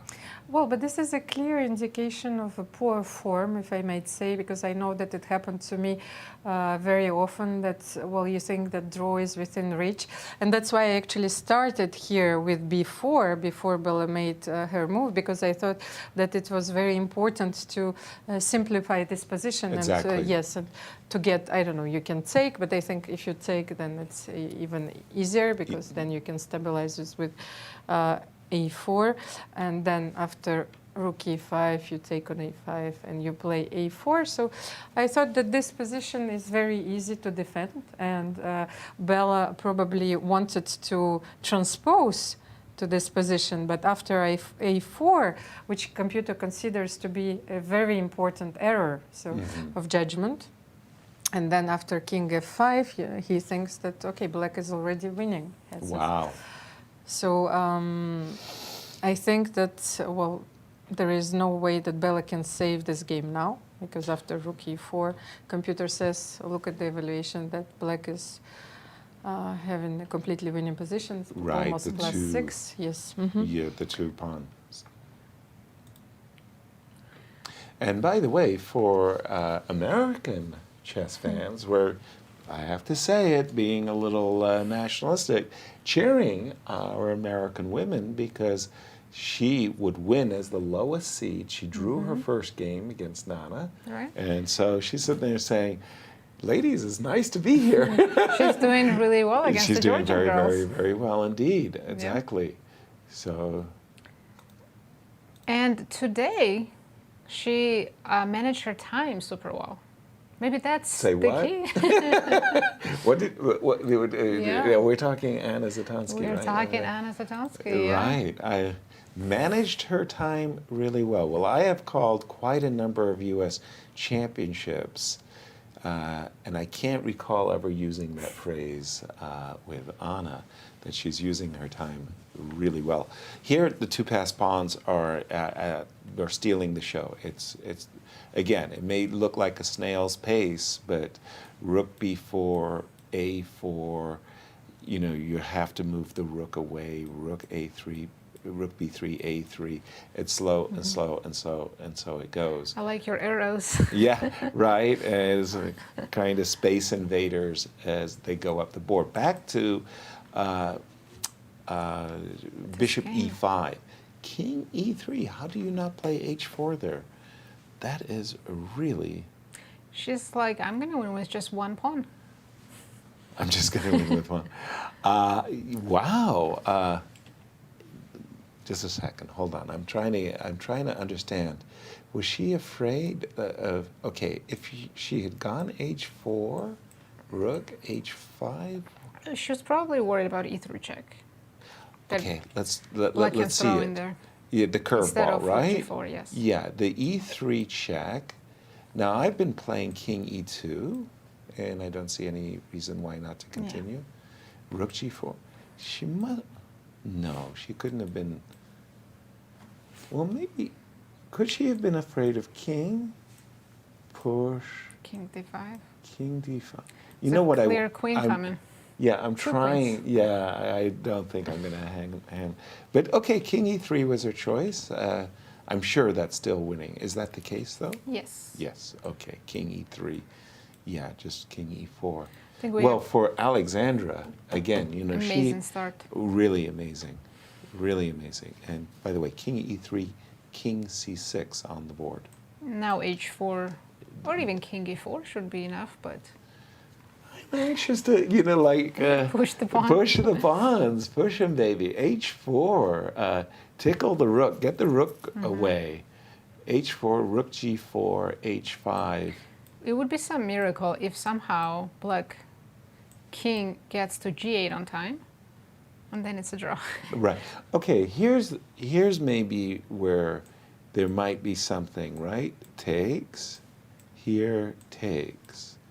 Queen, king, here. I should still be winning. I mean, I'm sure it's a table-based win. Yeah.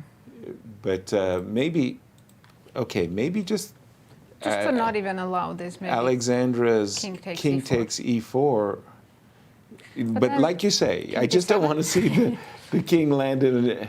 I don't want to see the king land on. By the way, it's a lucky thing that it's the right colored bishop. Otherwise, yes, there would be rook g7 at some point. Right. So here, let's say I go rook g1. You know, I'm almost tempted just to tuck my king in, just to But you don't have to. You can play h5. That's true. King e8 of and course. h6. Yeah. So. And h6. One tempo behind for black. Wow. On rook g7, just h8. Important not to take the rook, right? Nice. Wow. Okay, but I mean, what a window of opportunity to take sole lead for Alexandra. She came on yesterday, and she's had such great successes in her life and her career. And Almira, you were just asking her, what does it mean for victory? And it was an interesting answer she gave. It was like more of a relief than victory. What was her actual quote? Do you recall? Well, actually, Alexandra said that, these victories now have a completely different flavor because she really enjoys them now. She savors. While before, it was sort of a given. If you win, it's a relief, you know. But if you suffer a defeat, it's almost like a small death, you know. So you were trying to avoid this situation by winning a tournament, but you didn't really enjoy it. And here we see a former world's women's champion, 2008, 2010. But it's not just that. I mean, I'm thinking 2 decades at the very, very top.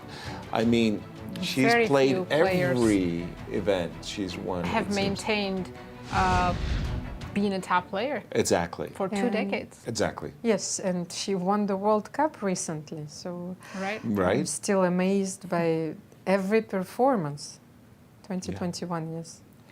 Yes, so, okay, King e3 on the board, and again, for those of you who are joining us late, once again, shame on you, but there was this absolutely stunning moment right here where we thought, with the bishops of opposite color position, that it wouldn't have surprised us if this game was going to end in a draw. Almira said, stop! Right here, there's a moment. We went, what? And she found it. The rook takes a6, giving up an exchange to play bishop and 2 pawns, protected 2 pass pawns against the rook. And from that exchange sacrifice, we bring our viewers to the game position. She included h4, or pardon me, that was my move. That's your move. It's not on the board yet. We're thinking that king takes e4 is the clean win, followed by h4, and that exchange sacrifice was, h4. Okay, wait a minute. Let's double check. Rook g4, and I'm assuming h5. King d5. Can't what you else? spend a tempo just moving the bishop? Just to not let you take the bishop? You scared me. You said if I get my king to g8. It worked. It worked. But you don't get your king to g8. There's h7. You're right. Bishop, just move the bishop. h4, the position is rook g4 right now. h5, king. Boy, talk about moving the... that's nasty. Bishop f6 threatens bishop g5. Oh, nice. Right? Oh, that's stylish. That's devilish. Yeah, that's her personal touch. Wow. I like it. I like it, Almira. Bishop f6. Very nice touch. Very study-like. Right? So now rook g6 is the only move. And then Just h5, nice. Then I'm encouraged to play the h5, and that move, bishop f6, didn't see it, but once you see the idea of bishop g5, you go, sweet. As we heard yesterday, she loves studies and does a lot of tactics and studies almost every day, so it shows. Well, indeed, just her decision to play h4, doubtlessly right here. King takes e4, we thought was clean. h4, but once you see h4 combined with bishop g5, as she did, then you say, I like it. Nice. Yeah, I think we might see resignation right here. Exactly. Black's out of options.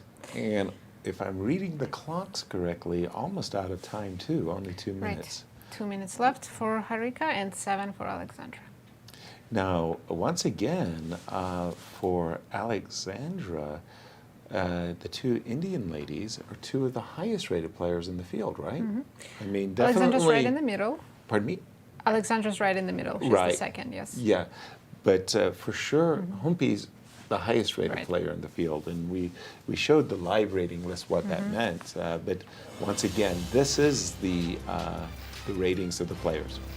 Yes, by rating. So Humpy's number 1, Alexandra number 2, and Harika number 3. So in the first 2 rounds, she played number 1 and number 3, and she's 2-0. Yeah, for the rest of the field, that's like scary, right? Wait a minute, you just beat 2 of the highest rated players. You're, sorry to say, running away with the tournament in a way. But again, let's not forget that Alexandra started with 2 whites versus Irina Krush starting with 2 blacks. And it's a long tournament for sure, but couldn't ask for a better start, of course. No. Something about perfection and a perfect start is really good. And you pointed out that every time you picked first. Right, white. You won. Yeah, I got the number 1. So. And I think that's true in my career where, she actually won the bishop f6 move was a very nice touch, because then she won an extra tempo with h5 hitting the rook and, just accelerating her pawns. So bishop f6, rook g6, h5, once again rook g4, h6, and I don't know what Harika, I mean, she's looking desperately, it's not there. If we go back in this game, she was the one who was playing for a win, because it was opposite card, bishop and rook endgame. Right, when she had her king on e6 that which was moment. equal, but only black could have been better. So, yeah.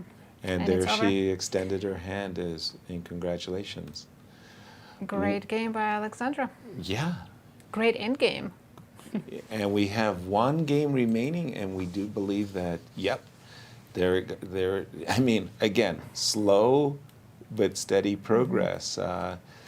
We're expecting. And I think the only reason Bella continues to play is that, as always, Anna is in time trouble, and we know that when you have a few seconds on the clock, you can still blunder. Right. Yeah. Where there's an opportunity for blunder.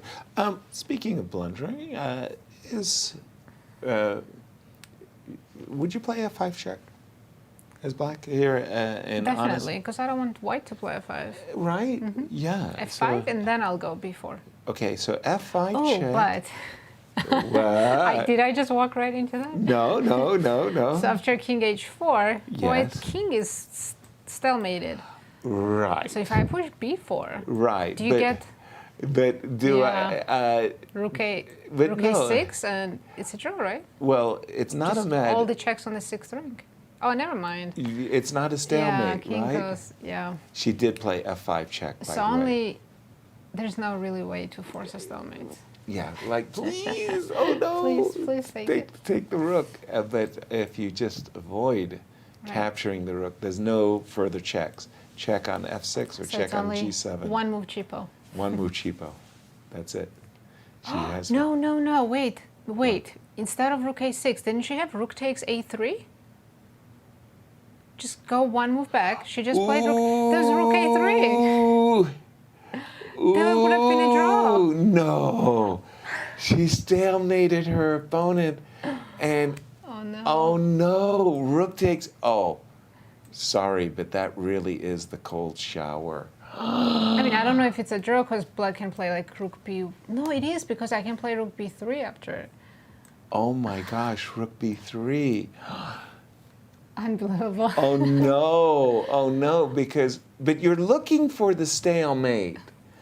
That's the remarkable thing. She's looking for the sale. She just rushed it. Yeah. Oh my goodness. Okay, but the point was that the move f5 check, she could have played king f6, Anna would have won routinely. But she allowed her opponent to make a draw with the move G. It's disguised until you look and you see the king has no moves. And we looked at perpetual check, but there is none. There is no there's no mad rook. Right. But this is the mad rook situation. Go ahead, take my rook. I have no moves. That would have been a stalemate and a draw. Anna would have had a heart attack. I mean, I don't can think you imagine her think reaction to see rook a3 on the board? Daniel, her husband, would have had a heart attack. You see, now you understand. I was a team captain. I was having a heart attack. You know, like whenever I was watching Anna in Time Trouble.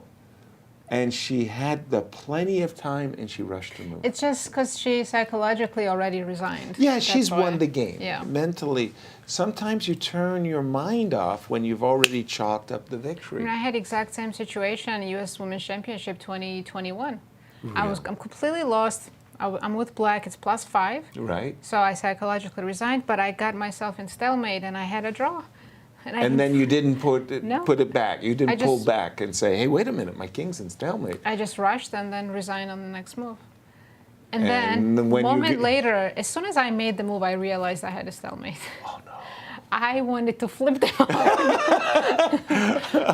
Oh, I can only imagine your distress. Oh, that's so terrible. Yeah. Wow, Almira, what a missed opportunity that was. I mean, kept us on our edge of our seats till the very last moment. Yes, and it was an incredible idea. Rook a3 draws the game. Right. And, well, Nazi spotted it, so it was brilliant, simply brilliant, I think. Wow. And especially with rook b3 that follows. Yes, rook it takes. It's like rook takes a3. My bad. Don't worry. I'm still winning. No. And by the way, just a finishing touch. Very importantly here, Bella had one last cheapo. King e6. Go ahead. Promote your pawns. Go ahead, b3. No, checkmate in one. So let me just get your king out of the way. So now I can play b3. Yeah, and this is white has 0 chances here. Zip, zero, nada. Yeah. Bella would have been so happy to have saved this game because, to be fair, this game was a draw most of the game. It was a deserving kind of a draw, right? It would have been a fair result. Exactly. So now we're expecting chess b2. is never fair. It's the cruelest of games, actually. People think sport is emotional, and it is. Sport is emotive. But in chess, you put your heart and soul into a creation that doesn't go your way.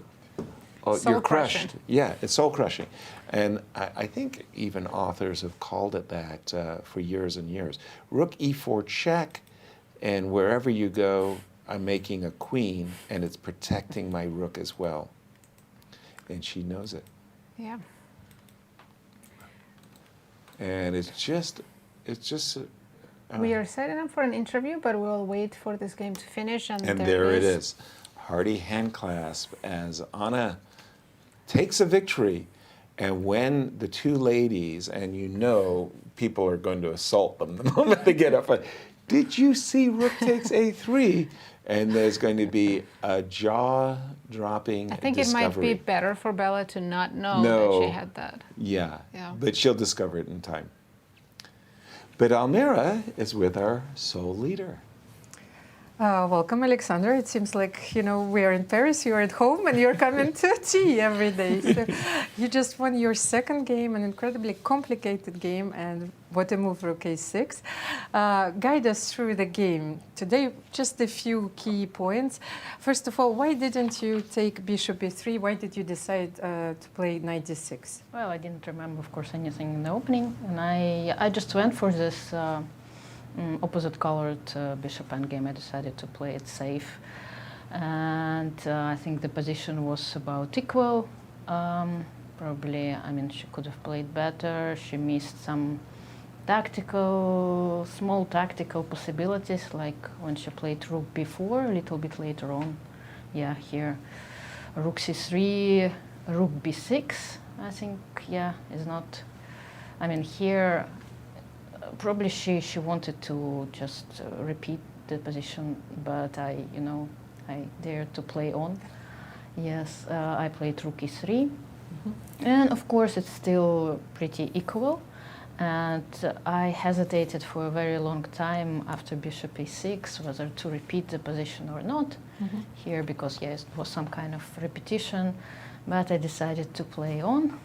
And yes. But did you feel that she lost the thread of the game here? Well, it's already pretty safe after the pawn moved to e4. I'm not in danger to lose my pawn on d6, or at least it felt pretty safe, and I didn't think that I'm risking anything to play on till time control. And then, immediately, here, she let me take on a6. And even though, it should be holdable, I don't know, but somehow, again, I thought that if I don't sacrifice, it's going to be more difficult for me to play, because she is going to take on c4 and I need to defend. And here she needs to defend. I didn't see how to save the position, how to save the game, because g5, d5, I'll just show one line. Yeah, d5, c takes d5. And probably she means that if she plays rook d3, well, at least I hope that I can play d6. G6 is also possible, yes. c4, g6, c3, g7, c2, bishop f4, e3, bishop takes e3, rook takes e3, king d2, rook e8, and then here d7, rook g8, and h4. I think I'm in time. I don't know why it just shows. Because it's rook versus queen. Okay, but king b6, h5, king c7, h6, and I'm in time to protect this pawn on g7. And it seems that I should be winning here. So it's gonna be rook versus. I see rook g2 and king c1. I don't know the evaluation of this position. Should be winning, no? Well, I hope so. But still. But it shows the depth of your calculation and of how many variations do you see during the game. It's really impressive. So I think that it was a total shock for your opponent. Did you observe Harika when you played the move rook a6? No, I think she noticed it, and she took it pretty calmly. But again, after g5, I don't know what to do, what black should do instead of d5, because my plan, but then I was going to play king e2. I was thinking about just playing king e2, then king e3, king e4, and my plan is very, very easy, and whether it's holdable or not, it's an interesting question. So that was a very important victory. Alexandra, I know that you shared, that you want to win this tournament at least once. So, we still have 7 rounds to go, but, catch me if you can, as I told before. So I hope that you will continue your winning streak. Yeah, I hope so. Our congratulations, Alexandra. A very, very nice victory indeed. We especially liked your finish with bishop f6 and bishop g5 idea. Yeah, that was a really, really beautiful touch as we take a look at our standings with all of the games in the history books. Right, we have a sole leader, Alexandra Kosteniuk, starting with 2 wins. Lots of victories in the tournament thus far. And we have 3 players closely following, Nana Dzagnidze, and 2 Americans, Irina Krush and Zatonskih. Very, very nice indeed. With 50%, we have Harika Dronavalli, Elisabeth Paehtz, and Gunay Mammadzada. Half a point for Humpy Koneru. Our defending champion, only half a point. And the two ladies who didn't start the tournament well, Zhansaya Abdumalik and Bella Khotenashvili. And that last game with Bella, I'm still recovering from the shock of... But we're getting a guest in studio to reveal the great reveal, and we'll see if she also is shocked by the discovery. But tell us about the pairings for round 3. Tomorrow we have two Indian players facing each other, Dronavalli against Koneru. Nice. Mammadzada will be playing Kosteniuk. Can Alexandra be stopped? We'll see. Zatonskih against Paehtz. Right. Abdumalik against Khotenashvili. Somebody's got to win. And Irina Krush against Dzagnidze. Okay, big matchup there with two players tied for second. That's going to be marquee. As once again, with two games out of the way, the schedule. We have a total of 9 rounds, and the players will return tomorrow to play round 3. And Thursday, June 8th, they're going to have a rest day. Excellent, and then a sprint to the finish, 4 rounds to go. And let's see if we're ready for our guest in studio. Not quite yet. Getting there. Still a large number of decisive games, no? Uh-oh, look at this. Looking good for you and Almira, but also looking very good for Sabina. Yeah, no, Sabina's showing insight and understanding. And I believe in my pick. Yeah, it's a long tournament. It really is, for sure. But I just have to lord it over you while I have the chance. Yeah, it may not this is, be there. Revenge for GCT, right? Oh my, that was just so terrible. Watching Anish Gary just self-destruct and all my picks were just like, whoa. It was pretty disastrous, all things considered. Which game was your favorite today? Because we had Elisabeth Paehtz winning in Najdorf. The problem with Elisabeth's game, it was too perfect. Everything went her favor. Yeah, it was just like kind of one-sided, whereas I really felt the game of Alexandra and Harika was back and forth, a really great tense fight. And this move, Rook A6, was just great. Yeah, and we are ready with our guests, so we're going to jump to Almira. Welcome, Anna. And this I think we had the reveal. Because Anna just saw the move Rook A3. I showed her because hopefully she didn't see it during the game. I didn't see. Of course, I would play something. But even after you played, yes, Rook A3. I was looking at all kind of stalemates, and here, like in this moment, and I saw this idea. It's like. Well, congratulations! You won a very so bad for my opponent. Yes, but I think psychologically she has resigned the game. Oh my God, this is just unbelievable. So it's like, how much do you need to do to win the game, Anna? So yeah, I had so much luck in this game. So like, oh my God. So what was another critical point in this game? What do you think? No verse. Actually, I didn't know what if she would play Rook A E1. I didn't know exactly what to do when she played instead of move. Here. Knight takes H2. Yeah. What did she play instead of D6? I wasn't sure if she would play. I didn't know what to do after Rook A E1. So I was calculating lines and I didn't decide what to do here. So I think it's Knight G4, Queen B7, Rook A8. Yes, I was thinking this, but just I did this position. Computer evaluate just slightly better for White. I thought, I thought it was just bad for me. How can defend pawn? Well, just play slowly, Queen C6 or some Queen A7, Queen B3. Okay. Yeah, maybe just wrong evaluation. Maybe it was fine for me. How did you feel during the game? Did you feel confident? No, I cannot say. I'm just shocked with this Rook A3 move. How confident you can be if you blunder such things? Yeah. Well, no. In this situation, I didn't like my position anymore. And then when did the tables turn? Because I think that Bella pushed it here. No. I think here, if she would Queen A5, I think was better. Yes. Much better. And this I'm not sure if I would do it more. Maybe I would just play without a pawn, because I think Queen Endgame is bad for me. Maybe I'm wrong. I was thinking here maybe not to take pawn, but play something different. Yeah, just to keep heavy pieces on the board, because I think Queen's Endgame is tough for me.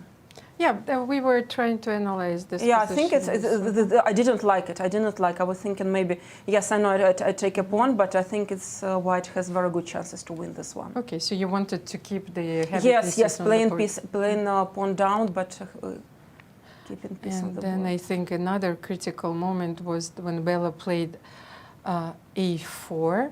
So No, I did think you it's draw. realize- No. Oh, okay, after No, after A4 it's fine. It's still fine, I think. No, right? no, I think the computer evaluates I've it already like good So for she me. needed to start So with before. before yes. She wanted to play comfortably, yes, this. So probably she thought that any move draws here. So after A4, you made a very strong move, king give. Yeah, it's like king setting F4. up trap. Yeah. Yes, exactly. So, and the computer thinks that you were much better here, and probably Yeah, already, winning yes, this. already. Yeah. So then we can come back to this beautiful stalemate idea. Oh my God, this is this nightmare. Why did you show it to me? I will not sleep well I think after such things. I think well nowadays the information is spread so quickly, so you would discover Poor it. So, Bella also. or like, your I poor think husband. I need to call him right away because you have delay before he saw this. Anna, does he help you with your preparation during Yes, this of event? course, yeah. Of course. So, Yeah, this line he didn't help me, but yeah, like in general, he's always helping me with preparing. and so I hope that maybe. So tell me, what should I do after such game, or maybe some piece of advice? Some piece of advice, maybe a glass of French wine will help. Yes, I think it's a better like swimming pool. Elizabeth just told us that she's swimming every morning, so maybe yes, this Okay, will. not every morning. No, but like, maybe not after the game, of course. So. I saw this idea. This is not something new for me. I saw this ideas, yes, before, and like I like studies, I like solving puzzles. But this was just completely like after 5 hours playing preparation with such a tense game. We all like this game shows we have to play until the very end, even if it looks like. Yes, to keep your concentration. Yes, keep concentration, and if I will have very bad position, I will probably never resign. Yeah. Okay, it's a very important lesson for all of us. Thank you, Anna. Congratulations on your victory. Anna, we really liked your time management today. Oh my God. They liked your time management today because they told us horrific stories about when they were playing on the US team, and then they were worried all the time. No, I think like recent Olympiad, I was not like much in time pressure like before. Yeah. So yes, congratulations once again, and well, we wish you a lot of luck. I think we should remove this position. Have a lot of luck. The only thing I can add, Anna, is thank you for your inspiring victory. Yes. Very well done. Very well done. As we wrap up today's show, let's take a quick view once again of tomorrow's pairings and what our viewers can expect. We have all-Indian matchup, Dronavalli against Koneru. Very nice. Mammadzada playing the tournament sole leader, Alexandra Kosteniuk. Can anybody stop Alexandra? We'll see. Anna Zatonskih will face Elisabeth Paehtz tomorrow. Abdumalik against Khotenashvili. Somebody's got to win. And Irina Krush against Nana Dzagnidze. Looks like a great round 3 pairing coming up. Remember, everybody, tell your friends where you're hanging out and invite them over. And final thoughts about an eventful finish, I have to say, Almira. Yes, that was a very emotional interview, and well, we have another decisive round, 4 games, so I think that we keep our 80%. Yes, we do. I don't know what they will need to do during the Incr Cup, but I think they should cancel the tournament overall. So I'm looking forward to our 3rd round, and well, ladies, you are playing incredible chess. Absolutely. That's the way it Couldn't feels agree to me more. too. They're giving us such amazing show and amazing games. Entertaining till the very last drop. Thank you, everybody. Join us tomorrow, and best of good nights. See you tomorrow.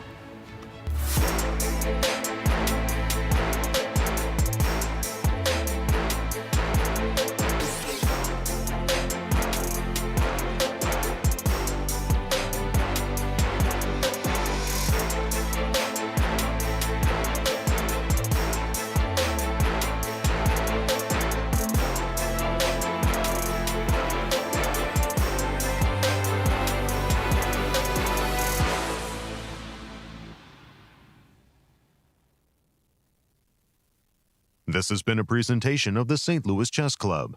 Any reproduction or distribution of this content without the express written consent of the St. Louis Chess Club is prohibited.